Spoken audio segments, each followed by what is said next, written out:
Chapter 22.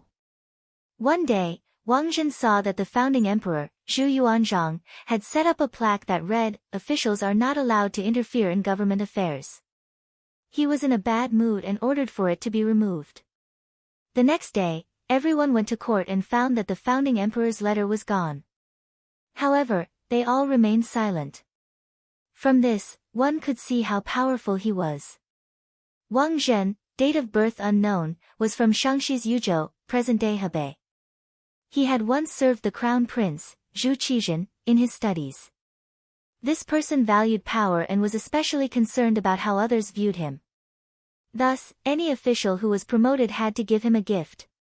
Any official who returned to the capital also had to give him a gift. Otherwise, trouble would come knocking. Speaking of which, this was related to his background. During the final years of Yongle, the imperial court issued a decree. The general idea was that any official in the education bureau of each province or city who did not perform well could be transferred to the capital to become an official. There was such a good thing. If one could not make a name for themselves locally, they could actually be transferred to the capital to become an official. Of course not.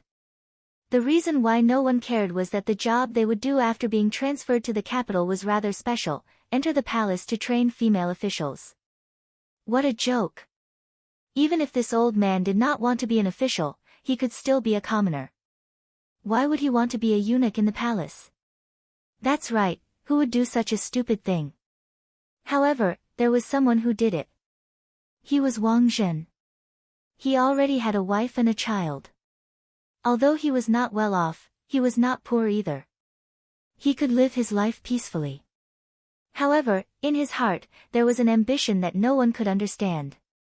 He was not sent to the palace to be a eunuch when he was young. Instead, he entered the palace after studying. He even entered the palace with a certain amount of debt. Since it was difficult for him to develop locally, he wanted to find another path.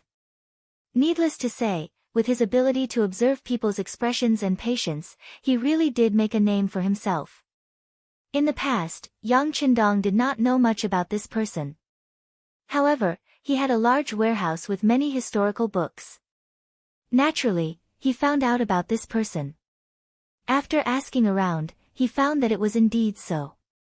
At that moment, Yang Qindong invited the old housekeeper, Yang Hai, to meet Wang Zhen.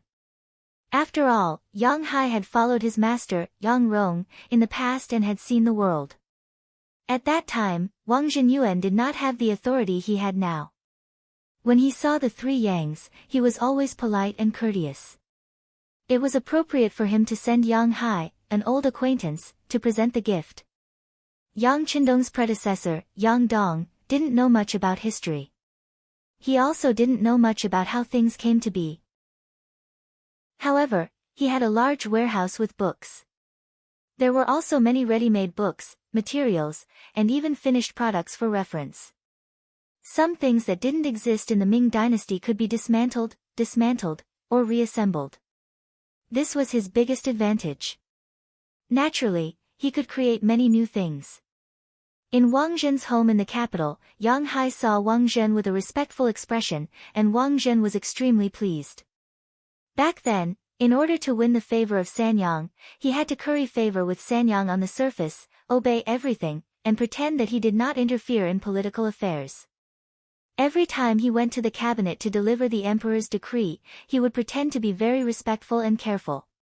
He would always stand outside the door and not enter the pavilion, which deeply moved Sanyang. Later, when Wang Zhen came to deliver the decree, Sanyang broke the custom and specially invited Wang Zhen to sit in the room. Now, he needed to look up.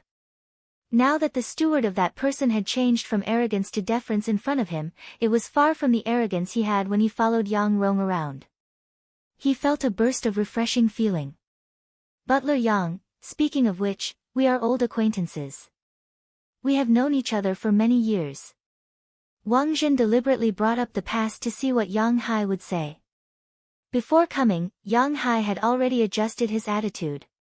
In the past, when Master Yang Rong was still alive, he could still look down on others.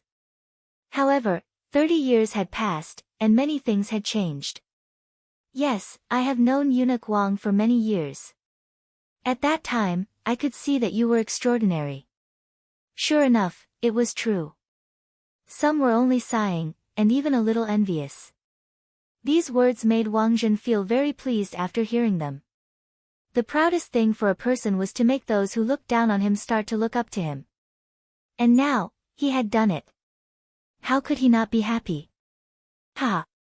After laughing contentedly, Wang Zhen looked at the things wrapped behind Yang Hai and asked casually, "Why did you come to see me?" Without the word, eunuch, it gave off a very different feeling. However, Yang Hai acted as if he did not hear it and said respectfully, "It's like this. Our family's sixth young master admires eunuch Wang's talent and ability very much. This time, when he heard that this little one was coming to the capital, he prepared a gift early and asked me to send it to you as a token of appreciation." Yang family's sixth young master. Is that the person who made the toilet bowl and wrote 2 miscellaneous books? Unexpectedly, Wang Zhen had heard of Yang Qindong. Yang Hai immediately showed a flattered expression and said, "If our family's sixth young master knew that eunuch Wang still remembered him, he would be so happy that he would not be able to sleep." Ha ha ha. Wang Zhen, who was flattered, was very happy that Yang Rong's descendant respected him so much. This is nothing. Speaking of which, the sixth young master is quite talented and has made a lot of noise. You don't know, but now the palace has started to use the toilet bowl. Even the emperor said that it was good. Is that so? Then it must be because of eunuch Wang's recommendation. Yang Hai said without taking the credit. Looking at Yang Hai, who was so sensible, Wang Zhen was happy. He liked to deal with sensible people. However, he was now more curious about what the sixth young master of the Yang family would give him. He thought that such a person should be extraordinary. In time, Yang Hai felt Wang Zhen's gaze on the gift. Immediately, he turned around and opened the package. Suddenly, 2 clear mirrors and 2 sets of beautifully packaged cosmetics appeared in the hall. This is a mirror. It can clearly reflect every part of a person's body. The effect is many times better than a bronze-level mirror. Also, there are 2 sets of cosmetics. Once a woman uses them, she can stay young forever and look even younger and prettier. There were not many gifts, only 2 items and 4 pieces. However, no matter which one it was, it could be considered a valuable gift. This made Wang Zhen blink his eyes. Excitement was already written on his face. He knew about the mirror. A few months ago, the Jianing prefectural magistrate presented it to the emperor. At that time, Yingzong was so happy that he even went to take a good look at it every day before the court. Some of the concubines in the harem also liked it. However, it was impossible to buy it even if they had money. In order to please the emperor, Wang Zhen used some methods. He sent people from the East Palace to look for it, but there was no news. Unexpectedly, there were 2 of them at once. How could he not be happy? As for the cosmetics that could preserve one's youth, it was even better. If he gave it to the emperor, those concubines would fight for it. At that time, wouldn't he be the one who made the biggest contribution? Exclaiming about the effects and benefits of these gifts, Wang Zhen was very happy. Good, good. But where did these things come from? In response to eunuch Wang's question, our young master knows a foreigner named John. He brought these things from the sea. Unfortunately, the journey was too long, so we only got these. Our sixth young master also said that if eunuch Wang likes them, he will find a way to send more to you in the future. Before coming, he had been told not to send too many good gifts. Otherwise, the effect would be greatly reduced. Of course, Yang Hai understood the meaning and knew how to say it. Hearing that these things came from the sea, Wang Zhen suddenly understood and nodded. He was wondering why there were so many people sent out, but there were no clues. It turned out that these things did not come from the great Ming dynasty. The Ming dynasty's sea route was cut off after Zhenghe. As people kept mentioning the threat of the sea, fear of the sea became mainstream, and Wang Zhen was one of them. In his view, The army of the Ming dynasty was naturally able to dominate the land, but when it came to the sea, there were too many unknowns. Now that he knew the origin of these goods, he valued these two gifts even more. These were things that came from afar, and it was rare. It also showed the importance of Yang Qindong's intentions. Good, good. Sixth young master is truly considerate. But do you have any requests? Wang Zhen was a smart person. It was precisely because of this that he did not believe that Yang Qindong, who had not even been to the capital, would want to send him gifts. As the saying goes, if one were to lower oneself to others, one must have a request. Seeing that Wang Zhen was in a good mood, Yang Hai knew that the time had come. He said, the Yang clan's matriarch passed away not long ago. As the youngest son, the sixth young master has to stay at home to take care of the family, so he won't be coming to the capital for the time being. However, before the matriarch passed away, she had a wish.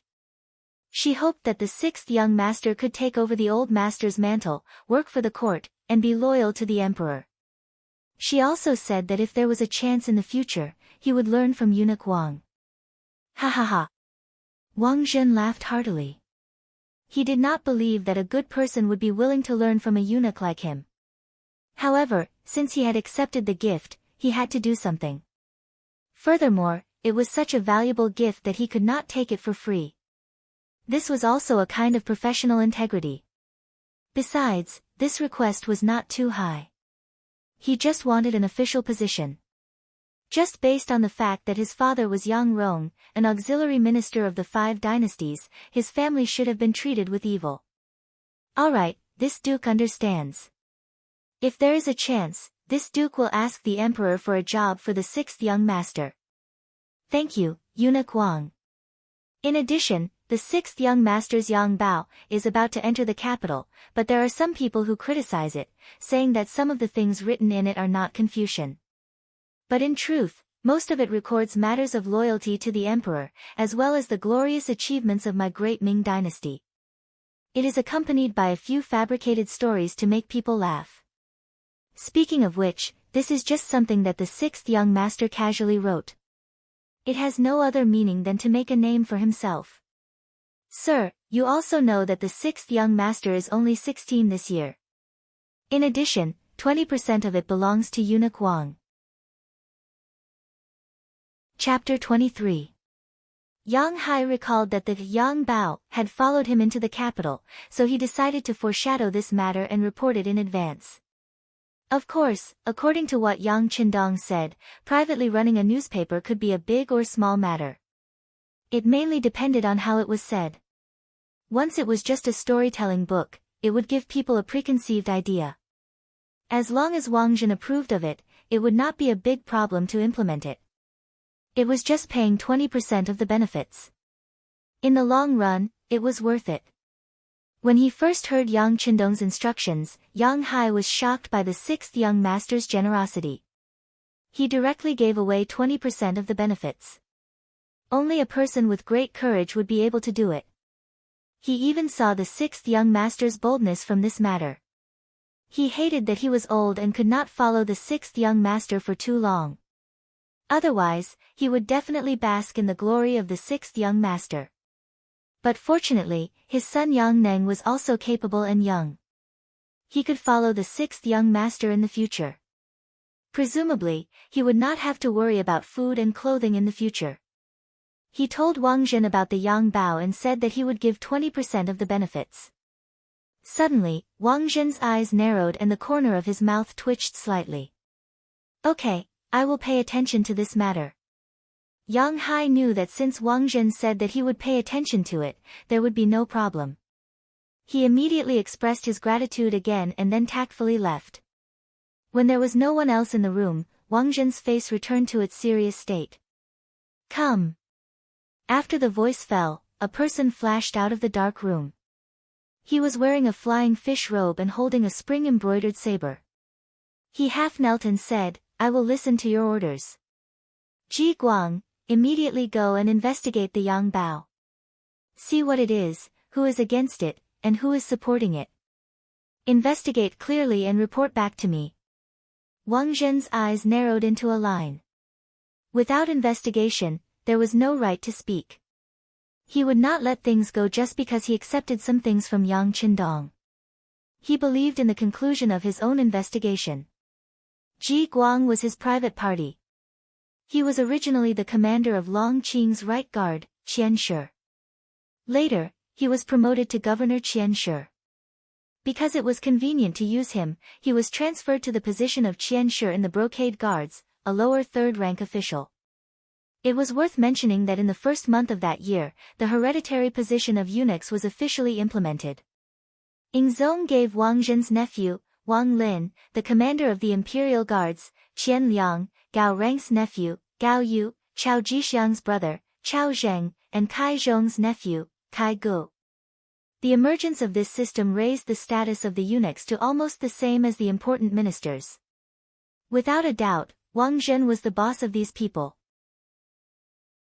Naturally, his subordinates would carry out his orders unconditionally and do their best. Wang Zhen wasn't worried about being deceived by Ji Guang's investigation. This was also because it was his first time dealing with Yang Qindong, so he had to be careful. This subordinate understands. Ji Guang replied, then retreated without any signs of life. Wang Zhen was left alone in the hall. He smiled and said, "The sixth young master, Yang Jitong, Yang Qindong. Interesting. If you abide by the law, I won't be stingy and give you a good fortune after accepting your gift." With Yang Hai's appearance in the capital, Yang Bao soon appeared here. In order to make it easier for the people in the capital to read, it started from the first issue. The appearance of Legend of the Condor Heroes and Xiao Li's flying dagger naturally attracted the attention of the people in the capital who were lacking in spiritual food. This was because of the geographical location. Yang Bao was already so famous in Jianing, but because it was too far away from the capital, no one knew about it. This was unlike the modern age where the internet was so developed that even the smallest matter could be hyped up and made known to everyone.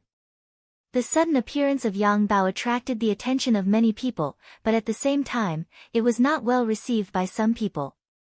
They discussed in private about the nature of this report and what it could be used for. It was just that the emperor hadn't said anything, so they couldn't make up their minds and didn't know what to do. Yang Qindong, who had returned to Jianing Prefecture from the Black Wharf, had been paying attention to the movements in the capital. Yang Bao was nothing more than a test. At this time, there was no intellectual property right, and there was no way to guide public opinion. He didn't know whether this thing could gain a foothold in the capital. But he knew that if the great Ming dynasty couldn't accept this, he had to be more careful and cautious in the future. It was even debatable whether he would have a trip to the capital in the future. Under Yang Qindong's attention, the wheel of history continued to turn as usual. On the 14th of July in the 11th year of the Zhengtang dynasty, Yang Pu, the last Yang of the three Yangs, died. Yang Pu's death meant the end of the three Yangs era. Some of their original forces began to suffer a blow, and some forces that wanted to replace them began to stir. More than a month after Yang Pu's death, the incident began to break out. Unexpectedly, Yang Bao, which seemed to have gained a foothold in the capital, was the first to bear the brunt. On this day, in the main hall, there was a sudden condemnation against the descendants of Yang Rong. When Yang Rong was in power, he was known as Dongyang. He was the Minister of Works, Assistant Minister, Grand Secretary, and other positions. Naturally, he had great power. Therefore, he promoted some people, but there were only so many positions, so he naturally offended a group of people. Because of this, many people were upset, but they didn't have a chance. Now that Yang Pu was dead and the three Yangs were in decline, there were naturally some people who hit him when he was down. Some people even mistakenly thought that their actions should be in accordance with Wang Zhen's wishes. Because in the third year of the Zhengtang dynasty, there was a fierce struggle for power in the court. The leader of the eunuchs, Wang Zhen, took advantage of the child Yingzong's ignorance and companionship to lure him to play, and then presented him to his playmate to win his favor. With this favor, he went up against the three Yangs. This caused Grand Secretary Yang Shiqi to not attend court. When the Empress Dowager found out, she beat Wang Zhen up and ordered him to apologize to the Yang residents. Wang Zhen held a grudge in his heart and used his vicious methods to make a fuss about the son of the three Yangs. He sued the son of the second Yangs and his friends for taking bribes for personal gain, causing a huge uproar and ruining the reputation of the second Yangs. Under Wang Zhen's desperate investigation, the second Yangs died of anger and depression, leaving Yang Pu as the head to take charge of the court. Now that even Yang Pu was no longer around, wasn't it the best time to step on the descendants of the three Yangs? Yang Bao was the unlucky one that came to the muzzle of the gun. Niheng was one of the people who had been suppressed by the three Yangs. Perhaps his vile nature was seen through early on, but he, who felt good about himself, had always been suppressed. It wasn't until later on that he sucked up to Wang Zhen that he rose step by step, becoming the Minister of Imperial Affairs and Assistant Minister of Revenue, becoming a rank 3 official. Knowing that Wang Zhen once had a conflict with the Sanyang family, Niheng was eager to show off. He did not ask for Wang Zhen's permission in advance and suddenly attacked the Yang Pao in the court assembly. He even said that the private publication was a troublesome matter, and that it would lead to a disaster in the end. When the officials, including Ying Zong, were all confused, Niheng said that the reason why Yang Bao appeared and was discussed by everyone in the streets and alleys of the capital and was even sought after by a portion of people was because it had a dark background. This dark background was the Minister of Personnel, Wang Zhi, the Right Assistant Minister, Xiao Xian, and the others.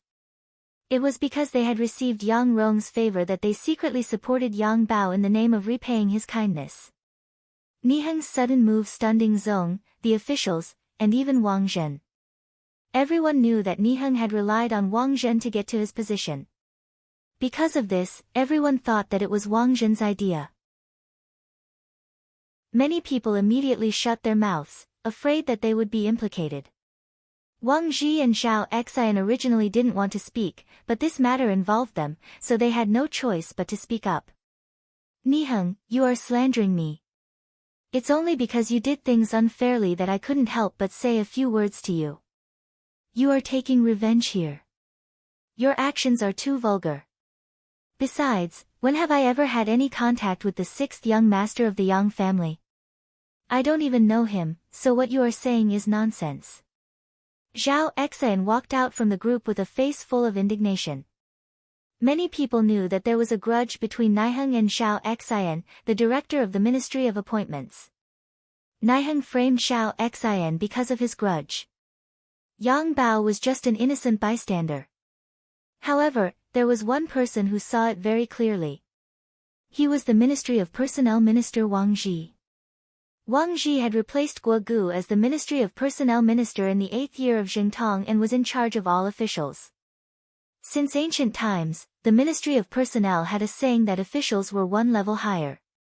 Those who were able to occupy this position were all cautious and conscientious people. This time, he was suddenly reprimanded by Nehen in front of the court because he had a good relationship with Xiao Xian, the director of the Ministry of Appointments. Since he had made a move on this person, if he did not take care of himself, it would not be long before he would be implicated by the counterattack. Thus, he had implicated himself. After thinking through the crux of the matter, he was worthy of being a minister. He didn't argue with Niheng like Xiao Xian. Instead, he stood out and said solemnly, I did not know about the matter of Yang Bao. It's just that I've read a few magazines recently, and it's just that there are 2 interesting stories in them. They also talked about the might and glory of our dynasty and did not do anything to harm the country. I once thought that the person who created this newspaper was very talented. Later, I learned that it was done by the youngest son of Scholar Yang. I was even more impressed that Duke Yang had a successor. Thus, I boldly suggest that the court should promote more talented young people to be used by the country. After speaking, Wang Zhi placed the ceremonial tablet on the ground. Then, he knelt down and buried his head deep in the ground. He saw the crux of the matter with one glance. Didn't you, Niheng, attack me with the dark background of Yang Bao? Then I will solve the problem from the root and clear the name of Yang Bao. Let's see what other tricks you have. Chapter 24. As the minister of the Ministry of Appointments, Wang Zhi had the right to recommend someone. Recommending a talented young student in front of the imperial court was the most appropriate move. In addition, Yang Qindong was born in the Yang family. This move could show his virtuous reputation after taking care of his friends. This move was really impeccable. The move to open up another path. Wang Zhi's words made Niheng freeze on the spot, and he was somewhat at a loss. He did not expect that the other party would avoid the important and dwell on the trivial, directly pointing out the cause of the matter. This was completely different from what he had thought before. Niheng thought that whether it was Wang Zhi or Zhao Xian, they would first find a way to escape and clarify their relationship with Yang Rong. In this way, it was bound to arouse the dissatisfaction of some of the pro-Yang faction in the imperial court. At that time, he only needed to insist that the other party had something to do with it. After all, the influence of the three Yangs was deep and wide. Who in the imperial court could say that they had nothing to do with it? This was called yellow mud falling into the crotch of one's pants. Even if it was not shit, it was shit. Who would have thought that the other party did not evade their relationship with Yang Rong? Perhaps they could not evade it, so they simply took the opportunity to recommend the sixth young master of the Yang family. As a result, his wishful thinking was completely ruined. Wang Zhi was worthy of being a minister. Avoiding the important and dwelling on the trivial, and opening up another path completely ruined Niheng's goal. This also made him feel that the situation was not right. He had to look at Wang Zhen, who was standing next to the emperor, for help. At this time, Wang Zhen's old face was stiff, but his heart was abnormally angry. Ji Guang had already investigated the matter of Yang Bao. The result was naturally that it was a story, and a serial article that told a continuous story. Although it recorded some miscellaneous knowledge, it had nothing to do with the system of eunuchs. For a literary magazine like this, there was no threat at all. It could even be said that it was a business method. At least for a few months, it had made a lot of money for Wang Zhen. This made Wang Zhen very happy. Because this was different from bribery, this was a share of the money that he had obtained with his own ability. It was regarded as a legitimate source of money. Wang Zhen was secretly happy about this. And just a few days ago, he even received 2 copies of Yang Bao from the people and gave them to the emperor. Ying Zong was also attracted by The Legend of the Condor Heroes. After all, Ying Zong was still a child, only 19 years old, and he also liked stories of gratification and revenge. Because of this matter, Ying Zong even asked his teacher, Wang Zhen, to find the complete draft of the condor shooting.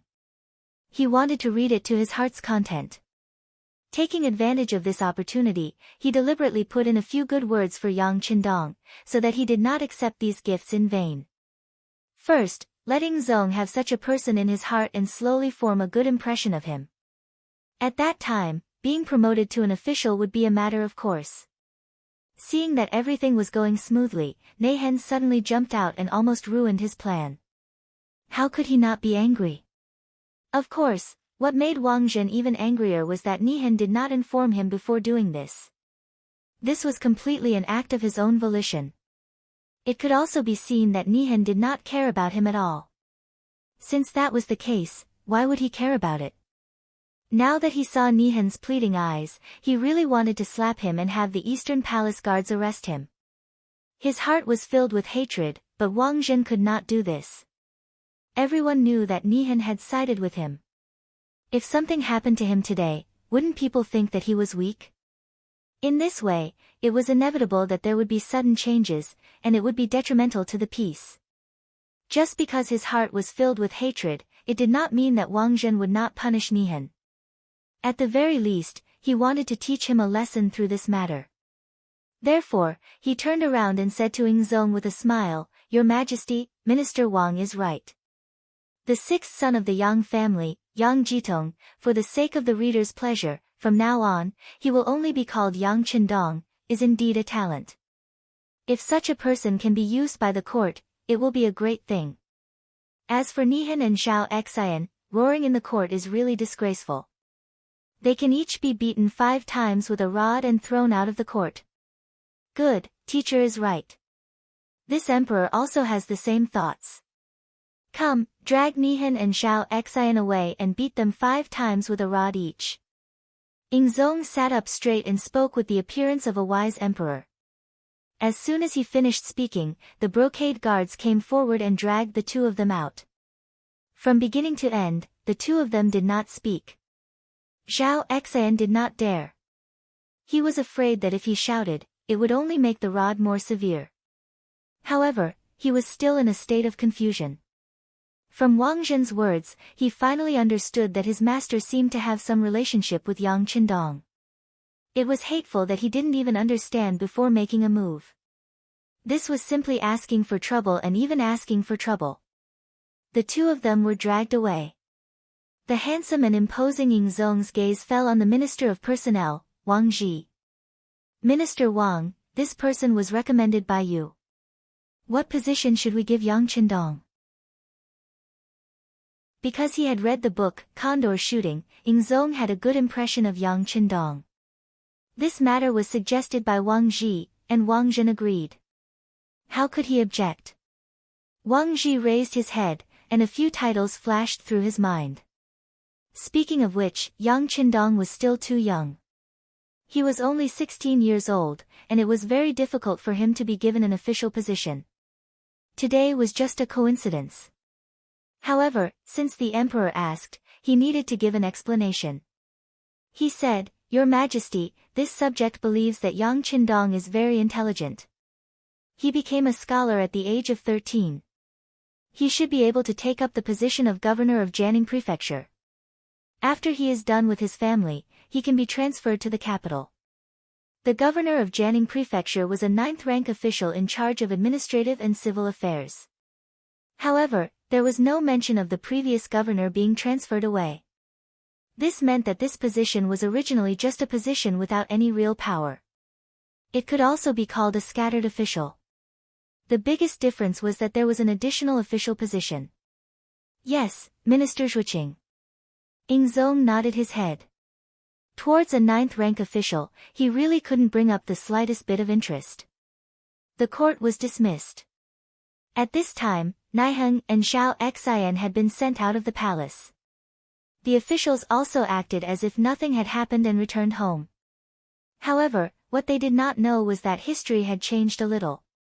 In history, Niheng had a grudge with the Ministry of Personnel's Dr. Zhao Xian. He framed Wang Zhi and Assistant Minister Chao Yi, and they were both imprisoned. They both suffered a little.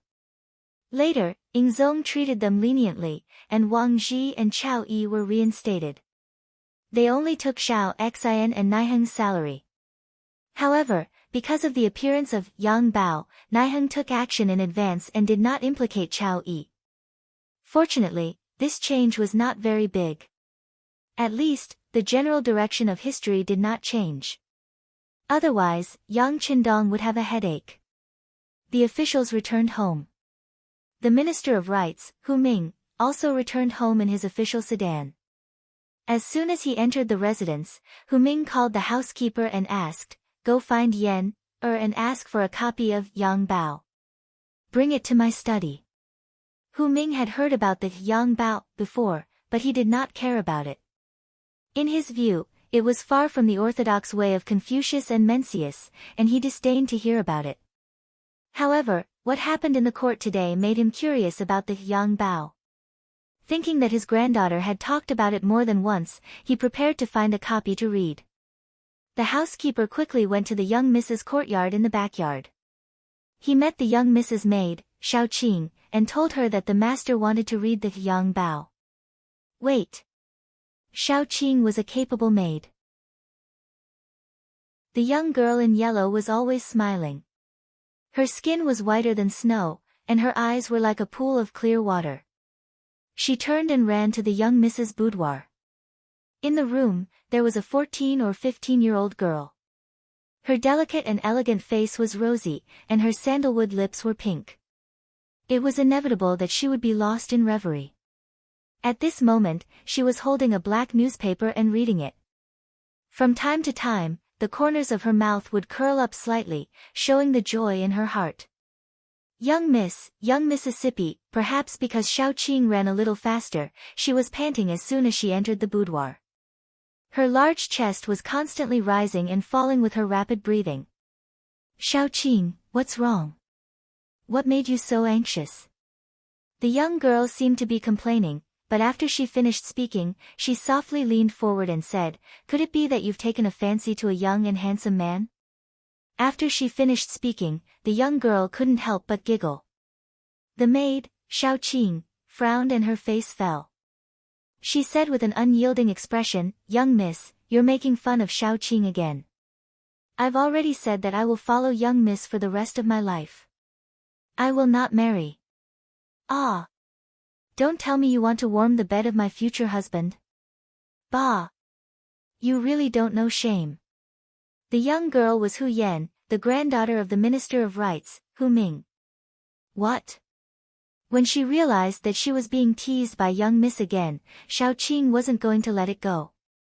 She immediately stretched out her slender hands and tickled Hu Yan's armpits.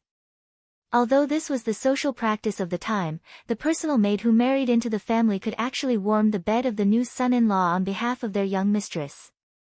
However, there were some things that couldn't be said. How could a thin-skinned person endure it? Only Hu Yan and Xiao Qing, who had grown up together, could make such a joke. If there was a trace of misunderstanding between the master and the maid, such a joke would only increase the conflict between them. Xiao Qing's hand moved and for a moment, the two girls were playing together. Waves of giggles could be heard incessantly. When the steward, who was waiting outside, heard this, he helplessly shook his head. He knew that Xiao Qing, this careless maid, must have forgotten her mission. He couldn't help but lightly cough a few times. Ah! When she heard the steward's voice, Xiao Qing quickly stopped moving her hands. She seemed to have thought of something and said, "The steward is still waiting outside." "Young miss, old master wants to read Yang Bao." "What?" Hu Yan also blocked the hand that was about to sneak up on Xiao Qing's armpits. She asked in disbelief. Chapter 25. Yang Bao had been in the capital for quite some time. However, Hu Yan, who rarely left the house, didn't know about it at first.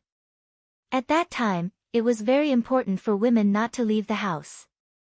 But one day, when she entered her father's study to help clean, she accidentally saw a copy of Yang Bao on the table.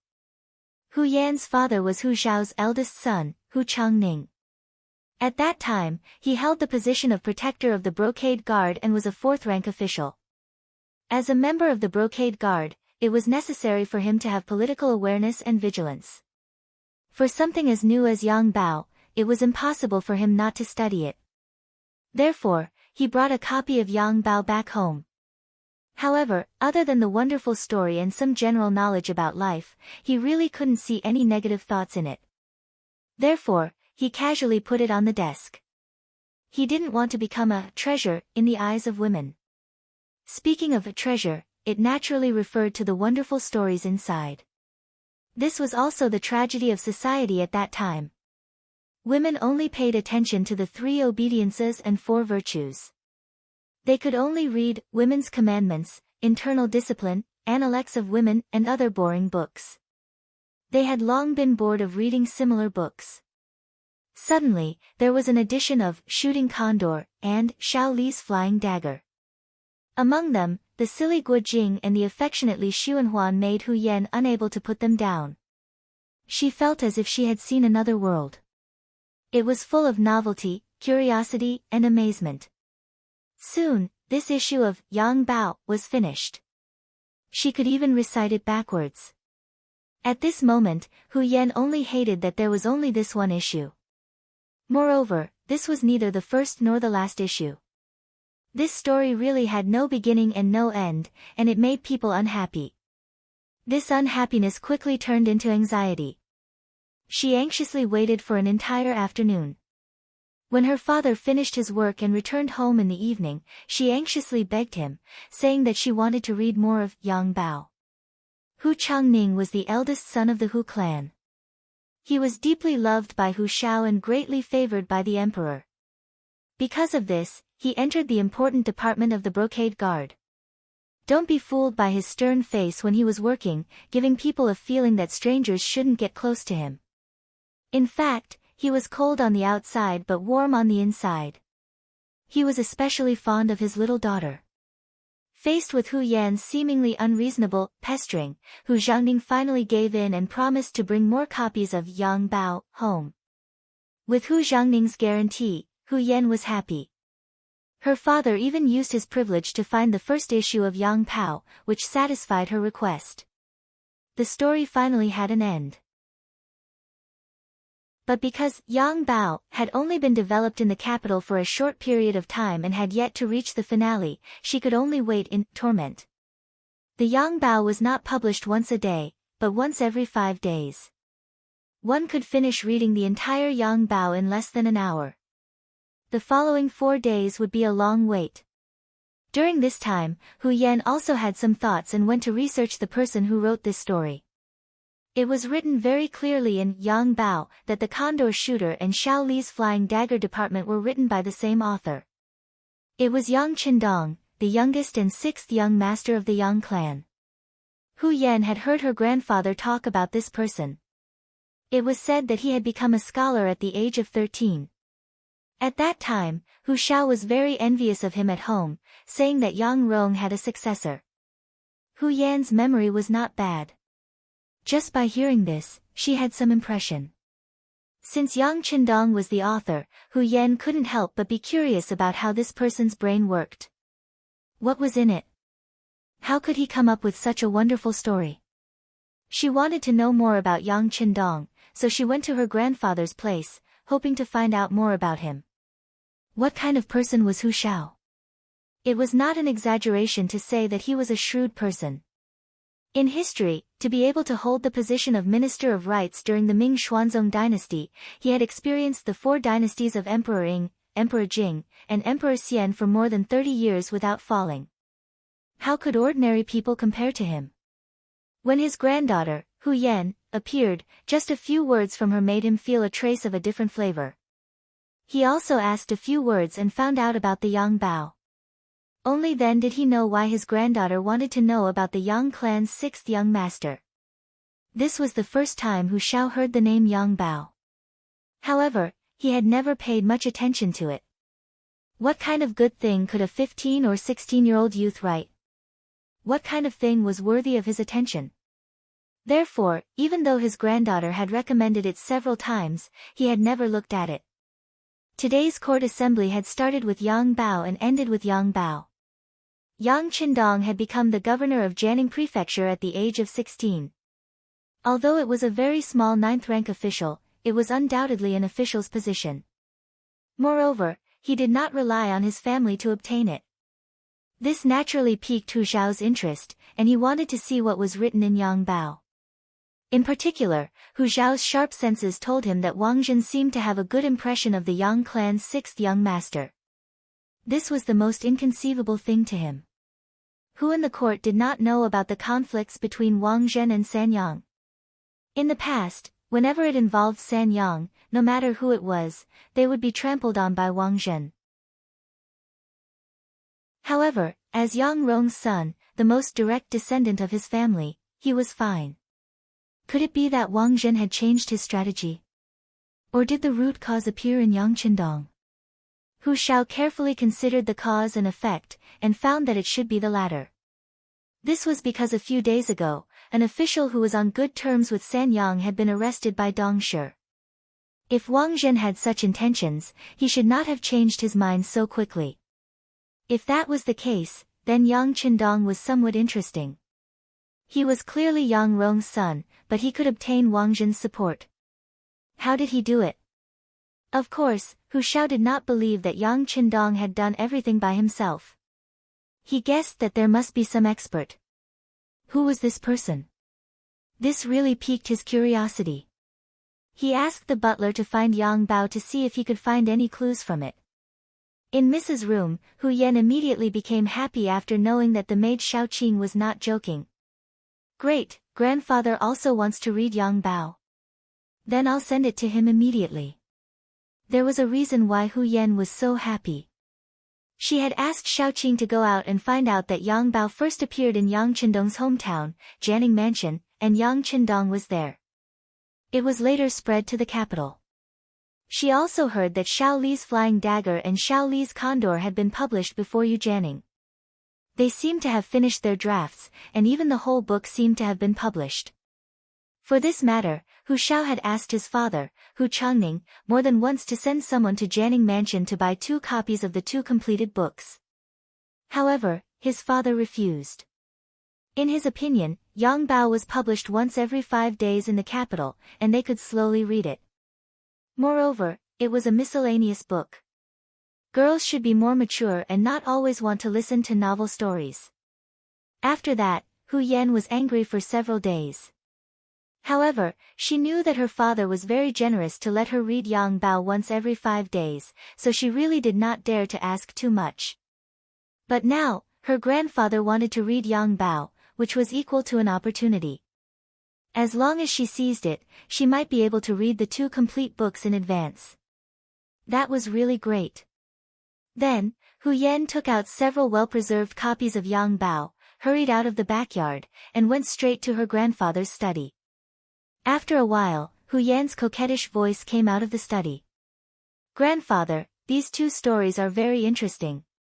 For example, Xiao Li's Condor is about the struggle between the Han people and the Mongolian Yuan Empire. It shows a kind of national integrity, but I don't know what the ending is."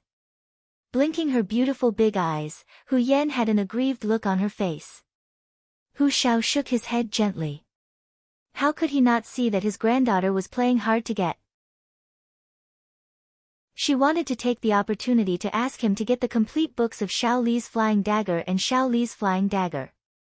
He had heard that the complete books had appeared in Jianing before. Although there were not many of them, they could not be considered too few. At least for someone like Hu Xiao who had been in the officialdom for decades, if he wanted to get it, he could find a way. However, Hu Xiao still did not have the intention to agree. He wanted to see how Yang Bao was first. Just like that, with his granddaughter sighing from time to time, Hu Chang just treated it as a joke. He sat in the armchair and slowly read Yang Bao. However, only he himself knew what he was really thinking. This scene was not just happening in the Hu residence.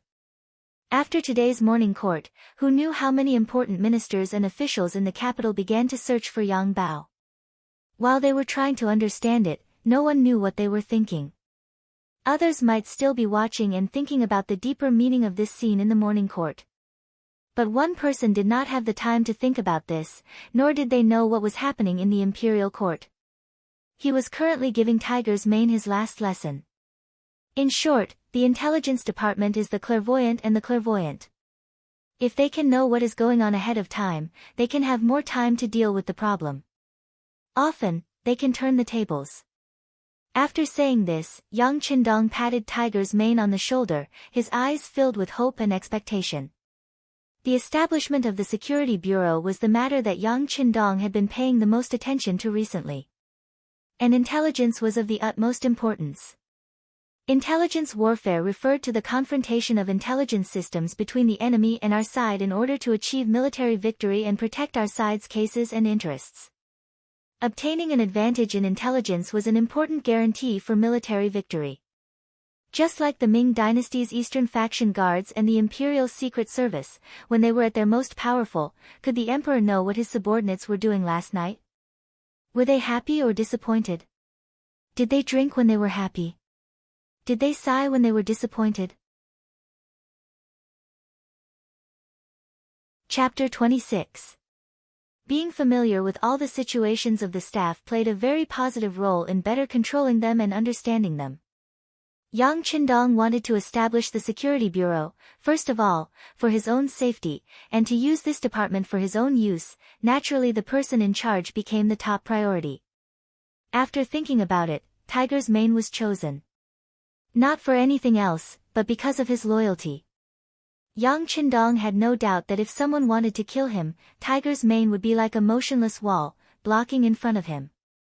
If he couldn't trust the person who accompanied him since childhood, then who in the world could really make him feel at ease and truly believe? Tiger's Mane was chosen, and then he was singled out by Yang Qindong and trained for a long time. At the same time, Yang San was also trained. This person's character was calm and taciturn. In some ways, such a character was suitable for intelligence work, so he was trained as Tiger's Mane's deputy.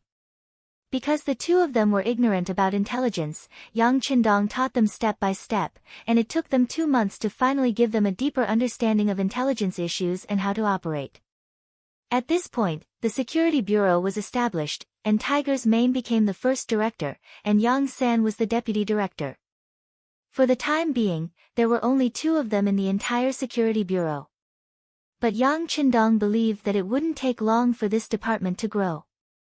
In order for this day to come sooner, he took out 10,000 taels of silver at once to show his support for this day. Many things were on the right track, such as Yang Bao and the Four Seas restaurant, which could be described as making a lot of money every day. However, even so, compared to the gains of Gao Xiong's navy, it was still a small matter. Robbery is always the fastest way to make money, this is an indisputable fact. With money, naturally, you have to do what you like to do, what you should do. What he liked to do was naturally to breathe freely. He wanted to enjoy everything as much as possible while also bringing his influence to the world. Leaving his name in the annals of history was the goal of many people. Speaking of which, Yang Qindong did not have any ill feelings towards Great Ming. Compared to other dynasties, it was still much better. Compared to the political marriage between the Han and the Tang, the alliance between the Tang and the Song, they showed their unyielding character. They did not engage in political marriage, did not compensate, did not cede land, and did not pay tribute. The Son of Heaven guards the gates of the country, and the monarch dies for the country. Just how heroic was this? Everyone who heard this couldn't help but tremble in excitement. Yang Qindong naturally admired such a country. Unfortunately, prosperity was followed by decline. Ever since Ingzong's Tumu Castle incident, the Ming dynasty had entered the middle of its decline. Towards the end, he was overthrown by the commoners who did not have enough to eat. In the end, he allowed a few 100,000 people to become the emperor, ruling over the Han people for over 200 years. Later on, when the Eight-Nation Alliance entered Beijing, the Qing government was unable to cede land and pay compensation, causing China to suffer a great loss. These were all historical events. However, since Yang Qindong had accidentally come here, he naturally would not allow such things to happen again. He wanted to change everything as much as possible. He wanted to find a way to make Huaxia stronger and even make it the true center of the world. One day, every Chinese person would be able to walk out with their head held high. Whenever he introduced himself as a Huaxian to others, he would receive heartfelt respect and reverence from others. At that time, he would not let down the heavens, allowing him to live another life. Of course, doing all of this was extremely difficult. Yang Qindong understood how big the world was much better than the people of the Ming dynasty. However, it was because he understood that he had confidence. It was because of the weapons in the warehouse that were hundreds of years more advanced. When a person had enough power, it was terrifying. This was because with just a thought, the commoners would suffer. If they were not careful, they would become sinners for eternity. On the other hand, if such power was used to benefit the commoners and the country, it would also play an extremely positive role. Yang Qindong's idea was the latter. He hoped that through his own efforts, he could change the outcome of the Ming dynasty being destroyed in a few hundred years. He also wanted to change the situation where the Han people were slaves. All of this would undoubtedly be a lofty goal, and he would need to put in a lot of effort to achieve it. Taking advantage of the Ming dynasty's maritime ban, he had worked hard to build a powerful navy. Now, he had also worked hard to establish the Security Bureau. Fortunately, Tiger's Mane and Yang San were both diligent and eager to learn. They carried forward the spirit of not being ashamed to ask for help. This allowed them to learn a lot in the past 2 months, and their understanding of security and intelligence had reached a new level. At this time, Yang Qindong had to think more about his own safety. This was because he was not unknown. It was just that once he walked the path of power, he could only move forward and not turn back. Otherwise, it would be as if he had stepped into a bottomless abyss, and not even his bones would be left. He took out 10,000 taels of silver and handed it to Tiger's Mane. He said, "You should familiarize yourself with your work as soon as possible, and then recruit people. Remember what I taught you before. Don't underestimate the role of any one person. Often, big things are caused by small people. Perhaps a street gangster, a peddler, a street sweeper, or even a beggar will play a key role in certain situations. Therefore, the people you use are destined to not stick to one pattern." Do you understand the meaning of this sentence? Young master, we understand. What you mean is that as long as people are useful to us, we can rope them in. Even those useless people, as long as they have ambitions, can be used as our hidden pawns.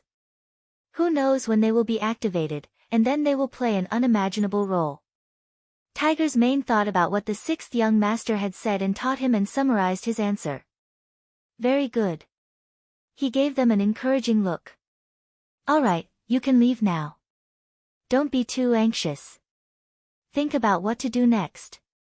Once you have decided on something, don't worry about it. Don't be afraid of spending money. The young master doesn't lack that. Yes. Tiger's Mane and Yang San left with excited expressions. How could this not be their chance? To be able to catch the young master's attention was a great opportunity in itself. After the two left, Xiao Yin appeared in a flash, as if she had been prepared. She brought a pot of freshly boiled tea to Yang Qindong. Young master, you must be thirsty after talking for so long. Come and drink some tea. This is good tea that the young master spent a lot of money to get from the capital. All right, then drink some good flower tea.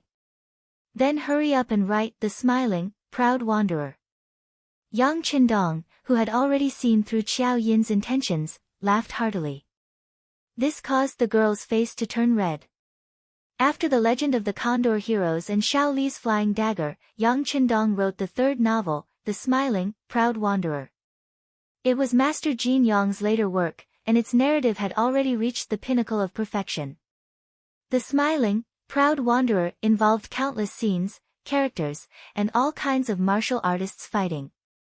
But after being written, the scenes changed according to the mood. There were endless changes, but they were all suitable for life. The core of The Smiling, Proud Wanderer was the struggle for power in the martial arts world. In order to achieve this goal, the author seized the Bixia Sword Manual and Sunflower Manual. The work praised chivalry, benevolence, wealth and honor, and the noble spirit of unyielding might. Once this book was published, it suppressed the Condor Heroes and Xiao Li's Flying Dagger, becoming the object and goal of everyone in Jianing Prefecture. Among them, Yang Fu was laughing so hard that his eyes almost couldn't be seen. The Four Seas restaurant expanded again, swallowing up 2 neighboring restaurants. But it was still difficult to find a restaurant. Although he could only get 30% of the profits, he still earned more in a month than he did in a year. Once The Smiling, Proud Wanderer was published, Yang Qindong became an influential figure again. Now in Jianing Prefecture, even the children who had just started to understand things knew of his great name. It could be seen that his influence was widespread. While everyone was talking about the Smiling, Proud Wanderer, the open-minded and unruly Ling Huchong, the beautiful and shrewd Ren Yingying, the treacherous and cunning Yu Buqiwen, the rebellious and scheming Ren Wuxing, the pure and lovesick Yi Lin, the modest and strange Chong Su, and so on, the imperial court's appointment arrived. The news of the Yang clan's 6th young master, the founder of Yang Bao, the author of The Condor Heroes, The Smiling, Xiao Li's Flying Dagger, and The Smiling, Proud Wanderer, was appointed as the governor of Jianing Prefecture by the emperor.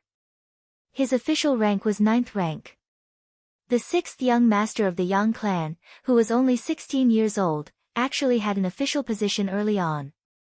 It was said that the emperor had discussed this appointment with the various officials during the morning court session. Even some 3rd or 4th rank officials might not have such an honor. Then, this 9th rank official's status is really too high. Even some third or fourth rank officials might not have such an honor. Thinking of Yang Qindong's age, it could be said that his future was limitless. Therefore, once the appointment was announced, the Yang clan's old residence's gate was trampled flat by the nobles of Jianing Prefecture. Some even found matchmakers, wanting to marry their daughters and relatives' daughters to the sixth young master. It could be seen that there were really a lot of smart people. Everyone wanted to invest in a potential stock, hoping to get more returns in the future. In the front courtyard of the Yang clan's old residence, Yang Hai was so happy that he couldn't close his mouth. As an elder of the Yang clan, he had personally experienced the Yang clan's rise and fall. Especially when the mistress, Yang Liushi, passed away, the one she couldn't forget was the young sixth young master. But who would have thought that in just over a year, Yang Qindong would be so promising? He had an official position at the age of 16. Even when his old home was still alive, it couldn't compare. And today's prosperous scene in the Yang clan's courtyard was probably something that only happened when the old master was in his golden age. Chapter 27. For a moment, Yang Hai was grinning from ear to ear. He knew that it was because he had gone to the capital, met Wang Zhen, and gave him a gift. But wasn't that what the young master was thinking? Compared to other young people, the sixth young master's calmness was definitely rare. Compared to Yang Hai, who was standing there laughing foolishly, the maid Xiao Yin's expression became very ugly. Especially when some of the matchmakers who had come to play matchmaker saw Xiao Yin ask the sixth young master if he had any intention of marrying a wife, her face turned red with anger. If not for her face and not wanting to dampen everyone's spirits on this joyous day, she would have chased them away. At the moment, the Yang family's old residence was very lively, but as the person involved, Yang Qindong, Tiger's Mane, Beta Persei, and the other servants had already gone to the Yamen of Jianing Prefecture to pay a visit to the prefect, Li Daotong. Li Daotong was a jinshi at the end of the Yongle period of Qingzu. After a lot of hard work, he was appointed as the prefect of Jianing Prefecture, a fourth-rank official. It was equivalent to the secretary of the municipal committee and the mayor of a modern city. When Li Daotong received the news that Yang Qindong had suddenly sent an invitation to visit, he immediately put down the brush he was writing on and said to the housekeeper, "Please." In the entire Jianing Prefecture, the number of people who could receive Li Daotong's "please" could be counted on two hands. But when it came to people younger than 30 years old, there was no doubt that only Yang Qindong had such qualifications. In the guest room, Li Daotong was sitting precariously. Not long after, Yang Qindong, dressed in a green robe, walked in. When he entered the hall and saw Li Daotong, he quickly bowed and said, "Subordinate Yang Qindong greets Lord Li. Prefect Yang, please rise." Li Daotong narrowed his eyes and stood up, reaching out his hand to support Yang Qindong. Yang Qindong smiled and used this force to straighten his body. No matter what, now that he was in Jianing Mansion, there were too many things he needed the other party to take care of. He had to give the other party enough face. Li Daotong was confident in his status. Being able to help a ninth-rank official up was already giving him enough face. Speaking of which, it was nothing more than a case of a man flattering a man. Magistrate Li also knew that Yang Qindong had an official position at such a young age, so his future would be bright. Now he was being courteous to him, but it was just to get some good karma in the future. Yang Qindong, who was given a seat, declined with a smile. Then, he sat down on a chair and began to talk about his own affairs. "Lord Li, this lowly official's mother has just passed away for more than a year. Her mourning period is not over yet. Please understand." I understand. Your mother was a woman with a title of nobility. Her passing on to the West, this official is also very sad. Governor Yang's filial piety is a matter of course, so there's nothing to worry about. How could Li Daotong not see that this so-called position of governor was originally a non-official position? If he could not understand his superior's intentions and ordered him to start working now, he would be criticized by others. Yang Rong was one of the imperial court's auxiliary ministers. There were countless disciples and former officials. As one of the nobility, Li Daotong should take care of his family. Yang Qindong did this for this reason. He did not want to get involved in some tedious matters. He had been watching the development of the Ming dynasty coldly. At present, he did not want to get involved, so how could he have the intention to serve? Therefore, this trip was to express his modesty and respect. The first thing he did after becoming an official was to pay a visit to his superior. If others knew about this, they would only say that he was sensible and knew the rules. Secondly, he would give up all his functions and go home to be an independent person. It was the most important thing to prepare for his big event. It would not be a waste of time. Now that he had obtained Yang Qindong's approval, Yang Qindong was happy and naturally wanted to express something. He immediately took out a set of L'Oréal women's cosmetics and placed it on the table. He did not know why such women's products would appear in the warehouse. Perhaps it was to serve the families of some officers. However, since he had discovered it, he naturally wanted to use it to the best of his ability. Li Daotong's eyes lit up when he saw the set of exquisite white boxes in front of him. As the local magistrate, he knew that Yang Qindong's item would not be simple. He asked excitedly, "Magistrate Yang, may I know what this is?" Replying to official Li, "This item is called cosmetics. When used on a woman's body, it has the effect of preserving her youth. In the past, I had people send 2 sets to the current emperor. This is the 3rd set." Yang Qindong smiled as he explained the use and origin of this item. Li Daotong immediately became excited when he heard that this was the 3rd set in addition to the emperor's 2 sets. Coincidentally, Magistrate Li attached great importance to relationships, especially to his wife who had gone through hardships with him. It was a pity that she was getting older, so it was inevitable that her beauty would be greatly reduced. With this set of products, it could not be said to solve the real problem, but it could be said to be a testimony of one's heart.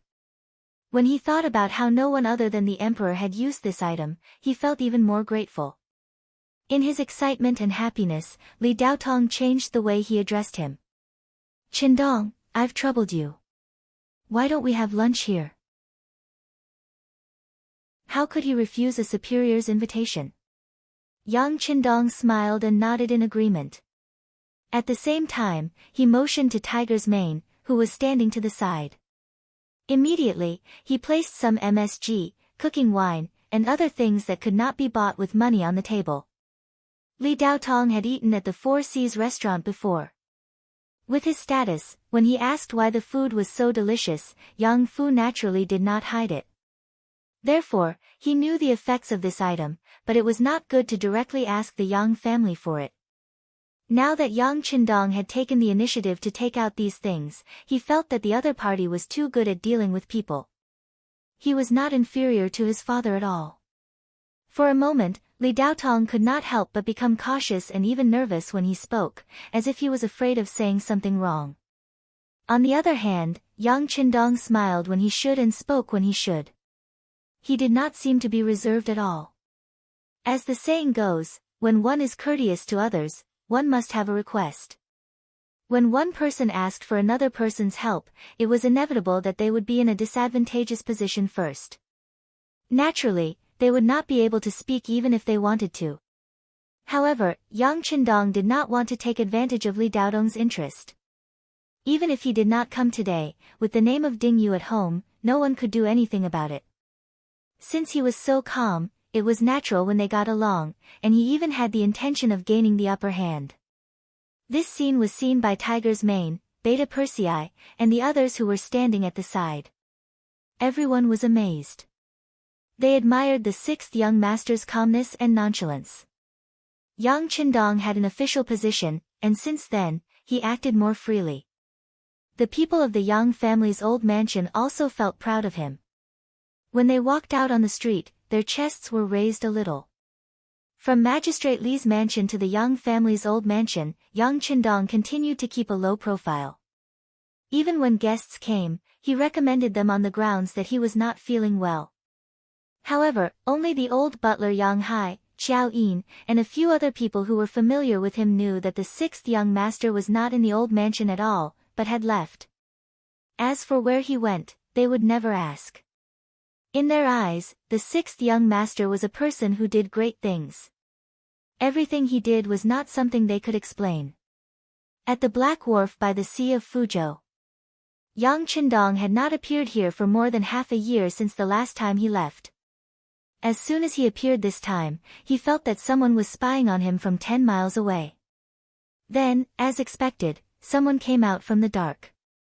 There were even 2 people hiding by the sand, using the camouflage there. Even if they were 5 steps away, it would be difficult to discover them. "Hello, young master." There were a total of 8 soldiers in charge of security, and 3 of them were members of the cold front that he had personally trained. Yes, you have to be vigilant at all times. You have to know that once the enemy appears, they will never notify you in advance. Yang Qindong smiled and nodded. He knew that under normal circumstances, there were 10 guards in a squad. Only 8 people appeared here, which meant that there were 2 people hiding in the dark and did not take the initiative to come out to greet him. Logically speaking, being able to meet the 6th young master was an opportunity to show their faces, but they would rather give up such an opportunity and still carry out the task of being on guard. This alone was enough to make Yang Qindong feel gratified. "Each of you will be rewarded with 5 taels of silver, and the other 2 brothers will be rewarded with 10 taels of silver each." Generous rewards and fair punishments were always an important way to capture people's hearts. Now that Yang Qindong was not short of money, he naturally did not hesitate to spend it. "Thank you, young master." Thump, thump, thump. The 8 guards were all delighted. This was a reward from the 6th young master, and it was enough for them to brag for a while. "Well, this is what you deserve. Continue with your mission." Yang Qindong waved his hand and smiled as he led Tiger's Mane, Beta Persei, and Yang Si to the Black Wharf.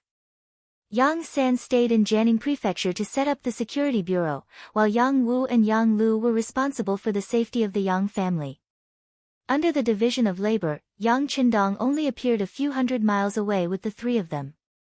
But even so, if anyone had any ideas about the 6th young master, they would be making a big mistake. With the large warehouse and advanced weapons in hand, no matter how many people came, they would not be able to do anything to them. It was not an exaggeration to describe the Black Wharf as the speed of Shenzhen's reform and opening up 8 years ago. It had only been half a year, but several factories had already been built. Among them was the arsenal. At present, they could only make bows and crossbows, but with Gao Xiong's continuous supply of iron and copper from the sea. With no shortage of resources, innovation was only a matter of time. The person in charge, Wu Gang, was one of the old people. Cement factory. With a lot of knowledge provided by Yang Qindong, the first batch of cement had already appeared and passed the inspection. Now, more students were being trained to ensure that once a new base was established, a large number of people who knew about cement could immediately use it. The person in charge of this was a person called Jing Guang, who was originally recruited by the old butler, Yang Hai, when he went to the Ministry of Works in the capital. Yang Rong was the Minister of Works for a long time, so he still had the ability to hire a few idle people in the ministry. Chapter 28. Furniture Factory. Its main purpose was to build some furniture and the layout of the soldier training factory. Things like sofas, worktables, and even the construction of carriages were all within its scope. Right now, there was no rubber or suitable materials to make tires. Otherwise, Yang Qindong would have wanted to make some new carriages. To be honest, every time he came to the Black Dock, it was bad luck. The bumpiness was really unbearable. For this reason, Yang Qindong even had the idea of taking out a military vehicle from the warehouse. However, he felt that it was still too shocking and had to suppress this idea. However, he had already decided that this time, when he came to the Black Dock, he would arrange for Gao Xiong to send people to the west to search for rubber trees, especially in the American region. Then, he would bring back the whole tree. One day, he would be the first person to make soft tires. The furniture factory was more complicated. The person in charge was also the old craftsman, Li Xuanfu. This person was very meticulous and made Yang Qindong feel more at ease. Power plant. Just by hearing the name, one would know its purpose. However, at that time, no one could understand. Even the person in charge, Wan Qi, was very puzzled. Wan Qi was a craftsman from the Ministry of Works. It was said that he was very smart. When he was very young, he knew how to make many novel and strange things. However, because he was born as a craftsman, his life was naturally not rich. He found a wife, Zhou Hua, who was very good at giving birth. She actually gave birth to 7 children in a few years, living up to his name. With more mouths to feed, Wan Qi naturally could not take care of everything. It was at this time that Yang Hai went to the Ministry of Works and found out about Wan Qi's situation. He remembered that the 6th young master had once said that as long as someone was capable, he would not lack money and food. As such, he brought him over. In order to have enough to eat, Wan Qi brought his wife and children from the capital to Fujian. However, before they reached Jianing, they were picked up by people from Lingfeng. When they arrived, not only did Wan Qi become a research worker, but his wife, Zhou Hua, also showed enough ability. She was very skillful with her hands. The clothes she made were good, fast, and neat. However, this was not the main point. Wan Qi obtained a book on the principles of sewing machine manufacturing written by the 6th young master.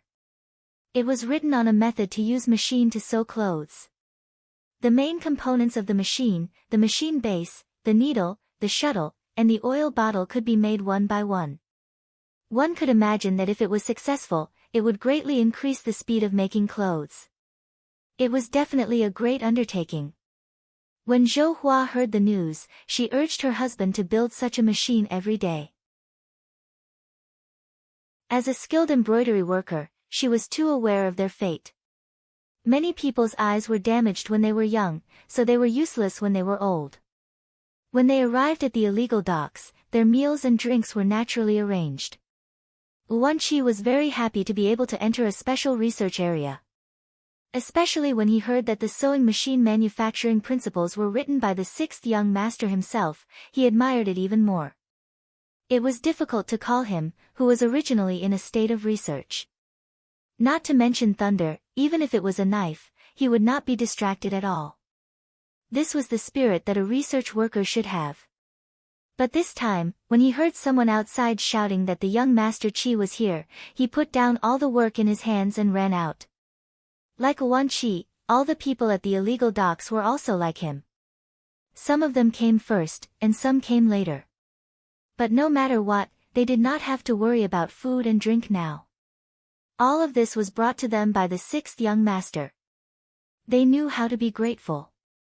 Spontaneously coming out to greet him was a show of their attitude.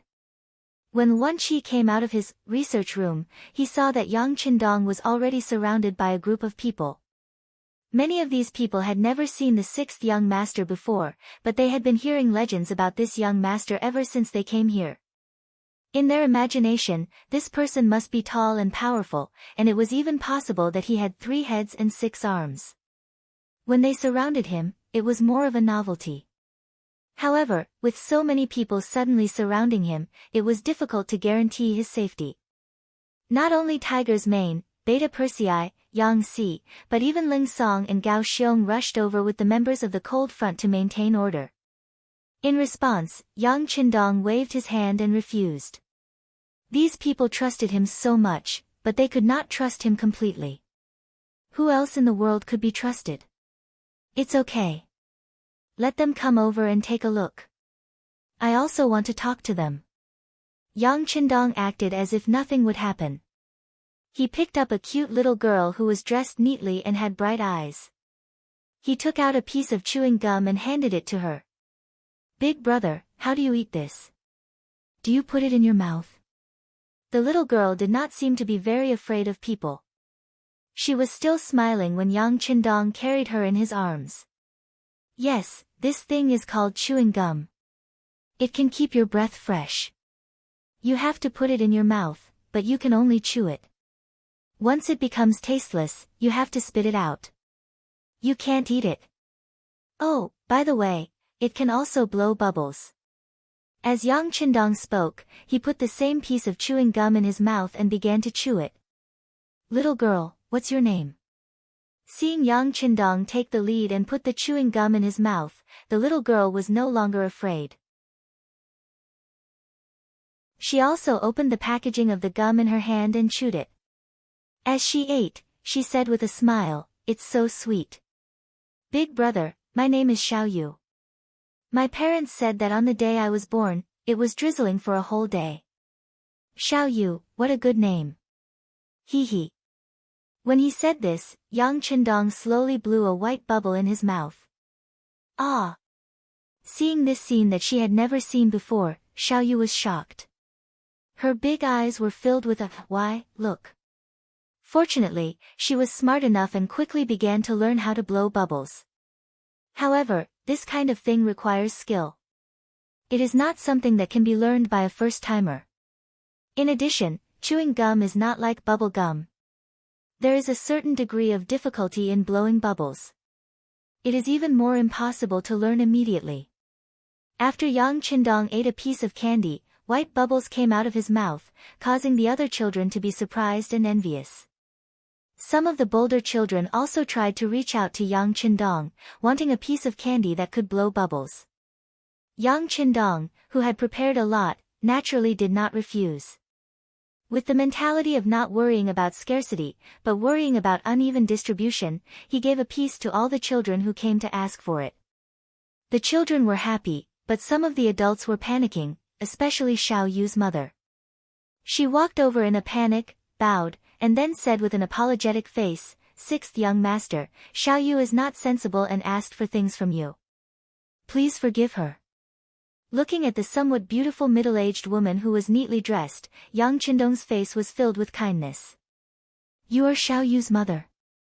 This time, without waiting for the woman to answer, Gao Xiong introduced her first, reporting to young master, "This woman is Xiao Yu's mother. Her name is Zhou Hua, and she is the wife of the person in charge of the power plant, Wan Qi. At the same time, she is very skillful. We were just about to report to you and ask you to approve her as the manager of the garment factory." Wan Qi. I've heard of this person. Yang Qindong nodded. Long before he came, he had read some information about the illegal docks. Wan Qi was a person with ideas, strong skills, and was regarded as the smartest person. Naturally, his name had long been in his mind. Zhou Hua was originally a little helpless, afraid that her little daughter would do something wrong and offend the sixth young master. Now that she heard that he already knew her husband's name, she immediately felt honored and her expression became much better. "Okay, I'll leave the child to you. Tell your husband that I want to have a good chat with him later."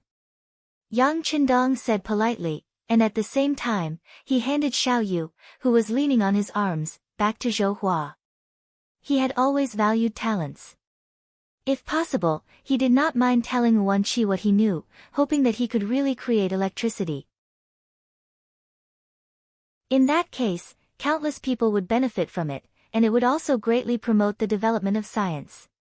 Zhou Hua had always been a carefree person. Even in the face of strangers, she would not feel afraid. However, she did not know why, but when facing the amiable Yang Qindong, she sweated all over. That was a manifestation of nervousness. Perhaps this was a kind of attitude and respect towards people who were important. The children received the chewing gum and ran away with smiles. Some adults also saw Yang Qindong's true appearance and left with satisfaction. With fewer people around, Yang Qindong walked towards the military camp in the distance, accompanied by Leng Song and Gao Xiong. According to Yang Qindong's idea, the military camp was built very neatly. It was a straight line, giving off a very orderly feeling. Yang Qindong watched the training of the Leng Feng soldiers here. Over the past half a year, the older Leng Feng soldiers had already taken in disciples. Mixing the old and the new was indeed an effective way to increase their combat strength. In addition, after Gao Xiong obtained the new cannons, every time he went out to sea, he would come back victorious. Not only did he bring back unlimited wealth, he also brought back a lot of strong laborers. Among them, there were some good seedlings. After a strict selection process, they became auxiliary soldiers. The so-called auxiliary soldiers were a battle sequence given by Yang Qindong. He also called these people the reserve soldiers. It referred to those soldiers who were undergoing training but had not passed the various tests. In the future, once an auxiliary soldier passed the test and reached the standard, he would immediately become a new Ling Feng soldier. The direct benefit was that his monthly salary would increase. The 1 silver tael per month when he was an auxiliary soldier would become 2 silver taels. Of course, this was not the most important thing. After becoming a Ling Feng soldier, it meant that he was a qualified soldier and would be given a 81 rifle. That was the symbol of glory. For the sake of safety, they usually did not carry bullets in their guns. They would only carry bullets when they were shooting targets or when they needed to go out on missions. However, this still made some people wild with joy. Every new member of Cold Front carried a gun and walked around the dark dock. It was not only to show off, but also to show off. Chapter 29. Ling Song and Gao Xiong didn't stop them. In their eyes, this was an honorable display of status and also a way to increase their sense of responsibility. These people's showing off could indeed boost the morale of the training and ensure that more qualified men would sign up for the army. However, Ling Feng's assessment was too strict. After half a year, the number of auxiliary soldiers had already reached more than 1,000, but only about 100 of them were qualified to carry guns. Yang Qindong stood there in high spirits as he listened to Ling Song and Gao Xiong's report. Especially Ling Song, because most of the candidates were plundered from the sea. He wanted to develop the army, but every time he wanted a good seedling, he had to argue with Gao Xiong many times before he could get his wish. As a result, the army only had a platoon of 30 people.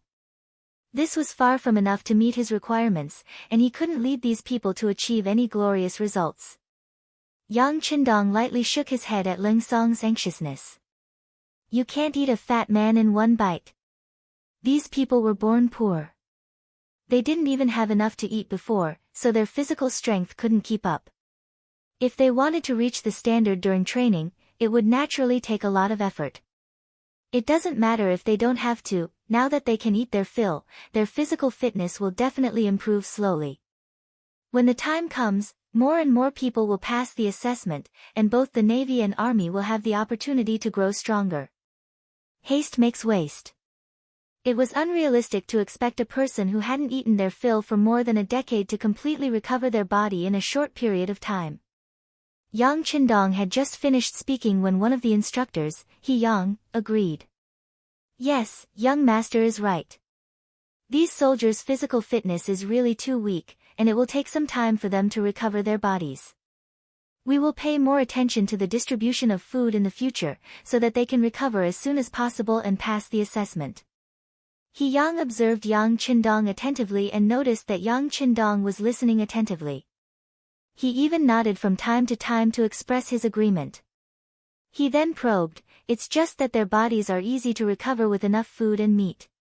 However, when it comes to cultural classes, most of them are illiterate. It's a little troublesome to teach them. Can't you be a little more lenient in this aspect? Oh. Have you already done that? Yang Qindong, who still had a smile on his face, suddenly turned cold. There was a 180-degree change in his expression as he stared fiercely at He Yang. This glance made the courageous He Yang fall to his knees with a thud. At this moment, he was already sweating profusely. He felt as if he was being stared at by a ferocious tiger. It was very likely that he would be swallowed whole in the next second. No.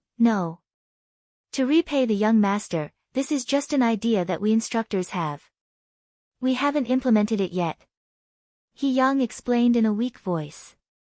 In just a short while, his clothes were soaked in sweat. It's best if you don't. Let me tell you, you can't relax during cultural classes. There were other trainings and assessments that could not be relaxed either.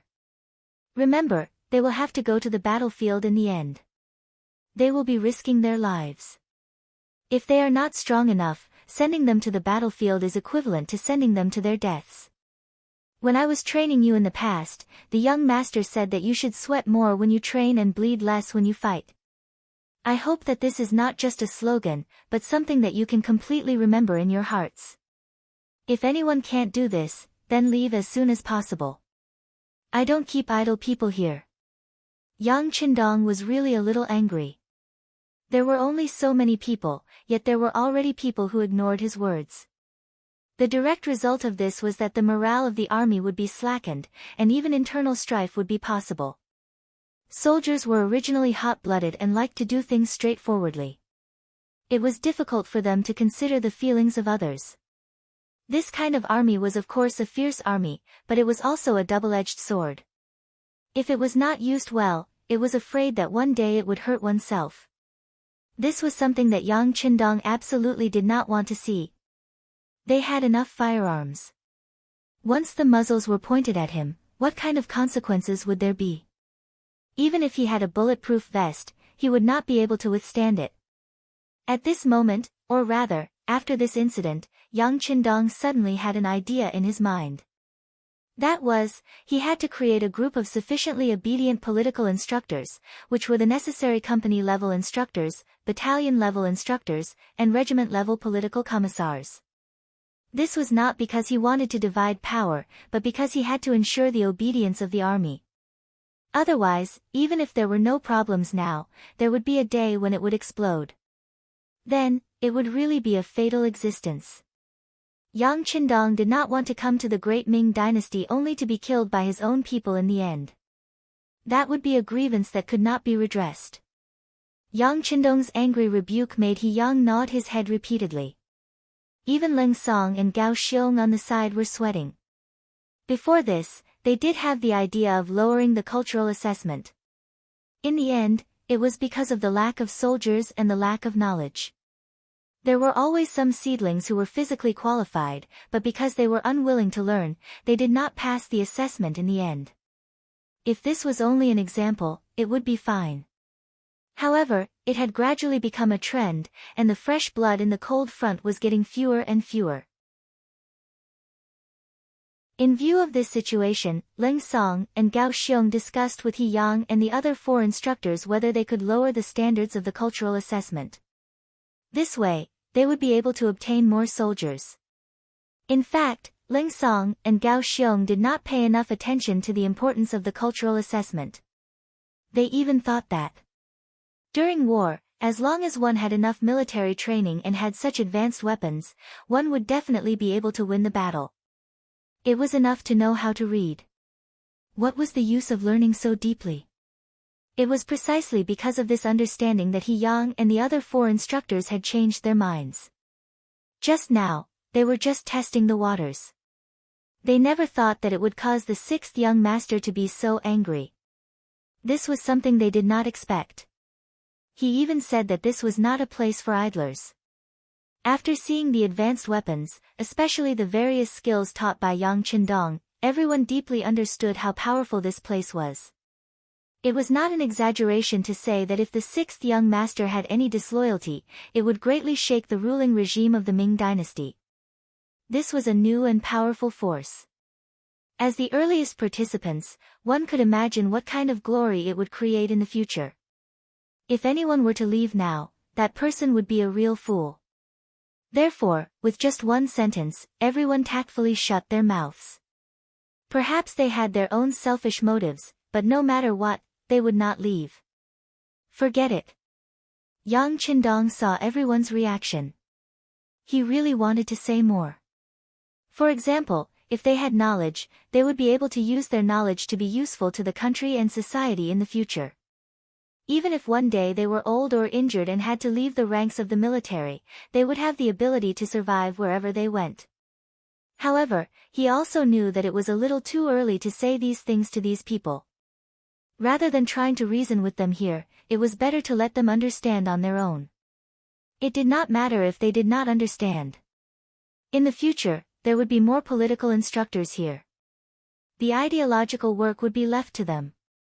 As for these people, it would be best if they could adapt. If they could not, then they could only be eliminated. This was also the unchanging law of the jungle under the advancement of society. Fortunately, they were all cultured people. Even if they did not have the job in front of them, they could still do many other things. They would not face the predicament of having nothing to do. Take me to see the arsenal. Yang Qindong did not have the interest to continue talking with He Yang and the others. He turned around and left. Ling Song and Gao Xiong quickly led him. Tiger's mane originally did not leave Yang Qindong's side, but at this moment, he stopped and glared fiercely at He Yang and the 5 instructors. These people used to be the young master's subordinates, and they graduated with excellent results. But now, they actually dared to disobey the young master's orders. Just based on this, he could take out his gun and execute them on the spot. However, Tiger's mane did not do so in the end. He had heard the young master say more than once that people would make mistakes, so they should be given a chance to correct themselves. He did not know whether the young master's kindness was good or bad, so he could not deal with this matter in private. However, he could not avoid using his eyes to warn them. He only coldly stared at them. When he saw the 5 of them lower their heads, he turned around and left.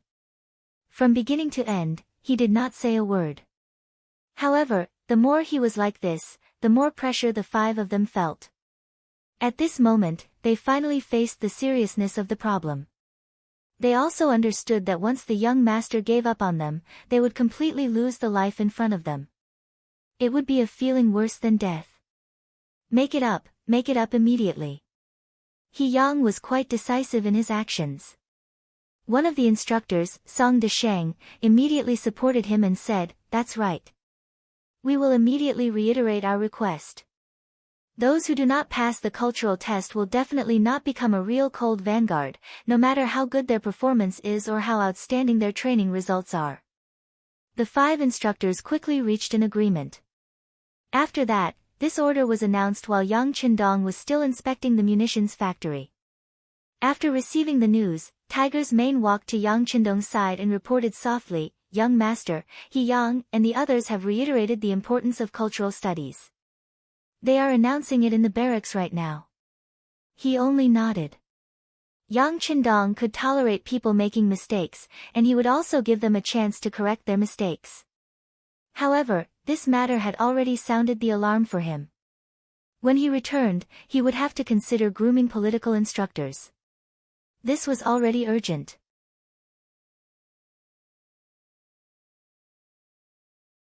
Chapter 30. Yang Qindong just nodded to show that he knew about it. Then he continued to talk to Wu Gang, the person in charge of the munitions factory. "Now there are more and more people in the army, and the number of target practice is more and more frequent. Therefore, we need more and more ammunition. You can't just make bows and crossbows, because there will be fewer and fewer opportunities to use them in the future. It's time to shift your focus." "Yes." Wu Gang nodded respectfully and replied, "Last time, young master told me about the process of making bullets. I also took some people to do experiments. I believe that soon, we can make our own bullets. But the shells still need some time." "Very good. That's the way to do work. You need to be proactive. Don't wait until the last moment to remember what to do." Yang Qindong expressed his appreciation for Wu Gang's attitude and work progress. Finally, he asked with concern, "How is it? Is the gunpowder sufficient?" "It should be enough for now. Captain Gao Xiong met a fleet of gunpowder at sea last time, and they sent it to me. But the quality of the gunpowder is not very good, so it needs to be purified. For this reason, we have decided to find the raw materials to develop the gunpowder ourselves. In this way, the guarantee rate will be higher." "Good." Wu Gang's answer and preparation made Yang Qindong very satisfied. Immediately, he expressed his approval for their work. At the same time, he ordered that all the staff of the munitions factory would be rewarded with 2 taels of silver. For those who worked actively and made outstanding contributions, the rewards would be doubled. He also said that whoever produced the first batch of ammunition would be rewarded with 100 taels of silver for each worker who participated in the improvement. After inspecting the munitions factory, Yang Qindong went to the furniture factory and met Li Xuanfu, the person in charge here. Li Xuanfu made a lot of money for Yang Qindong when he made the toilet, so Yang Qindong knew him very well. During the conversation, he not only affirmed the work of Li Xuanfu and others, but also expressed his expectations for their work. That was, they should continue to work hard and make more furniture of better quality for people to use. In the cement factory, he met the person in charge, Jing Guang. As for the function of cement, Yang Qindong knew it very well. While encouraging and affirming their work, he also said that once they had a new base, they would need a large amount of cement. At that time, whether it was the construction of the spacious cement road or the construction of the barracks and residences, they would all be of use. He could not afford to neglect the proper business. Jing Guang was a man who didn't like to talk too much. All he did was guarantee that he would produce more backup cement to ensure that they wouldn't screw up when needed. From noon to afternoon, Yang Qindong went to many places and gave very pertinent opinions on some of the things he saw. After having dinner with Leng Song, Gao Xiong, and the others in the barracks, he strolled to Wan Qi's house. During the day, Yang Qindong went to a few factories, but he didn't go to the power plant. This made Wan Qi very nervous. Even during dinner, she was absent-minded and didn't eat much. That's enough. What are you worried about? I said that you would be in charge of the power plant, but who knows what it is? Even you don't know much about it. Since you haven't made any achievements, do you still want the sixth young master to come to your place for inspection? What would he come to see? Zhou Hua was lively and loud. Seeing her husband's absent-minded appearance, she scolded him angrily. Wan Qi was already in a bad mood. Naturally, she didn't want to quarrel with Zhou Hua.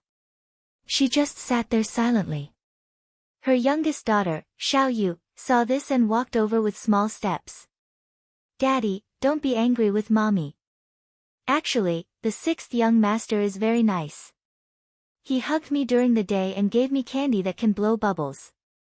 As she spoke, Xiao Yu carefully raised a piece of colorless chewing gum that was wrapped in a piece of cloth high up in the air. The chewing gum no longer had the taste of sugar and couldn't blow bubbles. However, Xiao Yu still couldn't bear to throw it away. She carefully kept it. Xiao Yu, be good. Daddy isn't angry. Wan Qi naturally wouldn't tell her the worries in his heart. He had always been the smartest in the eyes of others. Of course, he didn't want to admit that he didn't know what electricity was. Although he had read books and had some theoretical understanding, he had never seen the real thing. He still couldn't imagine what electricity was. Why did it say that it could emit light and heat? It didn't seem to make sense at all. Wouldn't it have the same effect as the sun? It was too unbelievable. It was too difficult for him to do something that even he couldn't understand. Wan Qi had his own thoughts.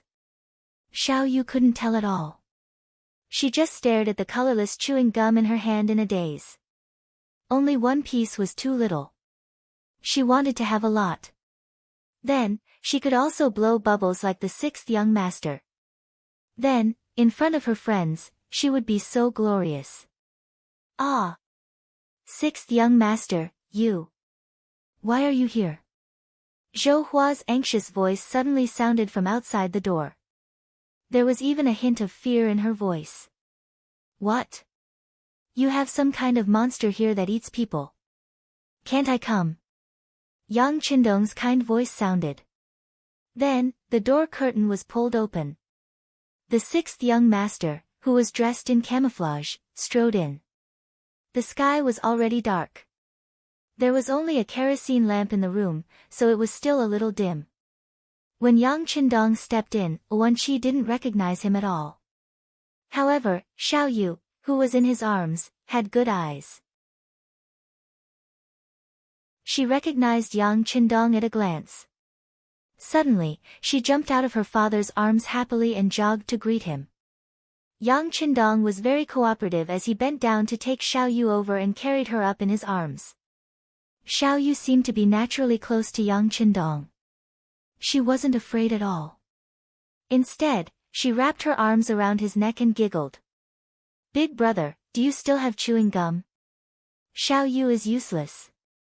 I blew it for the whole afternoon but didn't blow a single bubble. You said before that I can't keep it in my mouth if it doesn't have any fragrance. I had no choice but to spit it out." As she spoke, Xiao Yu felt wronged. In the end, she was about to cry. In both Yang Qindong's previous life and this life, he was most afraid of women crying. Although Xiao Yu was not yet 10 years old, once she cried, it didn't matter her age. "Okay, Xiao Yu, don't cry. Big brother still has some chewing gum. I'll give it to you, okay?" After speaking, Yang Qindong took out a whole box of chewing gum from the pocket of his camouflage uniform like magic. There were a total of 100 pieces inside. This was what he wanted to give to Xiao Yu. Suddenly, there was so much chewing gum in her hand. At that moment, Xiao Yu's face was like the sky after the rain. She didn't look like she was going to cry. Instead, she looked happy. Then, she couldn't help but kiss Yang Qindong's face. Then, she giggled and said, "Big brother is so nice. Xiao Yu likes you." "Ha, I like Xiao Yu too." Yang Qindong laughed happily in a good mood. His mental age was already over 40. A girl who was less than 10 years old was indeed a child in his eyes. However, he forgot that he was only 16 years old. At that moment, Zhou Hua was standing behind Yang Qindong. When she saw that her daughter and the sixth young master hit it off so well and that the two of them even said that they liked each other, she couldn't help but be overjoyed. When she saw that her husband, Wan Qi, was still stunned and couldn't recognize Yang Qindong's identity, she couldn't help but walk forward angrily and kick him lightly. "Idiot, hurry up and recognize him. This is the sixth young master." "Ah!" When he heard that the person who came was the sixth young master, Wan Qi was also stunned. During the day, he only saw him from afar. In addition, he wasn't wearing a camouflage uniform at that time. The light in the room was dim, so naturally, he couldn't recognize him. Now that he knew his identity, of course, he had a terrified expression on his face.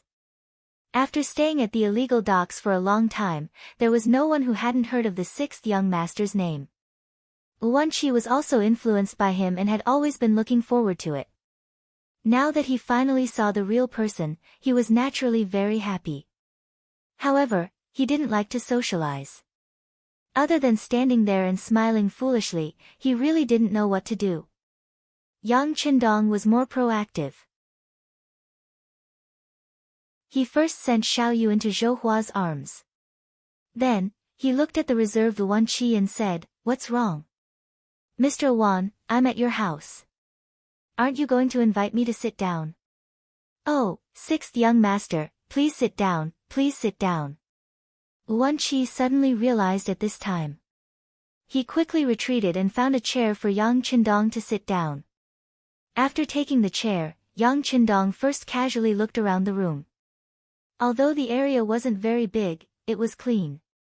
He couldn't help but nod his head in satisfaction. "Sixth young master, my house is really too simple and crude." Wan Qi noticed Yang Qindong's expression and said with an embarrassed face, "It's pretty good. Although the room isn't big, it's really neat and clean. It's just that the light is a little too dim." Yang Qindong seemed to have inadvertently found a problem. Then, he shouted outside, "Bring the things in." "Yes." The voices of Tiger's Mane and the others sounded outside the door. Then, two things that looked like black planks and another thing that others couldn't name were carried into the room. "Put them on the ground." When Yang Qindong saw that the things were ready, he stood up with a smile on his face. Then, his pair of nimble hands constantly fiddled with the things that were carried into the room, one by one. From beginning to end, it only took 1 or 2 minutes. Finally, he took out a transparent glass ball and placed it on a place in the room with a hook.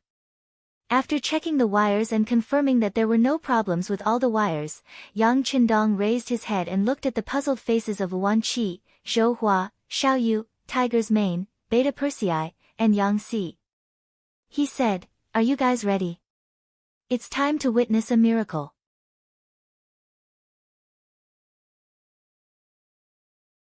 Chapter 31.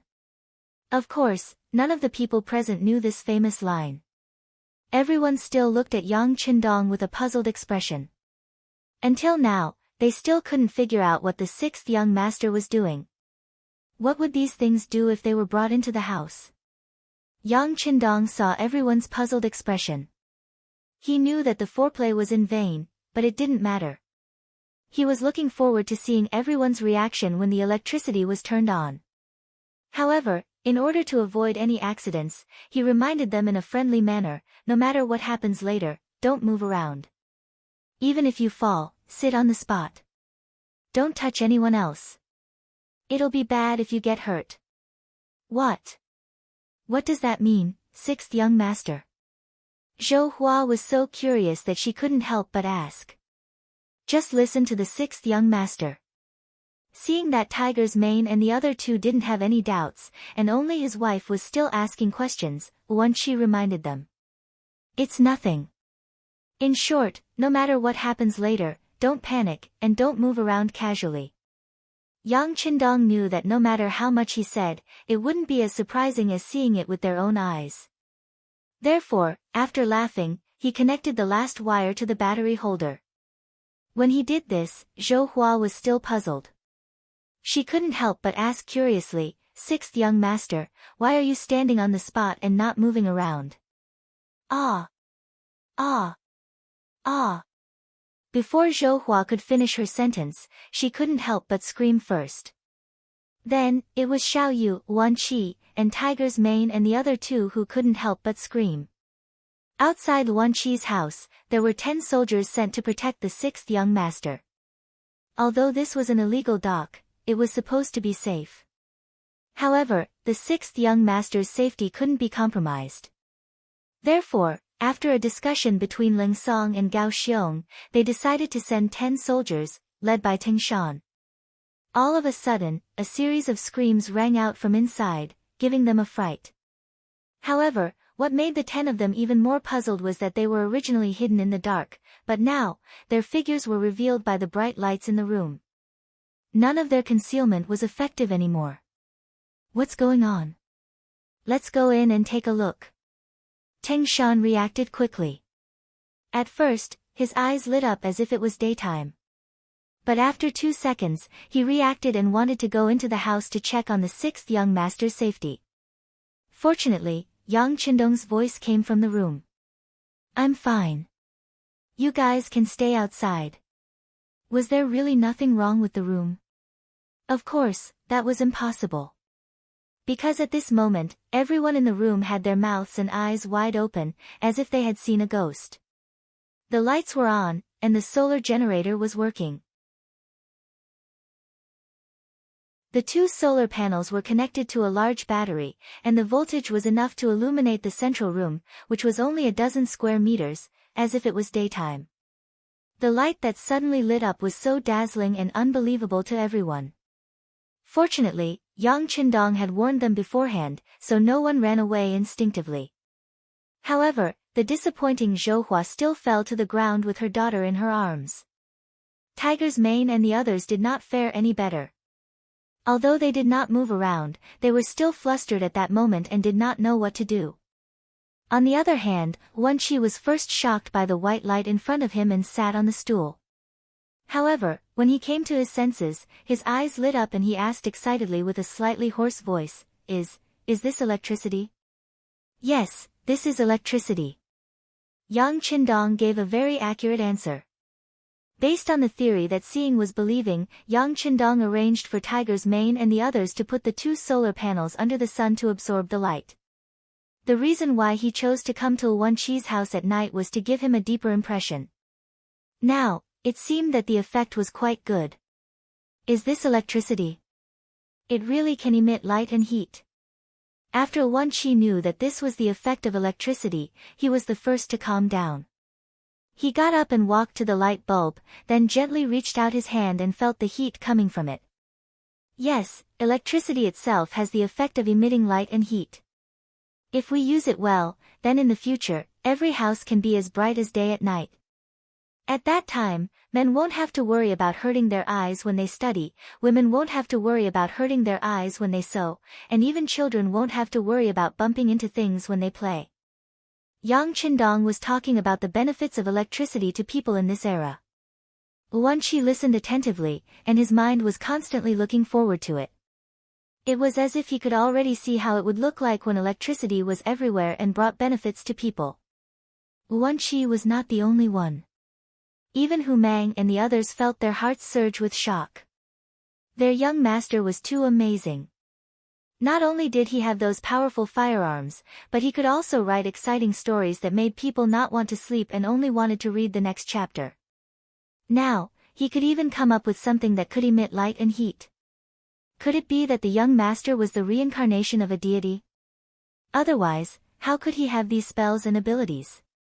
In terms of calmness, Xiaoyu was probably the calmest in the entire house. After all, she was a child. When faced with something new, she was the fastest to calm down after being surprised. Her beautiful big eyes fell on everyone one by one.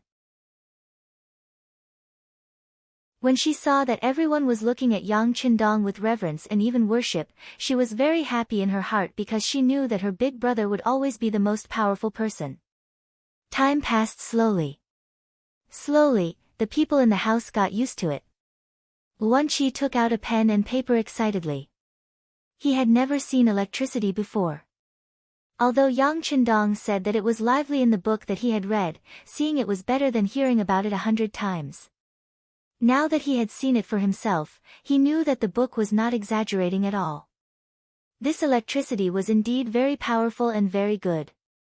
Since the sixth young master could bring electricity, he must be very familiar with it. If he still did not know that he should take the opportunity to ask for advice, then he was really a blockhead. This time, he came with the intention of dispelling his doubts. Yang Qindong had already prepared himself for Yuan Qi's questions. For this reason, he had also learned some knowledge about electricity. Of course, that was only the most basic knowledge. For example, electric current was divided into direct current and alternating current, electric wires were divided into fire wires and spirit wires, etc. However, these things that seemed simple in the future still brought great shock to Yuan Qi. Combined with some of the things recorded in the book, he finally had a preliminary understanding of this new thing. Yuan Qi, there are many ways to generate electricity. For example, coal can generate electricity, wind can generate electricity, light can generate electricity, water can generate electricity, etc. These require you to experiment step by step. This requires a long process of understanding. You can't rush it. Of course, you can tell me what you need. This young master will do his best to satisfy you. I just hope that in your hands, electricity can be owned by people as soon as possible. It can serve mankind and benefit mankind. Yes, I will work hard to learn and do it with my heart. Yuan Qi saw electricity for the first time. It was the first time that he had a certain understanding of it. At this moment, his heart could no longer be calm. He even hoped that he could have the ability to not be tired and not sleep. That way, he could study electricity earlier. I believe you can do it. He patted Yuan Qi's shoulder. How about this? In the future, you will be the factory director of the power plant. Oh right, I also heard that you are developing a machine to make clothes. Very good, you can tell me anything you need. When I am not around, you can also look for Leng Song or Gao Xiong. They will unconditionally satisfy you. As for the future factory director, I think it will be better for your wife to be the one. Zhou Hua, who was standing on the side, didn't expect the sixth young master to talk about her. He even said that he wanted her to be the factory director, although she didn't know what the factory director would do. But thinking about it, it should be an official. Thinking that an illiterate woman like her could be an official, Zhou Hua instinctively wanted to decline. Seeing that Zhou Hua wanted to speak, Yang Qindong laughed and said, well, you don't have to refuse. I am not giving face to anyone. I know that you are skillful and have the ability to do so. Of course, it is not so easy to be an official. With a smile, Yang Qindong reached into his arms and took out a few drawings. He handed them to Zhou Hua and said, "These are the drawings of some clothes. You can study them carefully. If there is anything you don't understand, you can find me at any time while I am here." Those were some sample drawings of military uniforms, as well as women's bras, underwear, and cheongsams. Most of the clothes of the Ming dynasty were long gowns and robes, which didn't look capable at all. Most of the clothes of the army were two-person battle jackets, which looked loose and not capable at all. It was far less practical than camouflage clothes. Although there were a lot of military uniforms in the warehouse, after all, the more they took out, the less there would be. For such a large number of consumables, of course, it was necessary to prepare for a rainy day. Yang Qindong knew that if these things were done well, not only would it be beneficial to him, but it could also be sold in large quantities and eventually become a very profitable industry. For this, he also arranged for people to buy a lot of cloth and silk. As for manpower, there were many men and women in the illegal docks. They could be used. It was equivalent to finding a job to better stabilize people's hearts. Electricity appeared. Just after Yang Qindong left, the illegal docks were so restless that night. People came to Wan Qi's house in groups just to see this treasure that could be as bright as day. Unfortunately, they could only see it from afar and not up close because Wan Qi protected these things as if they were his life. Even Gao Xiong and Leng Song could only stand outside the house and didn't have the opportunity to enter the house to see. Xiaoyu, on the other hand, took this opportunity to show off. Her little friends were all gathered in front of her house, looking enviously at the bright electric lights. They were jealous of the chewing gum in Xiaoyu's mouth and the blissful smile on her face, which was already able to spit out bubbles.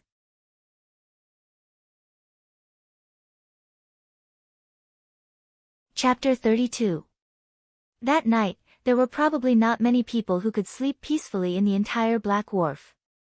Yang Qindong was one of them. After he handed over the power-generating equipment to Wan Qi, it was equivalent to him unloading a burden. He also believed that with the other party's persistence and hard work, it was only a matter of time before electricity was created. After sleeping until dawn, Yang Qindong went to the barracks to accompany the soldiers for a 10-kilometer run. After eating a simple meal, he went to find a person called Kongan. He was going to appoint him as the head of the paper mill. Paper making not only included the technique of making paper, but also toilet paper, diapers, sanitary napkins, and napkins. In this era, the things people used to relieve themselves were known as the 5-flower white door. Those who had no money would simply use a wooden stick. Only those who had enough money would use some coarse paper. Only those who were extremely rich would use soft cloth. If there was toilet paper, it would replace everything. This was a good thing that could promote the development of society and make a lot of money. How could Yang Qindong forget about it? Not to mention the uses of diapers, sanitary napkins, and napkins. It was definitely a good thing that one would not give up after using it once. Kongan was a person who had done some research on paper making. Later on, he offended his superior and was kicked out of the capital.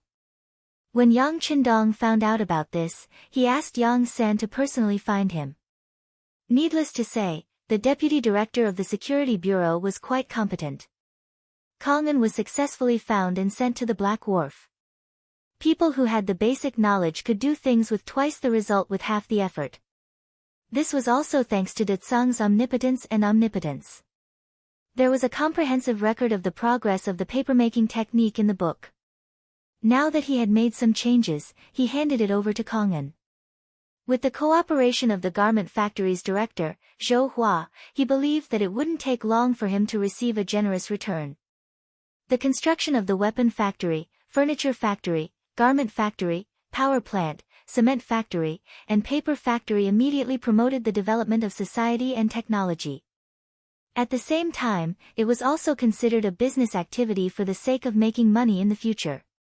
It was just that a strong economy needed enough military support. Otherwise, all of this would just be a wedding dress for others. How to improve the strength of his equipment was the most important thing. Therefore, in the following period of time, Yang Qindong began to take the initiative to teach some courses that no one had ever taken before. For example, fighting, diving, flying, etc. The so-called confrontation referred to the division of the army into two groups to fight against each other. It could also be called a drill. Until now, none of the members of Cold Front had seen blood since training. This was unacceptable. After all, training and actual combat were two different things. If they didn't want problems to arise on the battlefield, they would have to start from actual combat and carry out more exercises. Only then would everyone be able to find their own shortcomings. Drills and confrontations were the best way. One side used cold weapons to represent the strength of the modern army, while the other side used hot weapons to attack. They also carried out several exercises with the goal of seizing cities and seizing islands. Many problems were found and corrected. Of course, diving did not refer to ordinary swimming.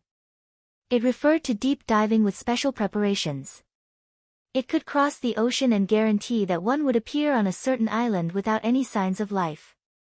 When the other party did not notice, one could suddenly launch a surprise attack. One could imagine how intimidating it would be to the other party. Speaking of flying, Yang Qindong had already found individual powered umbrellas in the big warehouse. Imagine if an army suddenly appeared in the sky and attacked the ground from the air. Wouldn't it give people the feeling that a divine army had descended from the sky? Unfortunately, the requirements to use the powered umbrellas were too strict. Without professional training and specialized clothing, it was very difficult to fly and land safely.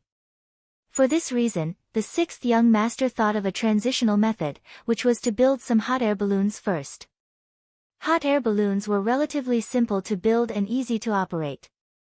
After everyone got used to staying in the air, they could start training with the powered umbrellas.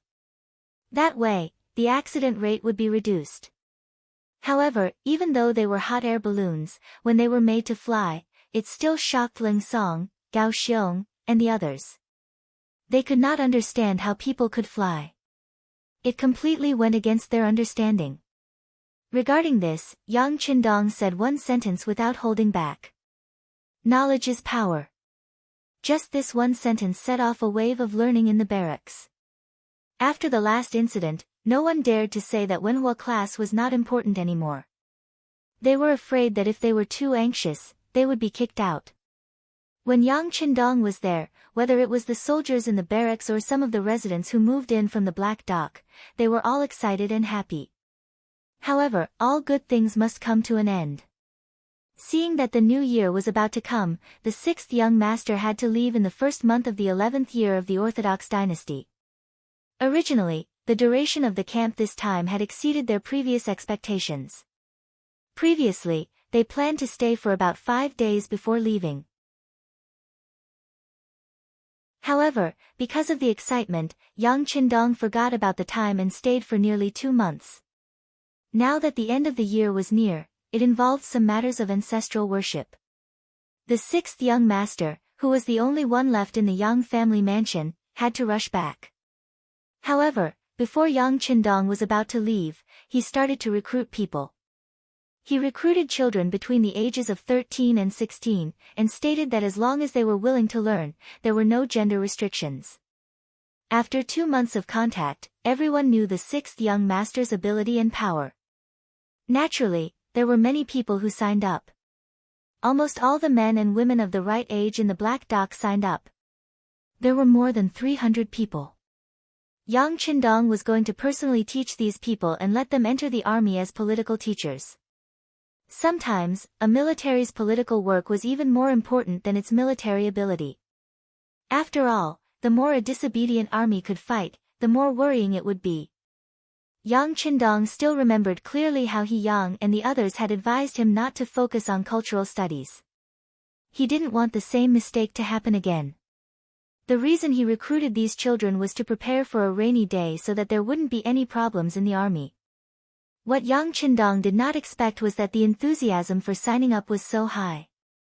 Originally, he planned to only take in about 30 people. After all, the army was still too weak and did not need so many political teachers.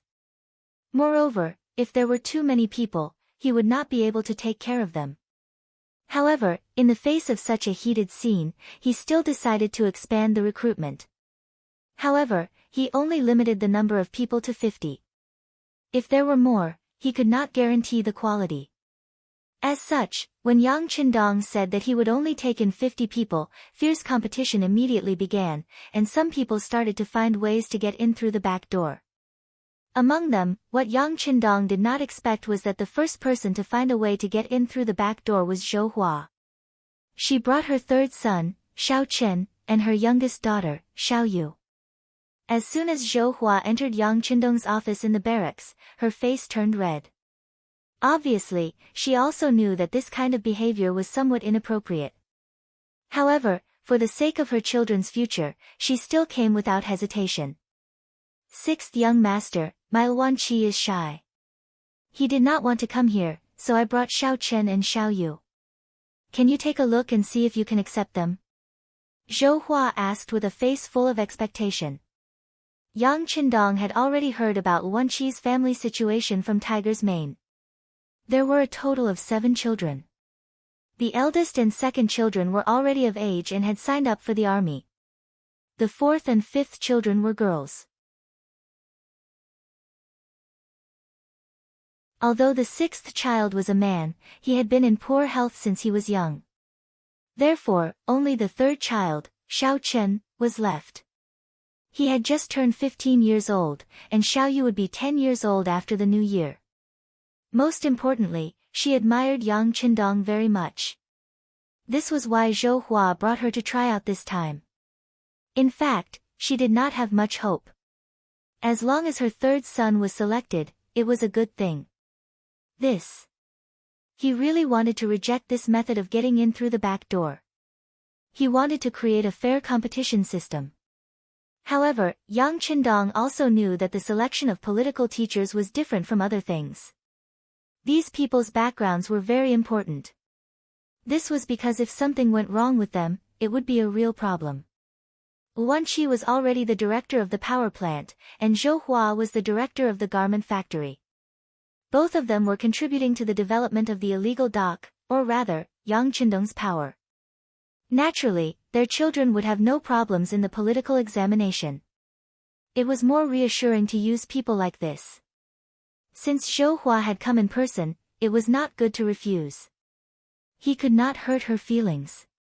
Yang Qindong thought about it for a while and nodded gently. Xiao Chen, can you read? I can read, sixth young master. I can read, and I've also learned the new arithmetic you taught me. I can add and subtract numbers within 2 digits without any problem.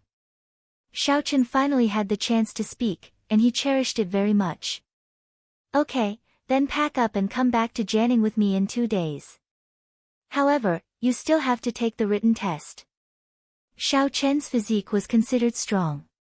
She was cultured and had a good foundation. Yang Qindong nodded and accepted her. As soon as she heard Yang Qindong agree, Zhou Hua was overjoyed and said excitedly, "Quick, thank the sixth young master." Xiao Chen was also quick-witted. He immediately knelt on the ground with a plop and kowtowed to settle the matter. However, what was a little ridiculous was that they were only 2 years apart in age. However, no matter how one looked at it, Yang Qindong was too outstanding. Zhou Hua was already very satisfied with the matter of her third son and Xiao Chen. She was ready to leave with her son and daughter. However, at this moment, Xiao Yu refused. She used all her strength to not let Zhou Hua take her away. Instead, she stubbornly said to Yang Qindong, "Big brother, Xiao Yu also wants to follow you." You're too young. Yang Qindong shook his head. Xiao Yu would only be 10 years old after the new year. First of all, she was not qualified in terms of age. I'm not young, and I will grow up. The most important thing is that I listen to Big Brother more than anyone else. Xiao Yu shook her head like a rattledrum. Her eyes began to fill with tears. Xiao Yu's request put Yang Qindong in a difficult position. He had said that he would only accept children between the ages of 13 and 16. Xiao Yu was not qualified in terms of age. If he accepted her, what would others think? What would they think?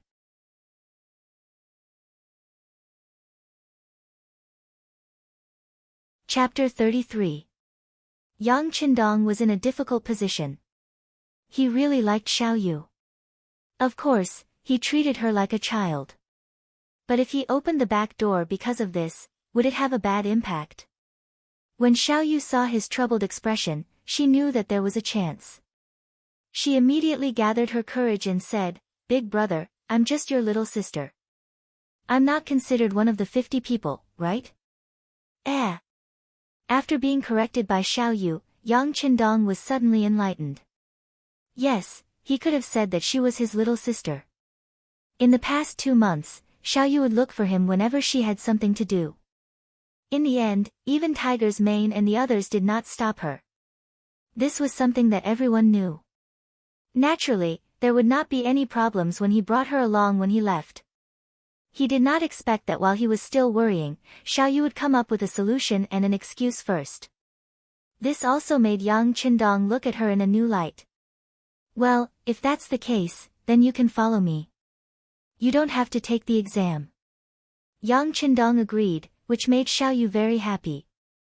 She held her mother's hand and shook it constantly, as if she was asking for credit, but also as if she was expressing her joy. Zhou Hua also did not expect that this time, the 2 children would be able to follow the 6th young master. In particular, the younger daughter was even more amazing. She became the only person who could follow the 6th young master without taking the exam. Xiao Yu's matter was just an interlude. Next, there were also people who wanted to go through the back door. Yang Qindong met some of them, such as Jing Shuang, the son of the cement factory director Jing Guang, Kong Jia, the son of the paper factory director Kong An, and a few others. However, he did not meet most of them. He just found a random reason to reject them. 3 days later, the exam began. It was divided into 2 parts, civil and military. The military part was to run a 3-kilometer race. If one could keep up with the team and not fall behind, they would pass. The civil part was also the most important part. It was to test arithmetic and write an article on understanding the illegal docks. It was stipulated that words that could not be written could be replaced by pinyin. From this, one could see what they were thinking in their hearts. They also held the initiative in their hands to decide who they wanted to recruit. The test lasted for a day, and the final results were announced at night. Naturally, some people were happy while others were sad. Fortunately, the Black Wharf was a place where everything flourished, and there were many things that could be done. Moreover, Yang Qindong also said that if there was a chance in the future, he would come here to recruit people to his side. Thus, the impact of the incident gradually subsided, and those who were not selected also returned to their normal state of mind. Early the next morning, Yang Qindong left the Black Pier. The selection was sent out before the sun rose, and it was requested that every person who was selected not be sent off by their parents. Otherwise, their quota would be revoked. This was also the first lesson that Yang Qindong taught everyone. Stay away from your parents and learn to be independent. Although this seemed a little cruel, it was beneficial for growth. Just like today's education, there was too much emphasis on grades. Most of the children were focused on studying, and very few teachers and schools paid attention to nurturing the children's character. Yang Qindong's way of doing things was to start with independence. Then, he would let them suffer. Only such children could understand the warmth and coldness of human nature more deeply, and their chances of success when they grew up would naturally be much higher. 1447 AD, the 11th year of the Zhengtong dynasty. The New Year's bell was rung. From this moment on, Yang Qindong was 17 years old. It had been nearly 2 years since he came to the Ming dynasty. From nothing to something, his power had developed to today. It was likely that other than a limited number of people, no one knew how powerful he was now.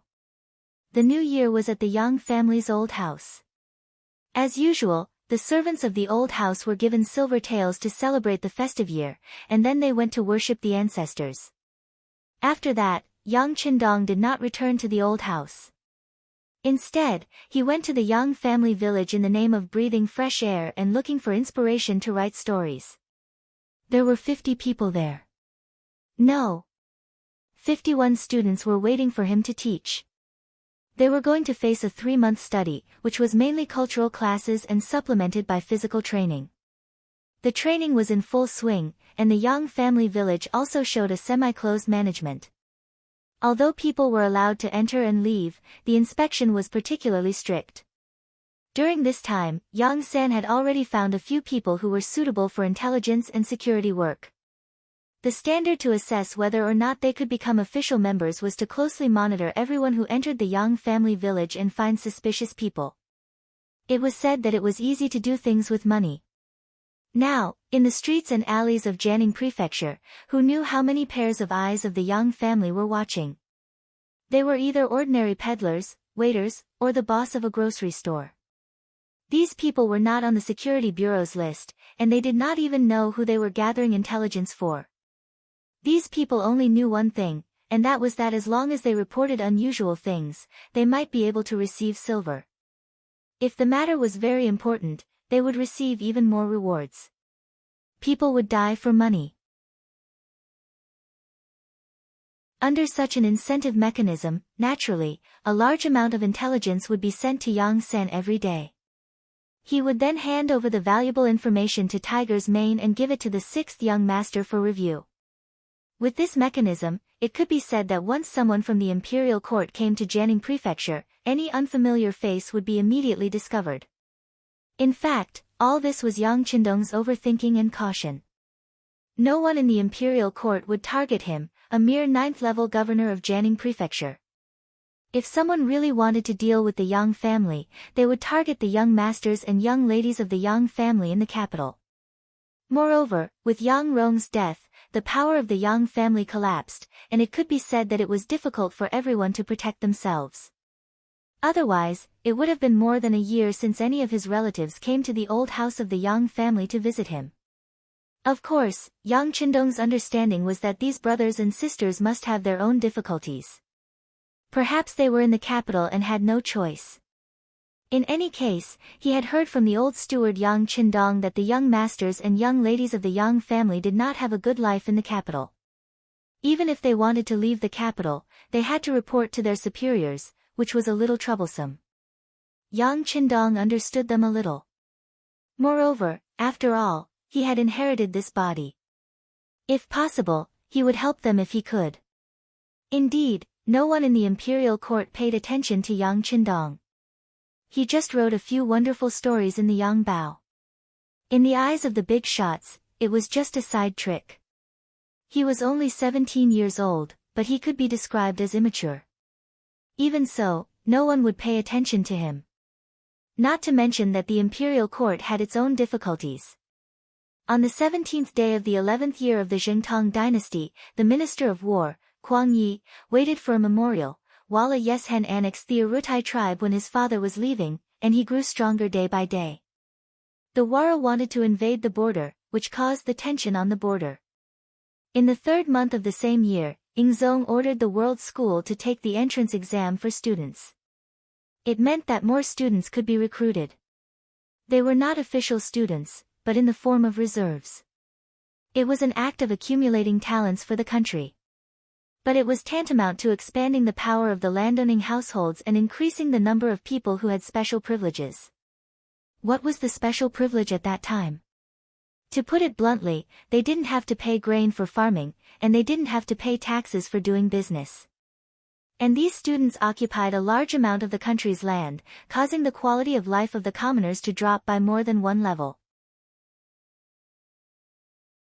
Many people worked hard for a year, and even when they had a good harvest at the end of the year, they still couldn't afford to pay the taxes. It was as the saying went, when the people prosper, the people suffer, but when the people die, the people suffer.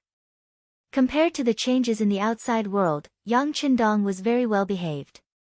He stayed in the Yang family manor, saying that he was writing stories in peace and praying for his parents.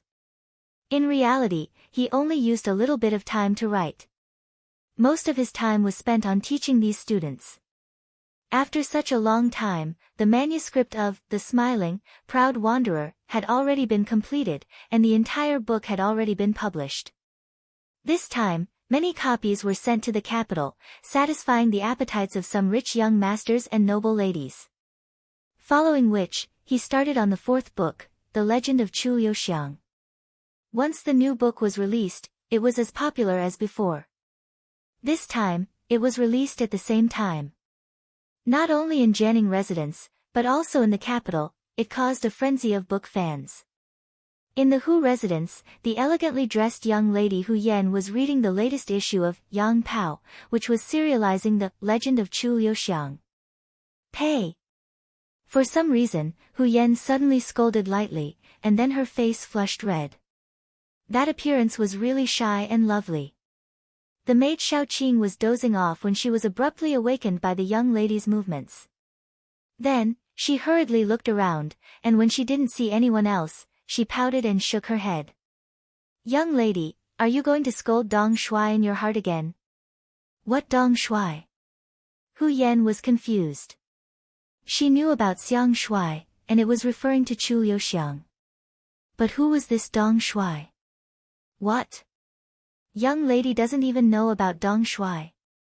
That's the name that everyone gave to the sixth young master of the Yang clan, Yang Qindong. In the book, he wrote that Chu Liuxiang had 8 close female friends, and that he liked all of them. Then, isn't this person also an affectionate young master? That's why everyone called him Dong Shuai. Qing brought out the words that she heard from others when she bought the Yang Pao. Hearing such an explanation, Hu Yan's face turned red and she said, "That's right, that Yang clan's 6th young master must be a dissolute young master. People say that one can judge one's actions based on one's observation." Hu Yan looked very angry. In fact, the reason why she was angry while reading the book was because she hated Chu Liuxiang for loving every woman he saw. She didn't believe that a man could truly love every woman by his side. Although it was said that the young master of a large clan would take a few concubines, that was only for the sake of having a prosperous family. How could a man truly love every woman he saw? At the very least, she didn't believe it.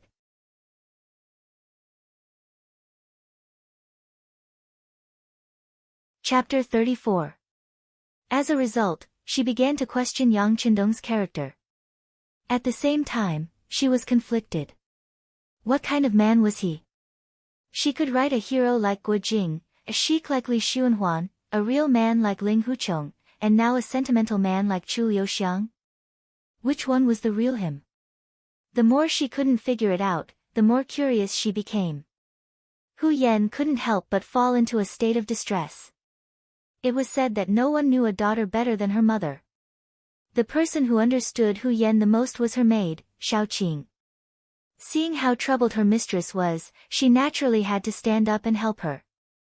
She immediately took the initiative to say, "Mistress, I heard that Lord Hu has accepted a mission to the south to investigate some military matters.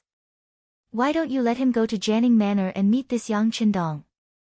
Wouldn't everything be clear then?" "Ah! Let your father go." "This, can he agree?" Although Hu Yan's heart was somewhat moved after hearing this, it was more of a lack of confidence. Why wouldn't he agree? This is a father-in-law looking at his son-in-law. Besides, it's just a matter of convenience. What's wrong with that? As long as mistress uses your entanglement technique, Lord Hu won't disagree. Qing seemed to know her mistress's father very well and appeared to have a card up her sleeve. "Ah! What do you mean by a father-in-law looking at his son-in-law? Qing, you dare to speak nonsense? You're asking for a beating." Hu Yan's face immediately turned red, making her look even cuter and more enchanting. But at the same time, she began to chase after Qing, unwilling to give up. No one knew whether Qing managed to catch up with her. But when Hu Zhangning returned home that night, Hu Yan took the initiative to rush over, and then, in the Yang Manor, The learning and training of the 51 people was nearing the end. During the learning period, everyone's physical strength was trained. Perhaps it was because of his young age, but he learned everything very quickly. Although he was very tired after a day of hard work, he relied on his young age and good food to recover his body very quickly. In terms of fighting strength, they were naturally inferior to the first batch of Ling Feng. But in terms of loyalty, they were definitely higher. In particular, Xiaoyu had played a huge role in this. Perhaps she had inherited her father, Wenqi's smart genes. While the others were still studying with their heads down, Xiaoyu was the first to propose that the sixth young master should be the center and that the sixth young master should be the leader. In particular, her learning ability was very strong. Coupled with the fact that she was Yang Qindong's little sister, although she was young, her reputation was not low. Even many children who were older than her lowered their heads and followed her lead. Not only that, but Xiaoyu and Xiao Yin were also very close. The two of them were 8 years apart, but sometimes they were as close as real sisters. Yang Qindong couldn't quite understand this. However, all he needed to know was that these two were on his side. They could do whatever they wanted. With Prestige and Xiao Yin on her side, Xiaoyu had more opportunities to see Yang Qindong alone. Under the constant begging, the sixth young master finally gave in to the young girl's attacks and handed over 3 songs. In the end, these 3 songs were all military songs. The first was the People's Liberation Army's military song. Yang Qindong called it a military song. Onward, onward, onward. Our troops face the sun, stepping on the land of our motherland. The second song was, Coming Back from Target Practice. The sun sets in the west, the red clouds fly in the sky. The soldiers return from target practice, return from target practice. The red flags in the wind reflect the rosy clouds. Happy songs fill the sky. The third song was, Red from the East. Red from the East, the sun rises. The country has produced a Yang Qindong. He seeks happiness for the people. He's the savior of the people. Reality had already proven that military songs could raise morale and strengthen the cohesion of soldiers. Many times, when military songs played, the soldiers' hormones would rise, and they would become excited and excited. The 3 military songs, especially the third one, had unknowingly raised his status. This was something Yang Qindong had thought about a long time ago. An army needed its own soul to ensure stability, and he was undoubtedly the best candidate. As for whether or not he had the suspicion of being Wang Pe, that was up to each person. Not only did Yang Qindong hand over 3 songs, but he also handed over Little Rain's army song. The effect of the army song was great. Firstly, it could unite the morale and unite the people. A song could tie everyone's hearts together, and they could sing together loudly to show the majestic morale of the team. Secondly, it could inspire people and relieve pressure. Soldiers were already under a lot of pressure. A good song could encourage everyone to persevere together. They would bleed and sweat but not cry. They would not fall behind even if they lost skin and flesh. Thirdly, it could liven up the atmosphere. The military officers were strict, and the atmosphere was dull. The leader of the team sometimes lacked human touch, so he could liven up the atmosphere by singing. Fourthly, it could promote mutual understanding, understand each other, live in harmony, and form a united front. Like Who's the Hero, let's sing and compete. Hee hee, let's compete. 1, 2, 3, 4, 5, we've been waiting so hard. 1, 2, 3, 4, 5, 6, 7, we've been waiting so anxiously. If I ask you to come, you'll come. You're too shy. If I ask you to sing, you won't sing. You're too shy. Hee hee, too shy, etc. Hearing these things, Xiao Yu's eyes widened, and her face was full of disbelief. At this moment, she worshipped the sixth young master even more. She wanted to know more about this big brother. What was in his head? Why did he have so many new and good things? She thought that she was already quite smart, but compared to the sixth young master, she was not even worth a finger. The military song was brought to the 51-people team by Xiao Yu, and it was quickly spread. These children were smart to begin with. After they read and learned how to read, they quickly entered the period of proficiency. Time slowly entered the middle of April. After the 51 political teachers, all of them passed the examination. Among them, 15 were excellent, 20 were good, and 16 passed. Among them, Xiao Yu and Xiao Chen both graduated with excellent results. On the night of graduation, a banquet was held in the Yang manor. However, everyone's mood was a little low. This was because they all knew that after graduation, they would not have the chance to see the sixth young master at such a close distance in the future. Feeling everyone's sadness, Yang Qindong raised his wine glass and said with a smile, "Tomorrow, I'll go to the Black Dock with everyone. At that time, you'll see the exciting first appointment ceremony." Wow! That's great! Everyone immediately became happy. Everyone still did not understand what an appointment ceremony was, but to be able to go back to the Black Dock with the sixth young master and have more opportunities to interact with him was, of course, what everyone wanted. That night, many children got drunk, especially Xiao Yu, who drank a lot. She fell asleep in Yang Qindong's arms with a red face. In this regard, Yang Qindong did not have the slightest intention of blaming them. It was rare that he did not call for an emergency meeting at night. He knew that the 3 months of training were very difficult for these children. Their nerves were especially tense. Now that they had finally graduated, it was time for them to relax. Nothing happened that night. The next morning, everyone thought that they had set foot on the road back to the Black Dock with a new spirit. At the Black Dock, various factories had begun to be built one after another. Although they were facing a situation where they could be moved at any time, the factories were a bit simple and crude.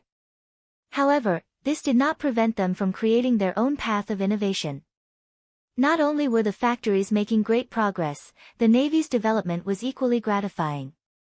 Under the joint efforts of Gao Xiong and Ling Song, they had fought several naval battles in the past 3 months. Relying on their advanced weapons, strict military discipline, and excellent military training, they had won one battle after another. The Navy's fleet had also been greatly expanded. It was no longer like before, when they only had 2 or 3 ships. Now, apart from the treasure ship, which was no longer being built in the Ming dynasty, they had 1 second-class horse ship, 4 third-class grain ships, 10 fourth-class ships, and 20 fifth-class warships.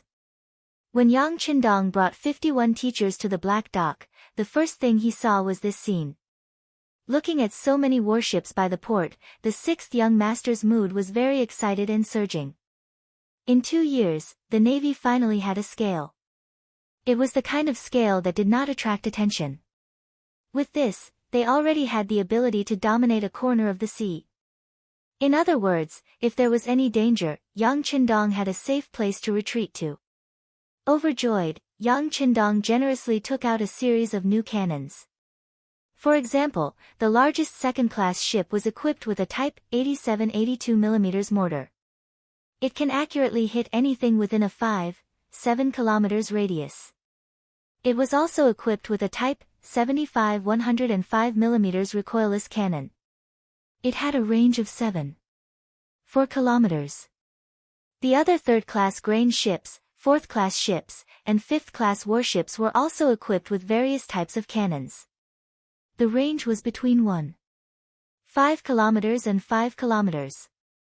The accuracy and range of modern cannons was far from what the civilization and technology of that time could compare to. It could be said that with these, in addition to the brave soldiers, there was no naval fleet that could not be defeated. With these, Yang Qindong finally issued his first order. That was to expand outward, preparing to take down Qiqian City, Tainan City, and Ryukyu Island. At the same time, they would dominate this part of the Ryukyu Sea. Any ships that passed through here would either pay a heavy tax and become friends, or be destroyed and sunk. Finally, they were prepared to take down Qiqian City and the entire Ryukyu Island. Gao Xiong, Ling Song, and the others were very excited. Gao Xiong was in charge of the naval battle and the landing on the sea. After that, the land battle of Qiqian City would be led by Ling Song. This was not a drill, nor was it a small skirmish. It was a real conquest of the island. The scouts had already investigated thoroughly. There were 30 to 40,000 people living in Choken Castle, and the entire Ryukyu Island had more than 200,000 soldiers and soldiers. If they were to occupy that place, it was easy to imagine how huge the base would become.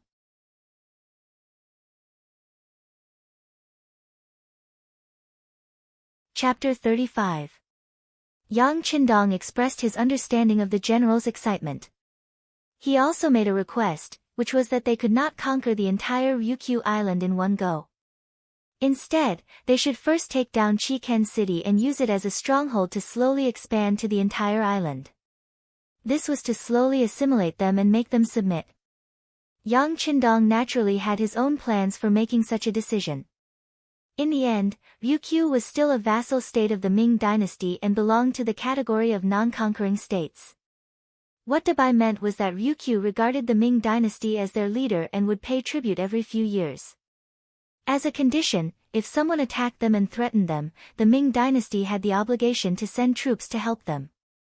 Yang Qindong did not want to become enemies with the powerful Ming dynasty, so he naturally would not do such a thing.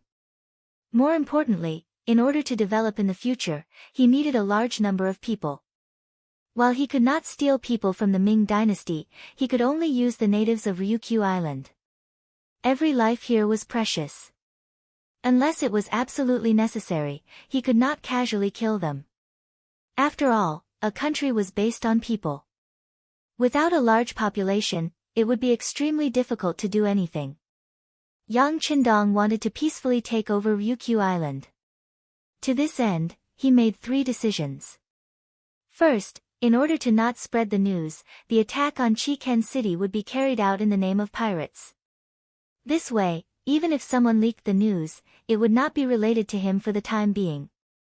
Second, he strengthened his control over this area of the sea. He only allowed people to enter and not leave Ryukyu Island. Anyone who left the island would be strictly checked. If there were suspicions, he would be detained.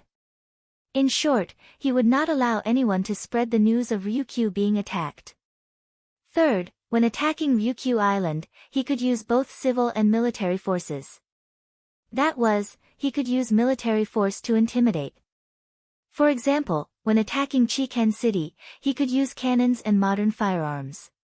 He had to take down the city with lightning speed and intimidate the people. Afterward, the political instructors began to work, focusing on persuasion and persuasion. In addition, various factories were built one by one. He greatly promoted irrigation, built cement horse tracks, and created prosperous businesses. This allowed everyone to have things to do, food to eat, and money to earn. When a person had enough to eat and drink, they would get used to this kind of peaceful life. Their thoughts of rebellion would fade a lot, and it would be easier to manage. As for the issue of feeding everyone, Yang Qindong had already made relevant arrangements.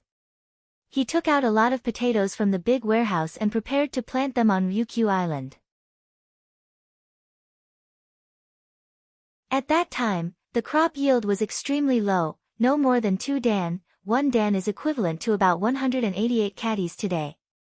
Potatoes, however, could yield as low as 15 dan and as high as 20 or 30 dan.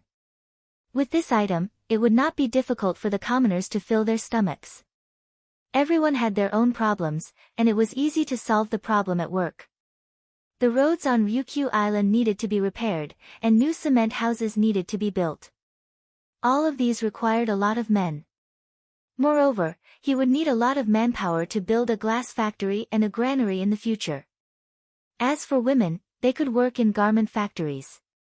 Those who were cultured could become teachers. They could also learn new songs and join the propaganda team.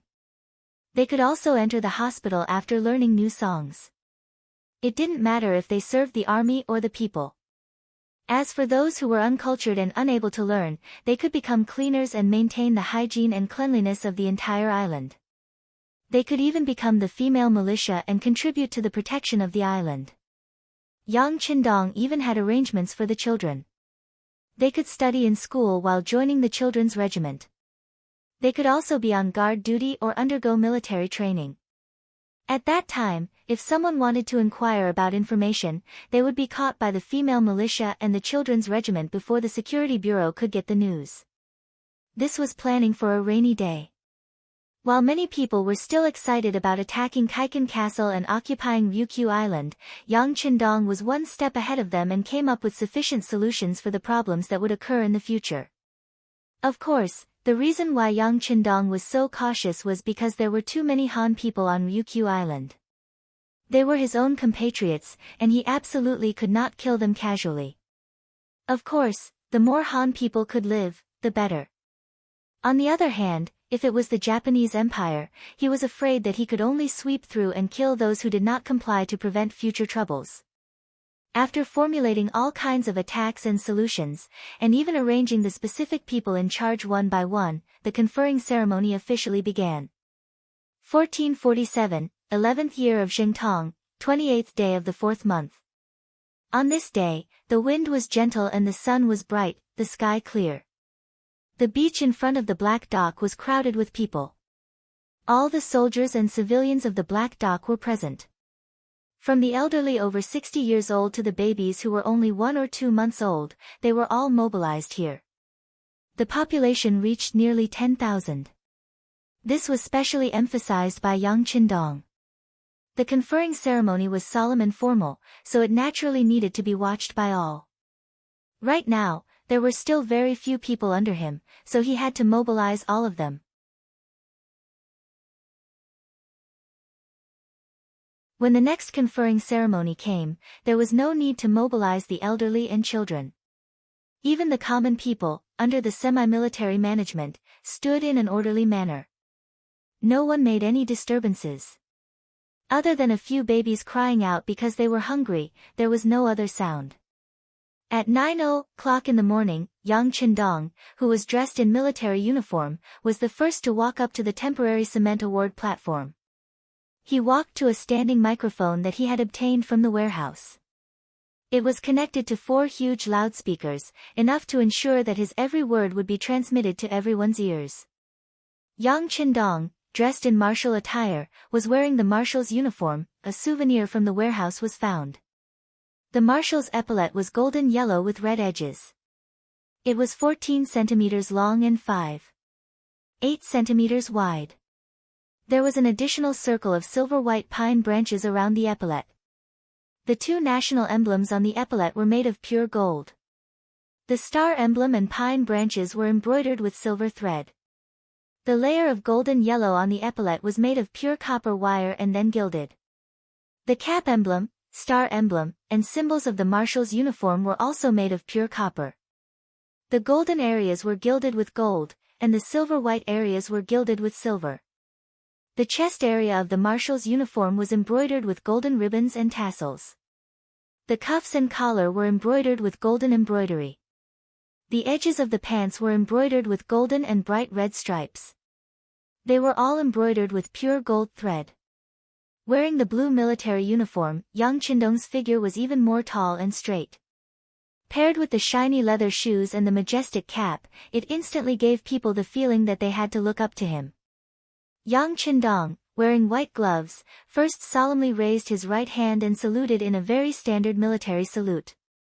Then, he decisively put it down and looked at the people below the stage. He said in an excited voice, "Today, all of us will be here to witness the arrival of a sacred moment, and that is the military's conferring ceremony. The military's duty is to protect the country. Their existence is to protect everyone's lives and property. In order to complete this mission, they have to sacrifice their youth and even their lives. Therefore, being a soldier is glorious and sacred. The military cares about the family and forgets about the family. They can't be blasphemed." However, since ancient times, no country in history has ever had a military holiday. This is unfair and unjust. I, Yang Qindong, hereby announce that in order to show my respect and gratitude to the military, August 1st of every year will be Army Day. This is a military holiday, a holiday unique to them. That day belongs to them. Glory and glory will only bloom for them. Long live the sixth young master. Long live the sixth young master. It was the first time that the status of a soldier had been raised to such an extent. For a moment, the excited soldiers below the stage began to shout loudly. They shouted with all their might to express their feelings of being soldiers who would die for their friends. In the crowd, Xiao Yu was also tearing up when she heard Yang Qindong's words. Seeing that everyone's morale was so high, she was excited. She suddenly had a bright idea and sang loudly, "The east is red, the sun rises. The country has produced a Yang Qindong, he is the people." As soon as Xiao Yu started singing, her voice immediately became louder. The other 50 teachers who knew this song sang loudly at the top of their lungs at this moment to express their feelings. As for the other soldiers, they could only stare with their eyes wide open. They couldn't get a word in. After all, they hadn't learned this song yet. But even so, the singing of 51 people, no. It should be 54 people. There were also Qiao Yin, Beta Persei, and Yang Si from Jianing Prefecture. 54 voices shouted loudly. It was not a small momentum. They smoothly finished singing the first time. The general idea of the lyrics was also heard by the other soldiers. He Yang, Song De Shang, and the other 5 teachers felt the meaning of this song. They made up their minds to find Xiao Yu and the others immediately after the ceremony. They must learn this new song first. After Dongfang Hongge finished singing, the scene quieted down again. Yang Qindong's eyes were bright. He said in a loud voice, "Next, we invite the conferring personnel to come to the stage. The ceremony officially begins." As soon as he finished speaking, the sound of orderly footsteps could be heard on the stage. Tiger's Mane took the lead, followed by Gao Xiong, Ling Song, Yu Guang, Ting Shan, and Xiao Feng. They were all dressed in uniform. Among them, Tiger's Mane, Ling Song, Ting Shan, and Xiao Feng were dressed in pine branch green. They looked more calm and dignified. Gao Xiong and Yu Guang were dressed in white navy uniforms. They looked so dazzling and radiant. 6 sets of uniform were neatly worn on their bodies. They looked so neat and straight. Coupled with the large caps with the badges of the 88, they looked even more spirited and elegant. On their feet were black leather shoes that no one had ever seen before.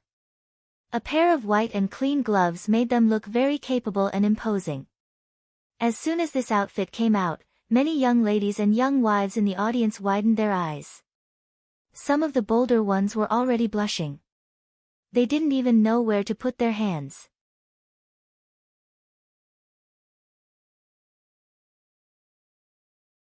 Chapter 36. At this moment, Tiger's Mane and the other 5 were also very excited.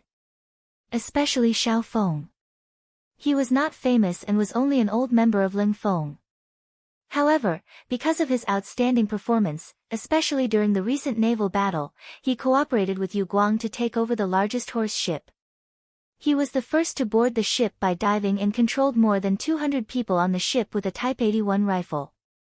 He was recorded as a great merit after the battle.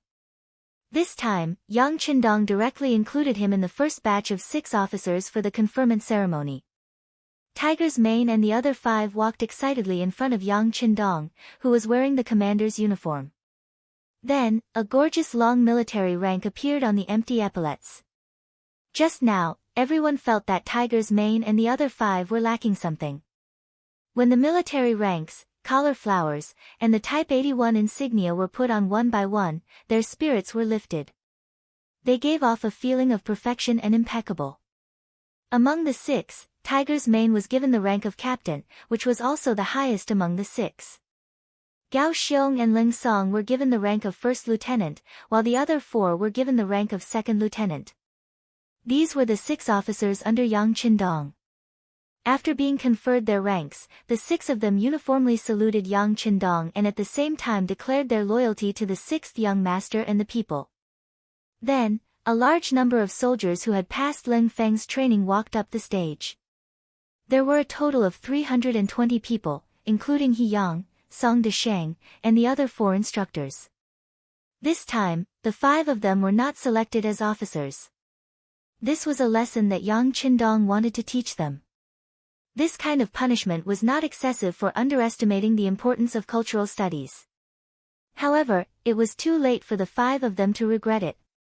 If they had known this would happen, they would not have underestimated the importance of cultural studies.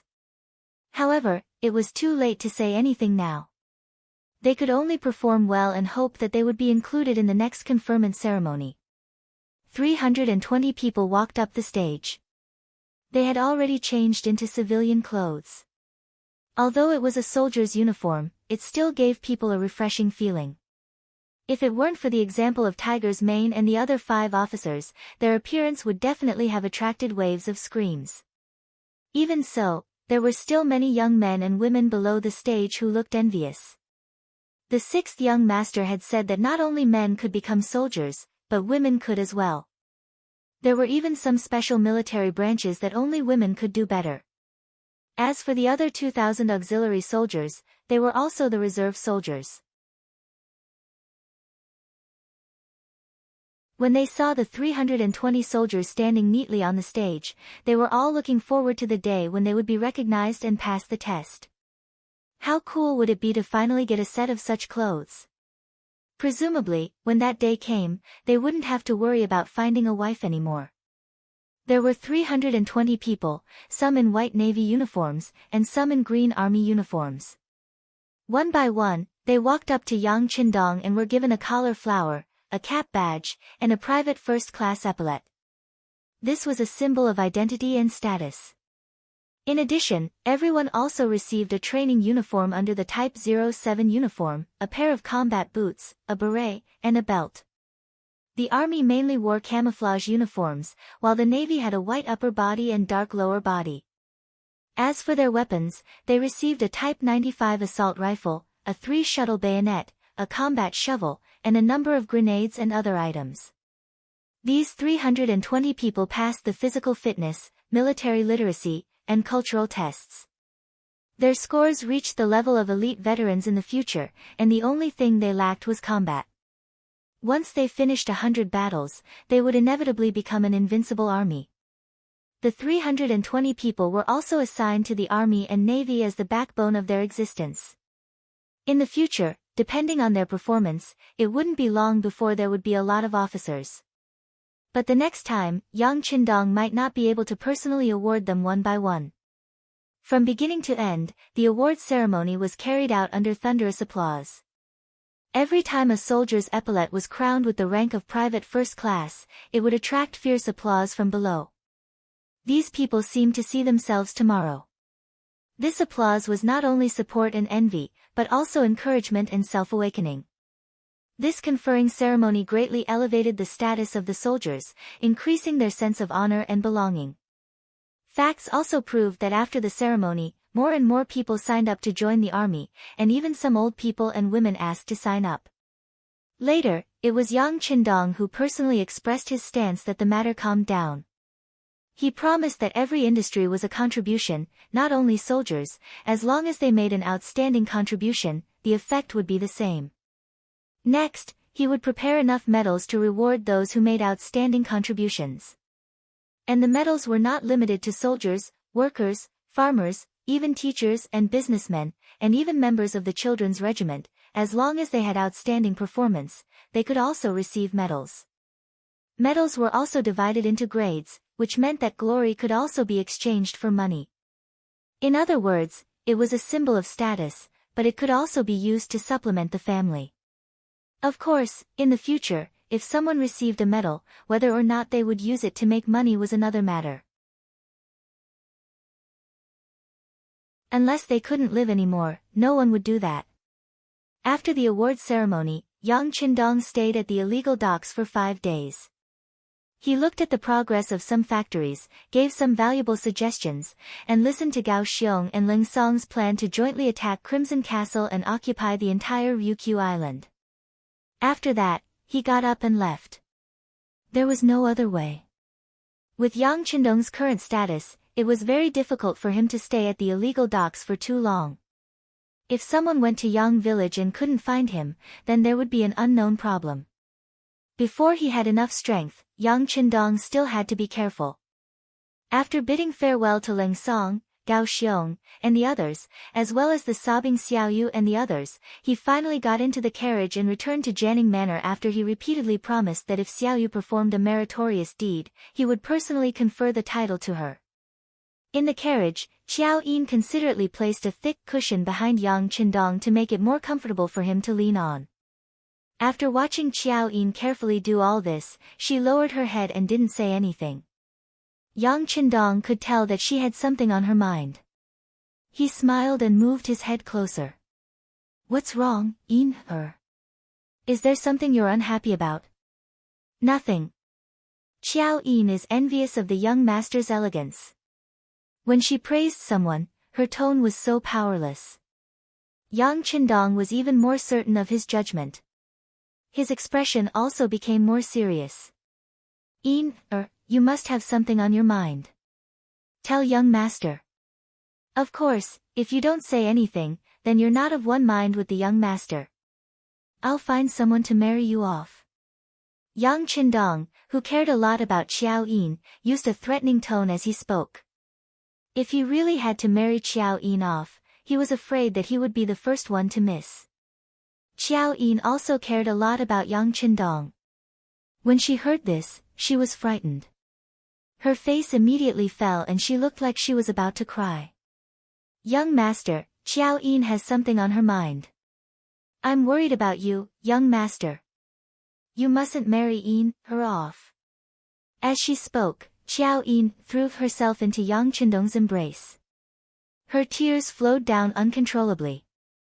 Previously, when she saw Yang Qindong doing something, Qiao Yin was happy but also worried. After seeing the appointment ceremony this time, she had a better understanding of the young master's strength. This inevitably made her worry even greater. The Ming dynasty didn't allow for the raising of private soldiers. Even princes with the same surname weren't allowed to have them. What kind of person was Yang Qindong? He was just a young scholar. Of course, now that he was a 9th-ranked official, if news of the illegal docks were to spread, then he would definitely be beheaded. It wouldn't even be excessive to implicate the 3 families. In Qiao Yin's heart, the young master was so knowledgeable and so capable. Now that he was an official, if he continued to develop, then his future would be limitless. At the very least, he wouldn't have a problem with having enough food and clothing. So why did he have to do something similar to a rebellion? She was a bit afraid and even panicked because of her fear. She was worried about what would happen to the young master if news of the illegal docks were to spread one day. When that time came, what should she do? Holding the crying Qiao Yin in his arms, Yang Qindong stretched out his right hand and gently patted her back. His expression was a bit more peaceful. He knew what Qiao Yin was worried about and knew even more clearly what he was doing. Perhaps it was as others thought. He could let go. With the resources and ability in his hands, being a safe young master wasn't a problem at all. But could he really do that? He would marry in the future, have children, and have descendants. Perhaps he would be able to live peacefully in his lifetime. But what about his children? What about his children and grandchildren? Once the Ming dynasty fell and the Tatars entered the pass, they could all become slaves. This was definitely not what Yang Qindong wanted. When he thought of that, his heart would ache. This was the main reason why he wanted to establish his own power. As the saying goes, it's better to rely on yourself than on others. Rather than hoping for the younger generation to work hard, it was better to do something himself. At the very least, he would create better conditions for them. Even if there was danger, under the powerful protection and umbrella he established, he would have more time and opportunities to avoid disaster. Of course, Yang Chendong had a bottom line when doing things. That was, he wouldn't take the initiative to make a move against the Han people. Because they were his own people, he would unite as many as he could and help as many as he could. Unless they killed themselves, he wouldn't make a move against them. Secondly, it would depend on the attitude of the imperial court towards him. If he could use his thoughts to influence the emperor and make him make some reforms that would benefit the people and govern the Ming dynasty well, his power would only be on the sea and not on the mainland. It was still the same sentence. Yang Chendong had always admired the backbone of the Ming dynasty. He also admired the emperor's behavior of guarding the country. At the very least, the emperors of other dynasties couldn't compare to him in this aspect. But what if he couldn't influence them? Then he could only play by ear. Since Yang Chendong was blessed by the heavens to come to the great Ming dynasty and brought so many good things, if he didn't do anything, wouldn't he be betraying the heavens? At least, that was what he thought.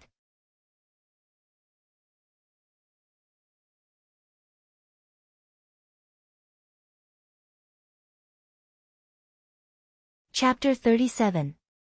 He did have some ideas, but it wasn't the time to tell her everything. Even in front of Qiao Yin, he couldn't tell her everything. Could he tell Qiao Yin that the great Ming dynasty would be destroyed in less than 200 years and would be ruled by the descendants of the Jurchens? At that time, would all the Han people be left behind and become slaves of the Manchurian Qing?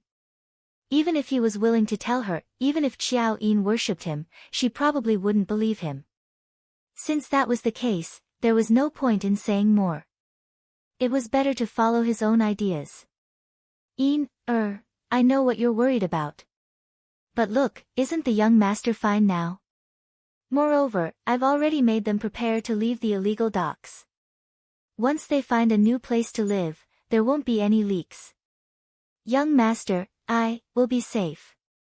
Young master, do you know what Yin, is worried about? I only thought of this method to take them in because I pitied them. In fact, Yin, also saw that the people at the illegal docks, regardless of gender or age, which one of them isn't living happily? Presumably, this kind of life is something they didn't even dare to think about before. And I, young master, have helped them realize it. Isn't this also a great merit? Yin, there's no need to think so much. In a person's life, danger is everywhere. If you're not careful, you'll be hit by a rock or struck by lightning. Sometimes you'll even choke to death while drinking water. Life is short. It's like a fleeting cloud. Since we're lucky enough to come to this world, of course, we have to do as much as we can to do what we like. That way, we won't live in vain. Don't you think so? Also, young master can promise Yin, that as long as we're not in danger, these people will only move around at sea and won't appear beside us. What do you think? While persuading her, Yang Chendong gently stroked Qiao Yin's back, down to her hair, and finally cupped her cheeks and looked at her seriously. Really? Will they affect the young master if they're just out at sea? Originally, Qiao Yin was only worried about Yang Chendong. She was afraid that her actions would be known by others and that the imperial court would punish the young master. If that happened, it would be equivalent to her being ruined. If that happened, there would be no meaning in her life. More importantly, Qiao Yin believed that since she was the young master's personal maidservant, she had to stand up and warn him when she saw that something was dangerous. This was her duty and responsibility. Now that Yang Chendong said that there was no intention of rebellion, and that as long as there was no danger, those people would only stay at sea, they immediately became happy. Of course. When has the young master ever lied to Yin? Yang Chendong saw that Qiao Yin had been persuaded and his mood improved. He reached out his hand and tapped Qiao Yin's nose.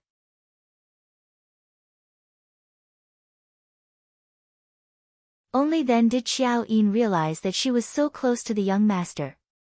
Her face immediately turned red, and when she felt a light scratch on the bridge of her nose, she threw him a coquettish look and said, "Young master is naughty." At this moment, Qiao Yin was so charming. In addition to her good looks, she had been eating well and sleeping well for the past 2 years. Her body had already become plump. All of this caused Yang Qindong's heart to sway. Even his body began to react. Cough. In order to avoid awkwardness, he felt that his body was only 17 years old. It was still too early for him to do certain things. He should wait a little longer. Otherwise, it would be detrimental to his health. Thus, he forcefully suppressed the excitement in his heart and tilted his head. With a sleepy expression, he said, "That the young master is tired. He wants to sleep for a while." Xiao Yin had already noticed Yang Qindong's tall tent. She was already 18 years old, so she had already heard about it from her mother in the Yang family's old residence. Her face immediately turned red. Her heart was filled with joy because this proved her charm. However, she still said with concern, "Young master, if you're tired, then go to sleep. When it's time to eat, I'll have the tiger's mane stop and call you." "Okay, okay." At this moment, Yang Qindong felt very uncomfortable. He had actually lost his composure in front of Xiao Yin. After all, he had lived 2 lives. His mental age was already 40 years old. This really shouldn't be happening. He didn't know how to deal with the awkwardness in front of him. He simply tilted his head and went to sleep for a while. June, 1447. Du King Zhangfu's farmland was seized. Eunuch Xining tried to seize Du King Zhangfu's farmland, but Zhangfu refused. Xining's brother Xisheng led his dying slaves to beat up Zhangfu's wife, causing her to become pregnant and die. Zhangfu complained to Yingzong, but Yingzong refused to help Xining's brother. Afterwards, Xining instructed the Qing county magistrate to falsely accuse Zhangfu of seizing 20 hectares of farmland. In June, Zhangfu was ordered to return the farmland to the people. Zhangfu could only obey. He was an old official of 4 dynasties and a meritorious official in the Battle of Jingnan. He led the army south to conquer Annan, destroyed the Hu dynasty, and achieved countless military merits in 3 expeditions to the north. However, in his later years, he still couldn't avoid being bullied. Even a random eunuch could give him a hard time. Even if he complained, he wouldn't receive the emperor's favor. This represented the immense power of the eunuchs. Many old officials were bitterly disappointed. However, in order to not be implicated, no one dared to stand out and say a few words of justice. When the news spread and reached Yang Qindong's ears, he couldn't help but sigh.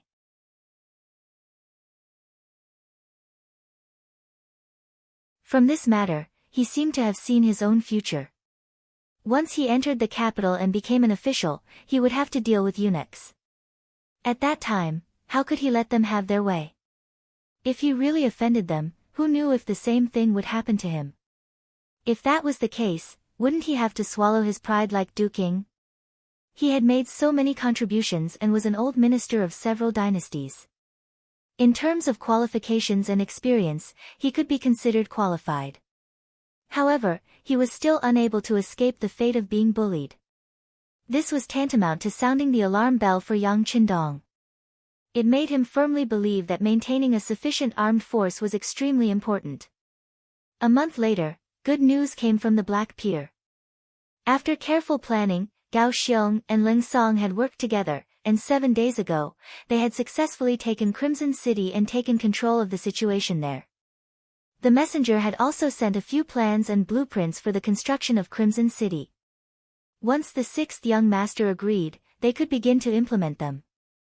Holding the map of Crimson City, Yang Qindong did not sleep for the entire night.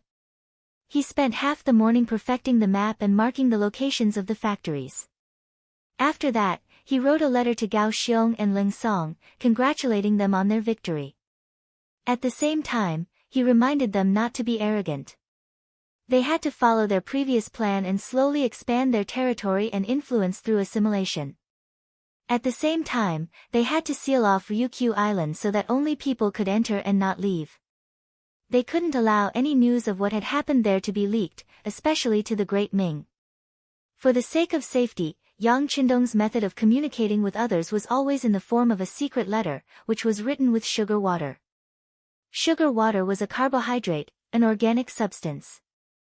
When written on paper, it was colorless, but when burned, the organic substance would carbonize and turn black. In reality, all organic substances would turn black when burned. This technique sounded very simple, but no one knew about it at the time.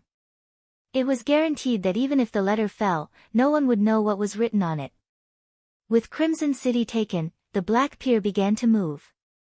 Most of the factories, civilians, and barracks there would be demolished, leaving behind only a few small houses for daily communication.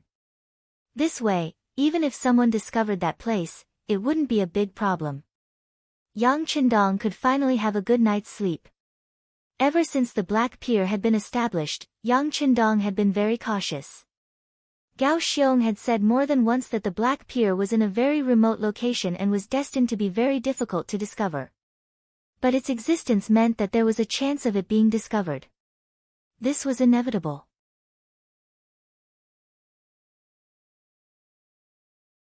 As a result, he hadn't had a single day of proper rest.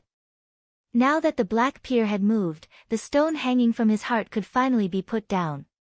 This also meant that his plans for the seaside had officially come to an end. What came next was to prepare for the capital.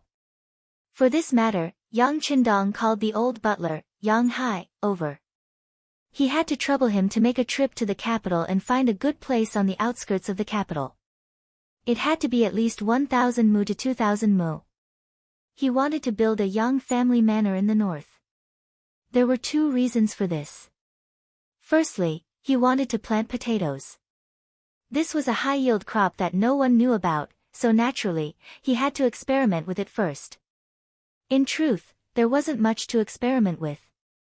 Yang Qindong was only doing this to give others a visual impact, so as to obtain a better reputation for himself, and perhaps even a better official position. Secondly, and most importantly, he needed a relatively safe place. He didn't want to live in the capital. If any danger were to occur, he wouldn't have enough time to react, and there wouldn't be enough time. But if he were to live outside the capital, he would have more protection. With the name of potatoes, no one would be able to criticize him. In short, Yang Qindong had always been on guard. He would definitely not be like Zhang Fu, who would let others bully him without retaliating. People said that even a rabbit would bite when cornered. As for whether Yang Qindong would bite someone or not, it would depend on how anxious he was and how much he was forced to do so. Bringing the potato seeds and some farmers of the Yang family manor, butler Yang Hai began his journey to the north. This time, he would stay there until the sixth young master went to the capital. Then, he would hand over the position of butler to his son, Yang Neng, and return to the old house in Jianing Mansion to enjoy the rest of his life. This was also approved by Yang Qindong. This time, Yang Hai also brought his son, Yang Neng, to teach him what a good butler should do. Everything seemed to be going very smoothly, and Yang Qindong was only waiting for the coming year. Once the mourning period was over, he would enter the capital and pay his respects to the prosperity of the capital. But just as he was about to do so, an unexpected guest suddenly appeared outside his old estate.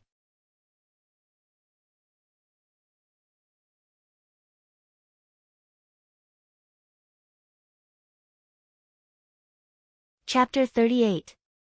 Yang Qindong, who was writing the Chu Liuxiang series of stories, Legend of the New Moon, suddenly saw Tiger's mane rushing over from the corner of his eye. Beside him, Xiao Yin was still grinding ink as if she hadn't heard him. Yang Qindong coughed lightly. Yin, young master is feeling a little thirsty. Oh, Xiao Yin will bring some tea for young master. Xiao Yin apologized and left. Tiger's mane flashed into the study and said with a hint of anxiety in his voice, "Young master, someone saw a dozen strangers in the city. They have embroidered spring blades on them and 3 of them are heading towards our old mansion." People from the embroidered uniform guard. Yang Qindong frowned when he heard the name embroidered spring blades. He couldn't figure out what these people were doing here. Did they discover something? That shouldn't be the case. It had been some time since the people from the illegal docks moved away. If they were here to cause trouble, they wouldn't have come at this time. Moreover, there were only 3 of them. Wasn't that looking down on them too much? Although the embroidered uniform guard and East Rock didn't need any reason to capture people and were very domineering, it didn't seem right to say that there were only 3 of them out on official business. In that instant, Yang Qindong thought of many questions in his mind. Then, he determined that the 3 of them weren't here to capture people. Perhaps there was something else. Young master. What should we do? Tiger's mane looked nervous. According to his plan, he would directly control the 3 of them so that they wouldn't be able to enter the old mansion. Then, he would find a safe place to ask them and everything would be clear. If they really discovered something and wanted to capture people, then they would directly go to Crimson City and stay there. It should be incomparably safe with the sea between them. Let's wait and see first. After Yang Qindong determined that they weren't here to capture people, he decided to wait and see.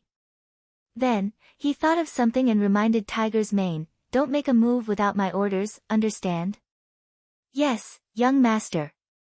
Seeing how resolute Yang Qindong was, Tiger's mane didn't dare to make a decision on his own, so he agreed and left. At this moment, Xiaoyin walked in with a cup of hot tea. Her timing was impeccable.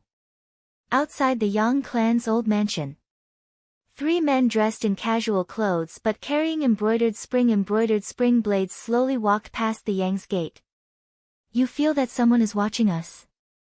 The young master's man's eyes mane's eyes, T's mane's mane. Although this person was a little older, in his early 40s, it still couldn't hide the heroic spirit on his face. It could be imagined that when he was young, he must have been a handsome young master. "Head.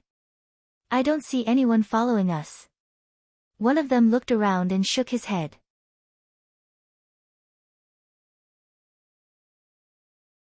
"That's right, boss. This is a private visit, and we never revealed our identities. This isn't the capital, and no one in this tiny Jianing prefecture would be able to recognize us," the other man confidently replied. "Is that so? In that case, I must have been mistaken." The mane's mane shook his head and looked around. When he didn't find anyone suspicious on the street, he relaxed. "How about this, we'll leave through the back door. Like you said, we're not here for official business, so let's not go through the front door. We'll scare people." The 3 of them paused on the street for a short while before taking a detour to the back door of the Yang's mansion. Normally, unless something major had happened, only the side door and the back door would be open. The side door was for visitors and people of status to enter and leave, while the back door was for the servants to move about. The Yang's mansion was no exception. Because it was almost lunchtime, there were quite a few people going in and out, saving the 3 of them the trouble of knocking on the door. They stepped through the door as soon as they arrived. This was Yang Qindong's intention. His actions were known by very few people in the Yang's mansion. He wanted to take the opportunity to let others know that he was an honest young master and did not have any bad intentions. The 3 of them walked into the backyard without being stopped. It was only when they entered the inner courtyard that someone came over to question them. Seeing that someone finally came over to question them, one of the lackeys couldn't help but say, "The management of the Yang's mansion is too lax. We're already here, but someone came over to ask about our identities. If we had any bad intentions, wouldn't we be able to easily take the 6th young master's life?" "That's right. I heard that this person was very powerful, especially when it came to writing martial arts stories. Now that I think about it, he's probably just an armchair strategist." The other lackey also had a look of support and agreement. When the middle-aged man heard the discussion of the 2 lackeys, he didn't say anything to stop it. This was because he had the same opinion. At this moment, the thought of being spied on had completely disappeared. It must have been an illusion. The person who walked up was a steward of the backyard. He was usually in charge of 4 or 5 Yang servants. It was because of this identity that he couldn't help but curiously greet the strangers when he saw that there were no Yang's people leading the way. "The 3 of you? Who are you? Who are you looking for? How did you get here?" Being stopped, the middle-aged man didn't panic at all. On the contrary, he was very calm and said confidently, "We're looking for the 6th young master. We're his old friends." Old friends? Looking at the middle-aged man's age, the steward of the backyard didn't believe it. Who was the sixth young master?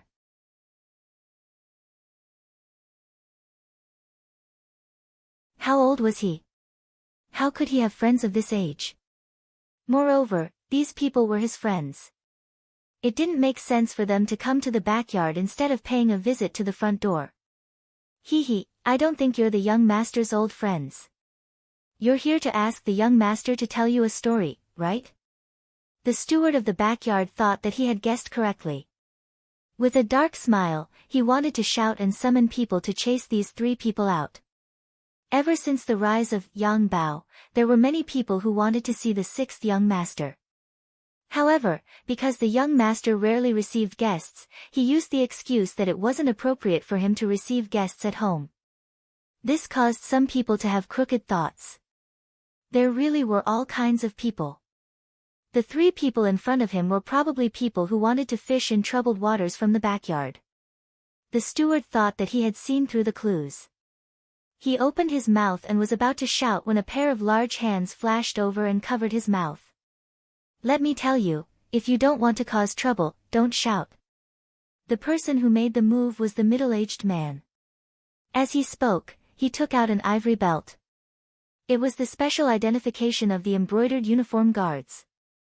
There were all kinds of rumors about the embroidered uniform guards and the East Factory. They really took orders from the emperor and had unimaginable power. They didn't need any evidence to arrest people. Sometimes, they even relied on their mood. In particular, the ivory belt they used made people's expressions change. It went without saying what it represented.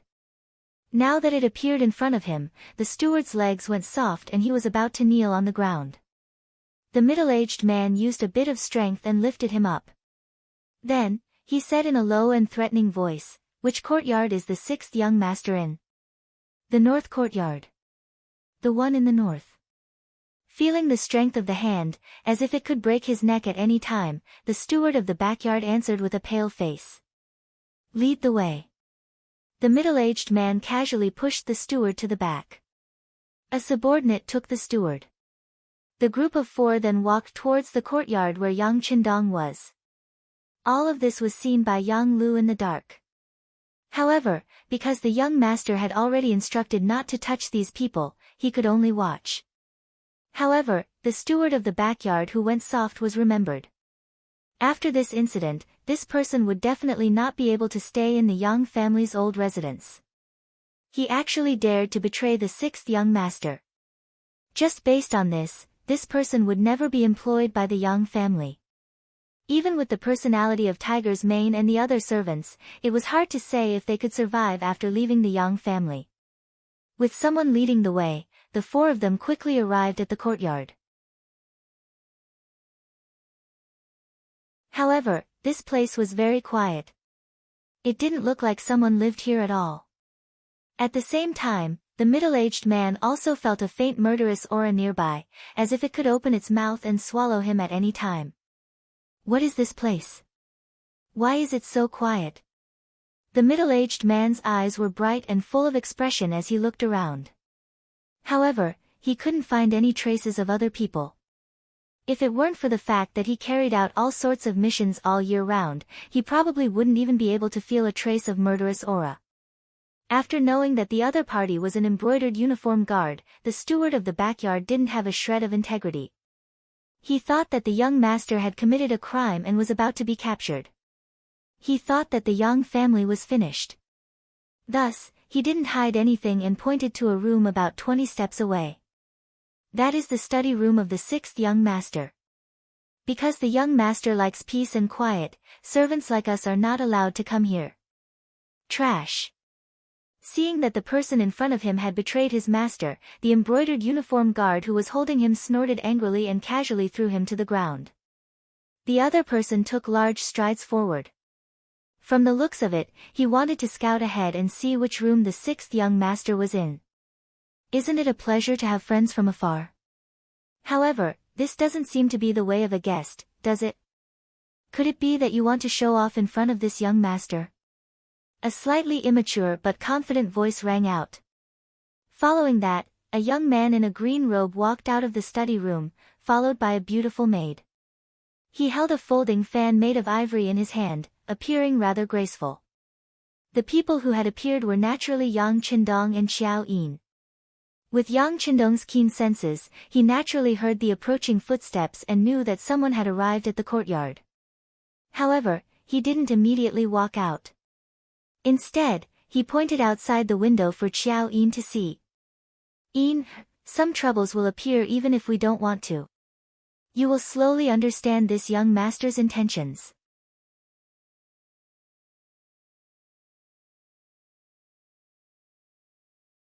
Chapter 39. At this moment, Xiao Yin's face was pale with fright. Someone had actually dared to barge into the young master's courtyard without permission.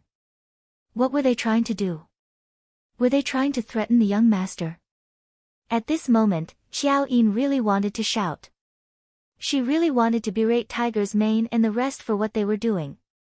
They usually boasted so much about how powerful they were. Why was there no trace of them now? Alright, it's fine. Everything is under the control of this young master.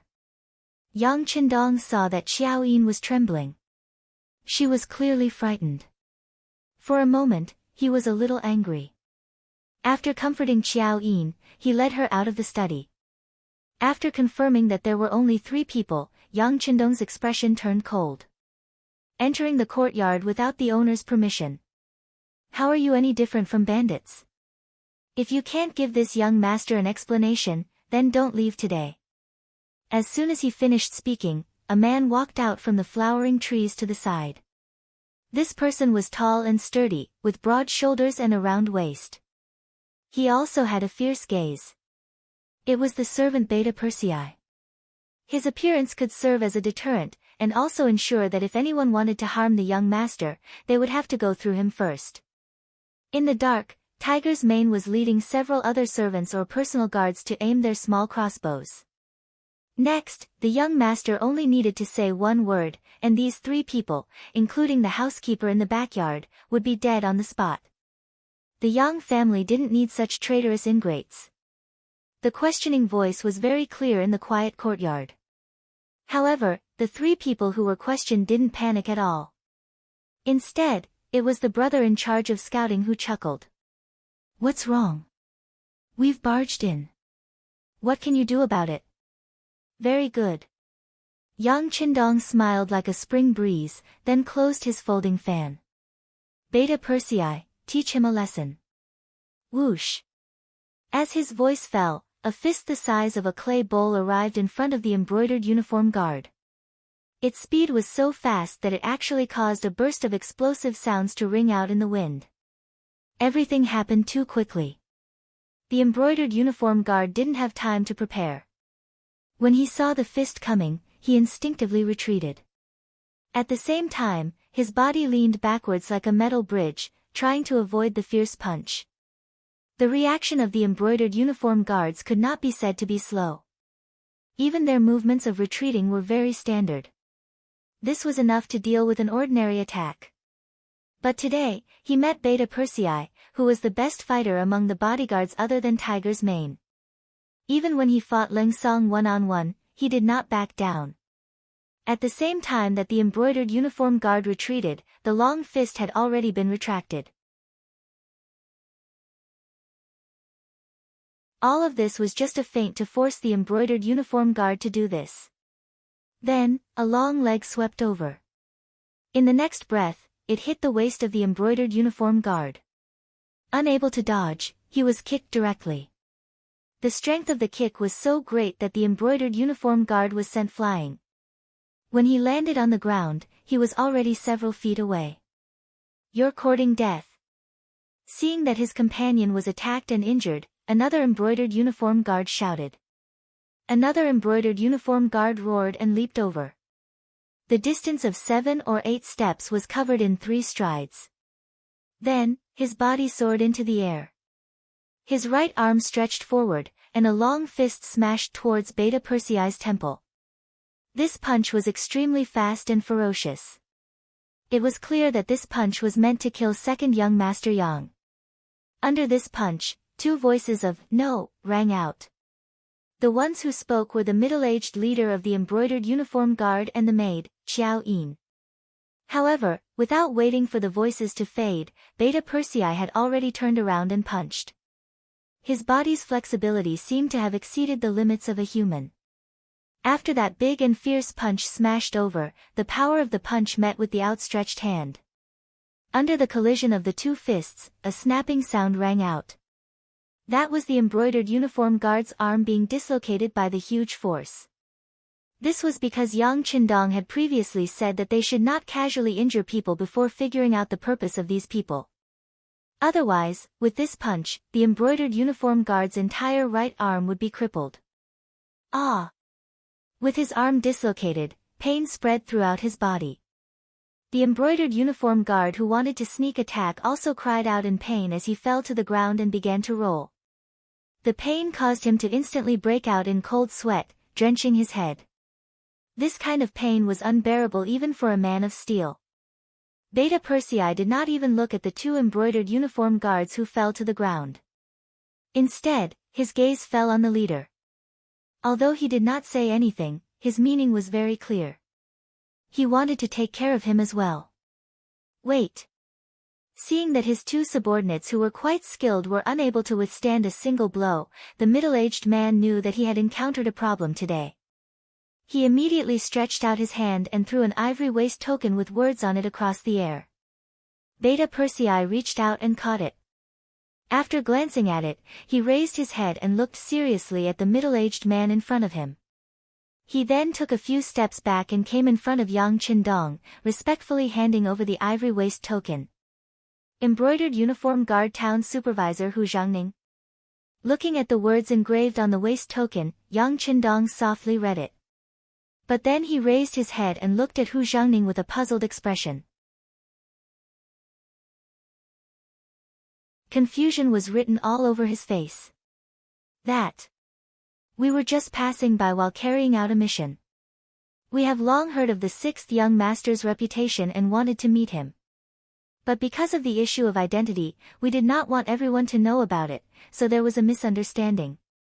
Hu Zhangning said with a slightly red face. He did not expect it. But because his daughter was too clingy, he had no choice but to agree to meet the sixth young master. What did he look like? What kind of character was he? This could be considered as an old father-in-law coming to see his son-in-law in advance. Who would have thought that the result would be like this? His two subordinates were beaten to the ground. If he did not reveal his identity in time, he was afraid that the next one to be injured would be him. If that was really the case, then he would really lose all his face here. Since the other party had revealed their identity and expressed their goodwill, Yang Qindong naturally would not use any violent means. At least now was not the time to fall out with the embroidered uniform guard. Other things aside, his brothers and sisters were all in the capital. If he really dared to do this, then the safety of his family would not be guaranteed. When that time came, no matter how much he did, he would not be able to make up for the lack of family affection. So it's the embroidered uniform guard. Qindong has been rude. Beta Persei, hurry up and fix his arm. Pretending not to know anything, Yang Qindong immediately said in a reprimanding tone. Yes, young master. Beta Persei knew that this was an act, but he still pretended to be terrified and quickly agreed. Then he took a few steps forward and gently helped the dislocated arm of the embroidered uniform guard to a sitting position. Then he saw the arm move and shake, and it was already as good as new. After moving for a while, it would be more or less recovered. As for the other person, he only suffered a kick. Beta Persei had already held back. It was extremely painful at the time, but it would slowly recover after a while. Seeing that the two of them were fine, Yang Qindong revealed a blooming smile. Lord Hu, please. This. Sorry to disturb you. Faced with the sixth young master's invitation, Hu Zhangning originally wanted to refuse. He really did not have the face to continue staying here. But since he had already promised his daughter, he had to give an explanation. Although she had seen Yang Qindong, and he was indeed handsome and dashing, just this point alone was not very convincing. He had seen and heard many stories about those who pretended to be dignified but were actually full of thieves and prostitutes. Thinking that through a conversation, he could understand the other party in depth and also be responsible for his daughter. Hu Xiangning finally put his face aside for the time being. After agreeing, he strode into the study. Xiaoyin, serve the tea. Yang Qindong smiled and turned to the side, inviting Hu Xiangning to enter first. After all, in terms of position, Hu Xiangning was a fourth rank, and in terms of age, he was much older than himself. He could even be called an uncle, so it was only right for him to be modest. Beta Persei did not stop Hu Xiangning this time, but turned to the side to let him pass. But then he stood at the door of the study. From the looks of it, if anyone wanted to harm the sixth young master, he would probably go berserk again. A trace of doubt flashed through his heart. Yang Qindong was only a ninth-rank small official. Why would there be such an expert protecting him? Hu Xiangning could not figure it out. When he sat in the small reception room connected to the study, he was still frowning. He, Lord Hu, my servant has offended you. It was because a thief had broken into the backyard at night. Later on, I had no choice but to ask someone to find such a guard for my safety. Yang Qindong had a look of helplessness. He knew that if this matter could not be explained properly, it would easily become a weakness for others to use against him. So that's how it is. After hearing the explanation, Hu Xiangning's expression immediately became much better. When he thought about how many people would know about Yang Qindong after Yang Bao became famous, it was normal for some people to harbor evil intentions. Naturally, it was reasonable for him to have such a strong guard. Things had a reasonable explanation. Next, when Hu Xiangning and Yang Qindong talked, it was a lot more natural. Governor Yang, this official is actually here to mourn old Master Yang and your mother. My father is the current Minister of Rights. Because he could not casually mention his father's honorific title, Hu Xiangning used his official position to speak. Oh, so it's Minister Hu's family. Qindong has been disrespectful. Hu Zhao's name immediately jumped into his mind. Yang Qindong immediately stood up and cupped his fists in salute. Seeing that Yang Qindong was not narrow-minded because of the unpleasantness just now, and was instead so polite and respectful, Hu Xiangning felt much better. Hu Xiangning felt much better and smiled apologetically. Magistrate Yang, there's no need to be like this. I was a little rash in my actions before. It's fine, it's fine. It's all a misunderstanding. Yang Qindong did not know the relationship between his father and Hu Xiao, but since Hu Xiao was here, he had to be polite first.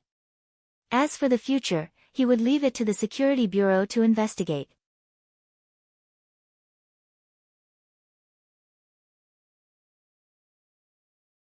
Chapter 40.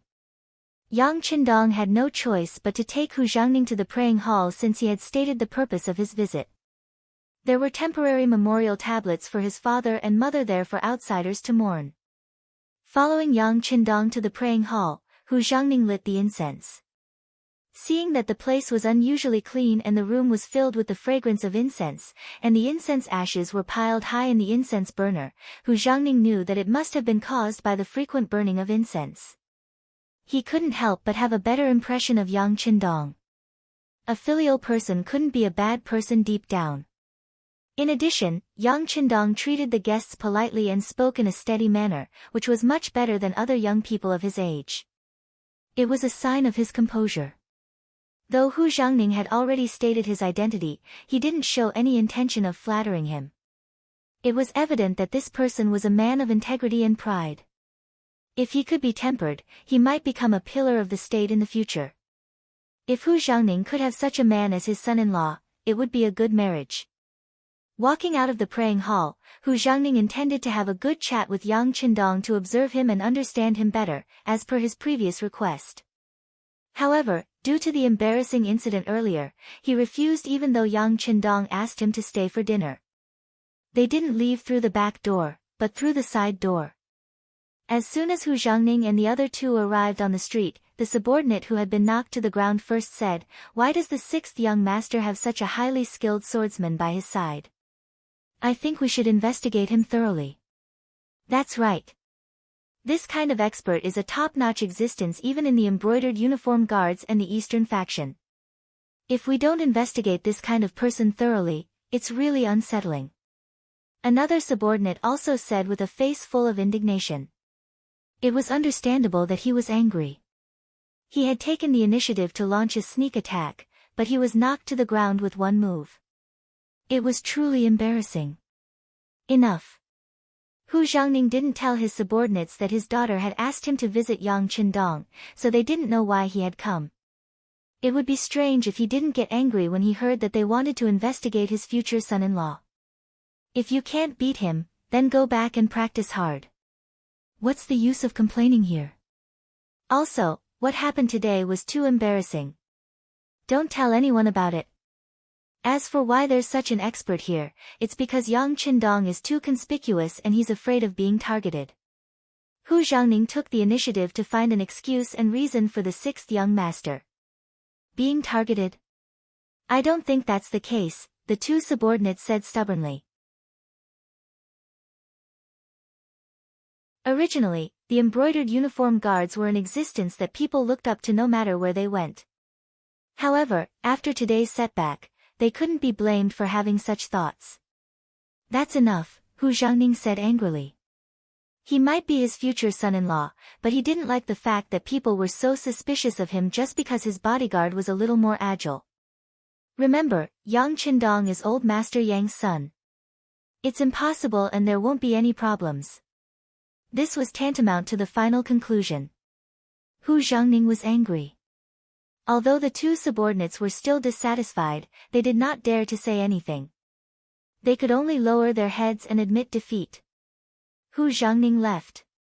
According to the information from the Security Bureau, the group of 12 people only stayed in an inconspicuous inn in Jianing Prefecture for one night before leaving. During this time, they did not meet anyone, including the Jianing prefectural magistrate, nor did they have the slightest intention of making things difficult for the Yang family's old house. This action puzzled Yang Qindong. Could it be that Hu Xiao is really close to my father and they really came to pay respects? Shaking his head, Yang Qindong had to put this matter aside after arranging for the Security Bureau to investigate thoroughly. In the capital, Hu Zhangning returned to his residence after handing in the official task of inspecting the guards in the south. He had just gone to see his father, Hu Xiao, and roughly explained the process of the task. When he returned to the courtyard, his daughter, Hu Yan, came to greet him. The person he didn't want to see the most right now was probably his beloved daughter. He really didn't know how to say it, especially when two of his subordinates were taught a lesson. It made him feel even more ashamed. However, his daughter was not his subordinates. Since she came to find him, he couldn't hide from her even if he wanted to. In the study, Hu Zhangning was practicing calligraphy with a brush, which was also a way to calm his mind. A fragrance came to his nose, and Hu Yan, who was in her prime, walked in happily. "Father, I'm here to pay respects to you. You've worked hard this time." Hu Zhangning's heart sank. He knew that he couldn't hide, so he pretended not to see his daughter's anxious face and continued to write with the brush. However, at this moment, the calligraphy was so awkward that he couldn't calm down. Of course, he couldn't practice calligraphy.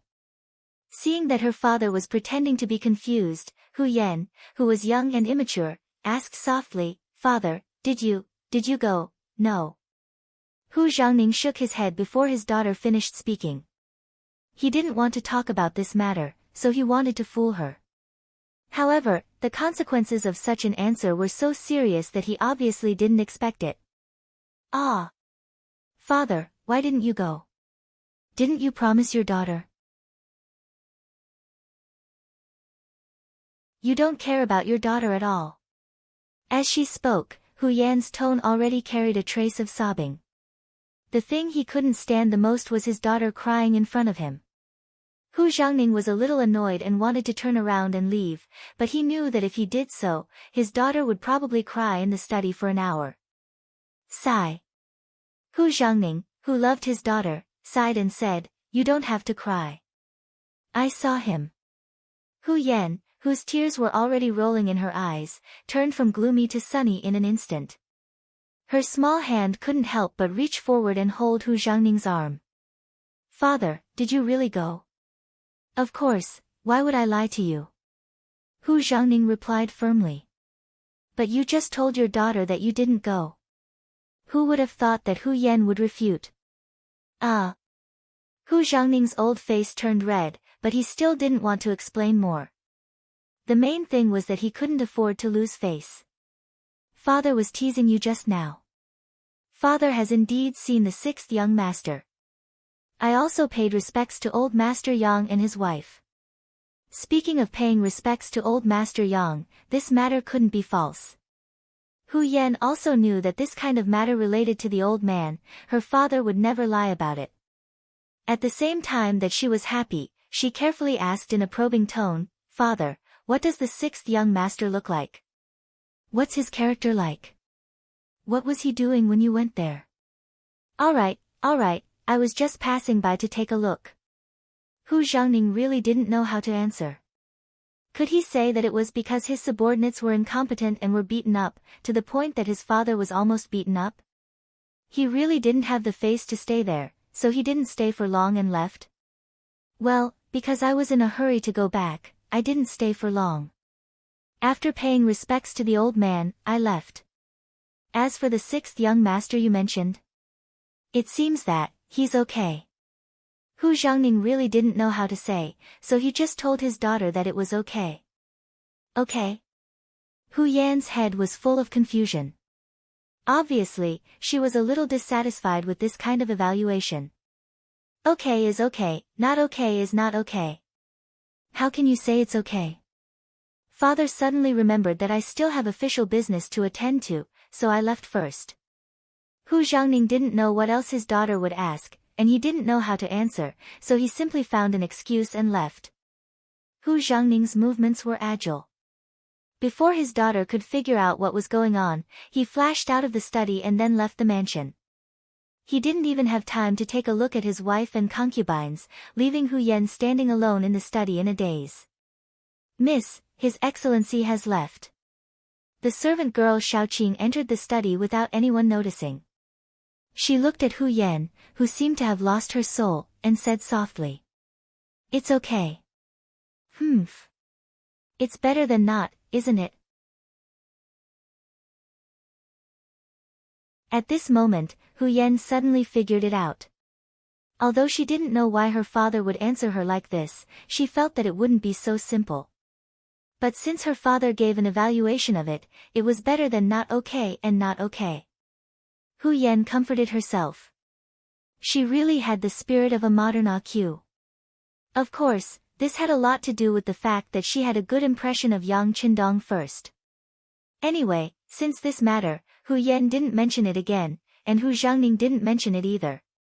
But after that, no one in the Hu mansion took care of the matter of proposing marriage for Hu Yan.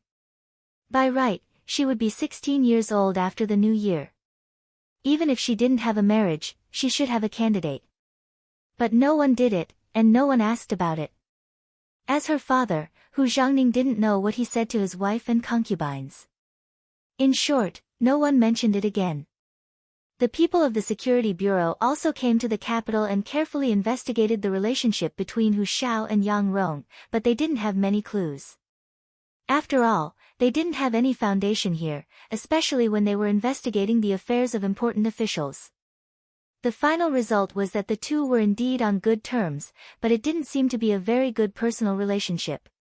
As for Hu Yan's matter, it wasn't in their investigation at all, so they naturally ignored it.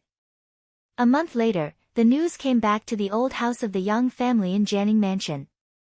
Neither the Brocade Guard nor the Eastern Palace Guards did anything special to the Yang family.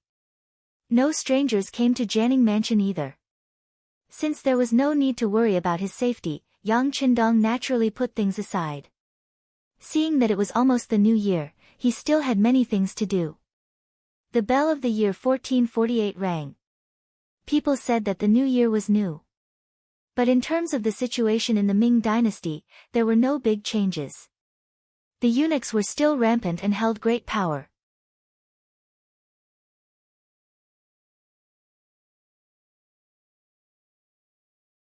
Chapter 41. In February, the Minister of Works, Wang Zhen, resigned and returned to his hometown. He had an upright and proud personality and was also a clean person, so he really couldn't stand Wang Zhen's actions. After he left, Shi Pu took over his position. The instability of the political system made the lives of the people even more difficult. In April, Deng Maoqi of Fujian rebelled.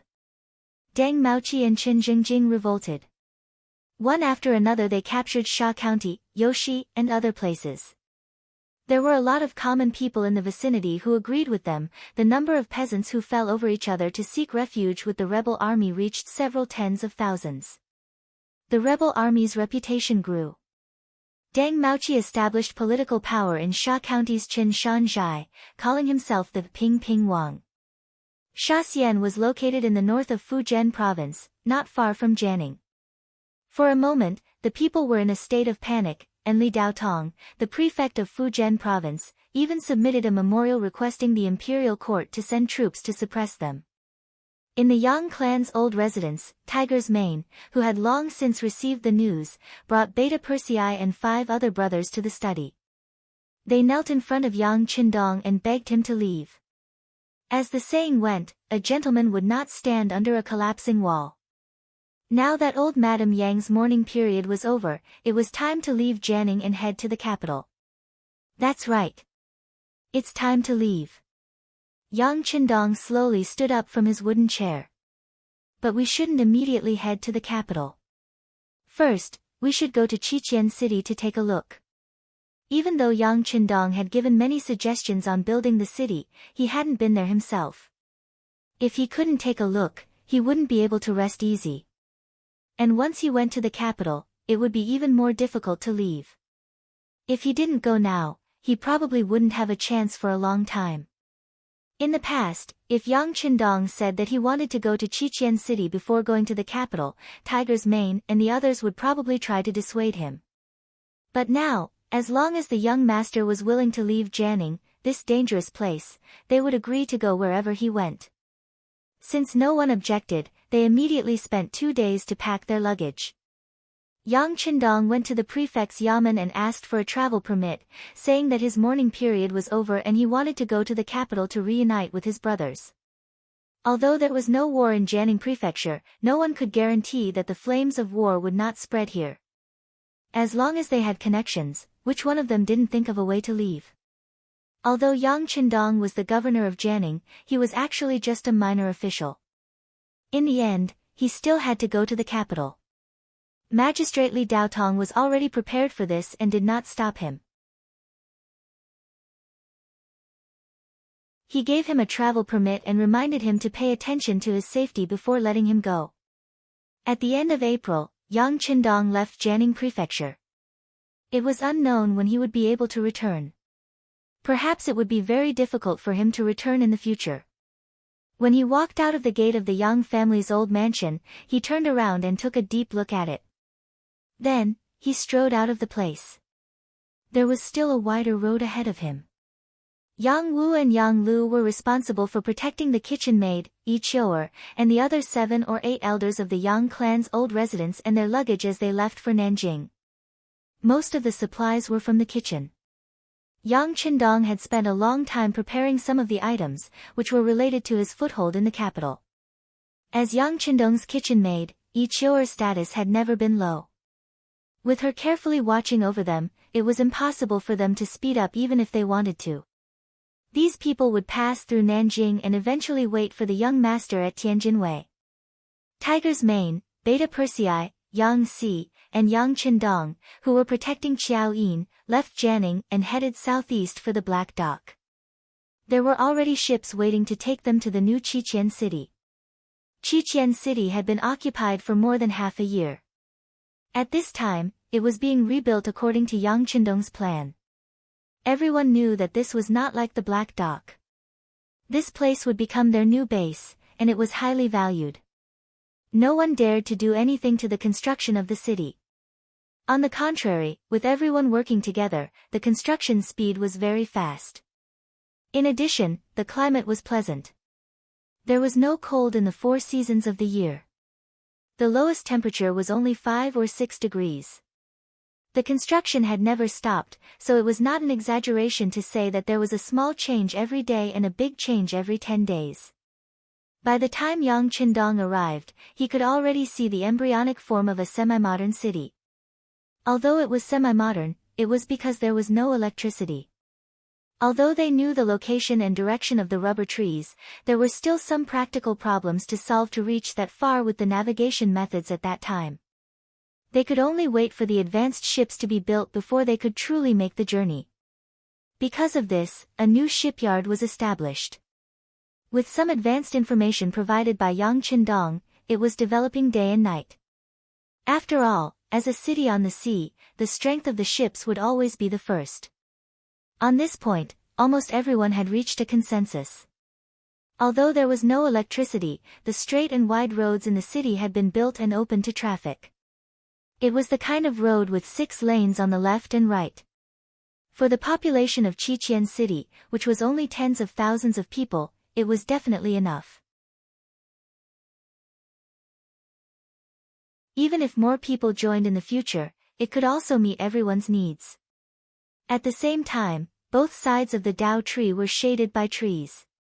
Under the circumstances of evergreen, the existence of these trees made people feel unusually cool and comfortable as they walked. It was not an exaggeration to say that they felt relaxed and happy. Not only were the sides of the road like this, but there were also such green settings everywhere in the city, reaching more than 30% of the city's proportion. The coverage of green branches could definitely be described as a garden city. For this matter, some people did not support at the beginning. They thought that a city was a place where people gathered to live. Transplanting trees in the city was simply a waste of resources. At least, other cities were not like this. Some people even took Beijing and Nanjing as examples, saying that there were many ancient capitals there, but they did not see so many trees planted in the city. It was just that because of Yang Qindong's strong influence, especially after Wan Xiaoyu and Wan Shaochen, those excellent political teachers, they entered the army, entered the people, and used their glib tongue to talk about the benefits of the 6th young master every day. It made everyone start to worship him, and there was even a faint feeling of creating a god. Of course, this god was naturally referring to Yang Qindong himself. With such a great influence, who would dare to oppose any of Yang Qindong's opinions? He was afraid that regardless of whether his superiors and subordinates could understand him or not, just the moment he returned home, his family would point at his nose and scold him. Why don't you think about it? Who brought you such a wonderful life? In this way, under the work of a group of political teachers, Yang Qindong was now a godlike existence in Qiqian City. Even a 3-year-old child, if you asked him who the current emperor was, he might not know. But if you asked who was the best person in the world, the answer would be the same, the 6th young master, Yang Qindong. There were discussions and different opinions, but when the tree transplants were completed, and the entire construction of Qiqian City had a rough outline, those who had various opinions immediately closed their mouths. Under the shade of trees that could be seen everywhere, when it was hot, one could find a place to cool down and feel the cool air. How wonderful was that? At this moment, everyone knew that the guidance of the 6th young master was correct, and those dissenting voices immediately disappeared. Especially according to the guidance of the 6th young master, all the old houses had to be demolished and rebuilt, and the new buildings had to be horizontal and straight. No matter how you looked at it, it had to be a line. At first, there were people who had doubts. They thought that this was a residential area, and it was fine as long as people could live in it. Why did it have to be like this? But when all the manpower and resources were gathered to build the first demonstration district, all the people who objected shut their mouths. The houses were orderly, and every street looked spacious and bright from afar. There was a school, a hospital, and a 3-story building that specialized in civil affairs. It dealt with domestic affairs and problems. Every few hundred meters, there would be a public toilet, and a few dozen meters away, there would be a green box of trash. There was even a solid wooden wheel that could be pushed around. Every day, when the sun rose, there would be people in charge of cleaning it up. Before there was any smell, it would be clean and tidy again. There were people who cleaned the streets every day, maintaining the cleanliness of the road. It made people feel good just by looking at it. There were also security guard towers. There were 2 in each residential area, on both the east and west sides. There were 6 soldiers in each guard tower. Every day, there were 3 shifts, and they would be replaced at intervals. This greatly protected the lives and property of the people in the residential area. In the center of the district, there was a spacious concrete plaza. It could accommodate 1,000 people at the same time without feeling crowded. It was said that when electricity was produced in the future, there would be people who would teach people what kind of fitness dance to ensure that everyone had enough energy to have a place to pass the time. On the side of the plaza, there were some iron fitness equipment that could be used to strengthen the body and prolong the life of people. All of this was like a heavenly existence, causing everyone who came to visit to stare at it with their eyes wide open, their faces full of envy. No one would want to leave after seeing the reality of this place. They only wanted to live here forever and never leave again. Because of this, Yang Qindong heard that something almost happened. Everyone was arguing about whether they wanted to live here. This was a human being. A human being's basic selfish mentality. Sometimes, when there was no food, just having a bite to eat would be enough, and that would be enough. When there was real food, they would want to eat something good and wear something good. When all of these were satisfied, they would have other thoughts. They would want to have more things. It was hard to satisfy the human heart. In the end, the matter was suppressed by the appearance of the Cold Vanguard Brigade. Although there were not many Cold Vanguard Brigade members, and some of the auxiliary troops contributed when they took down Crimson Embedded Island, increasing their numbers by more than 100, the real number was only about 500. However, they were all truly elite soldiers and generals.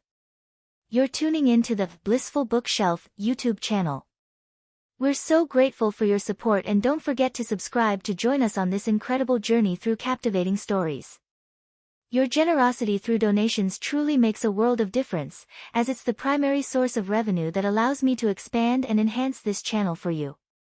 Thank you from the bottom of my heart for being a part of this adventure.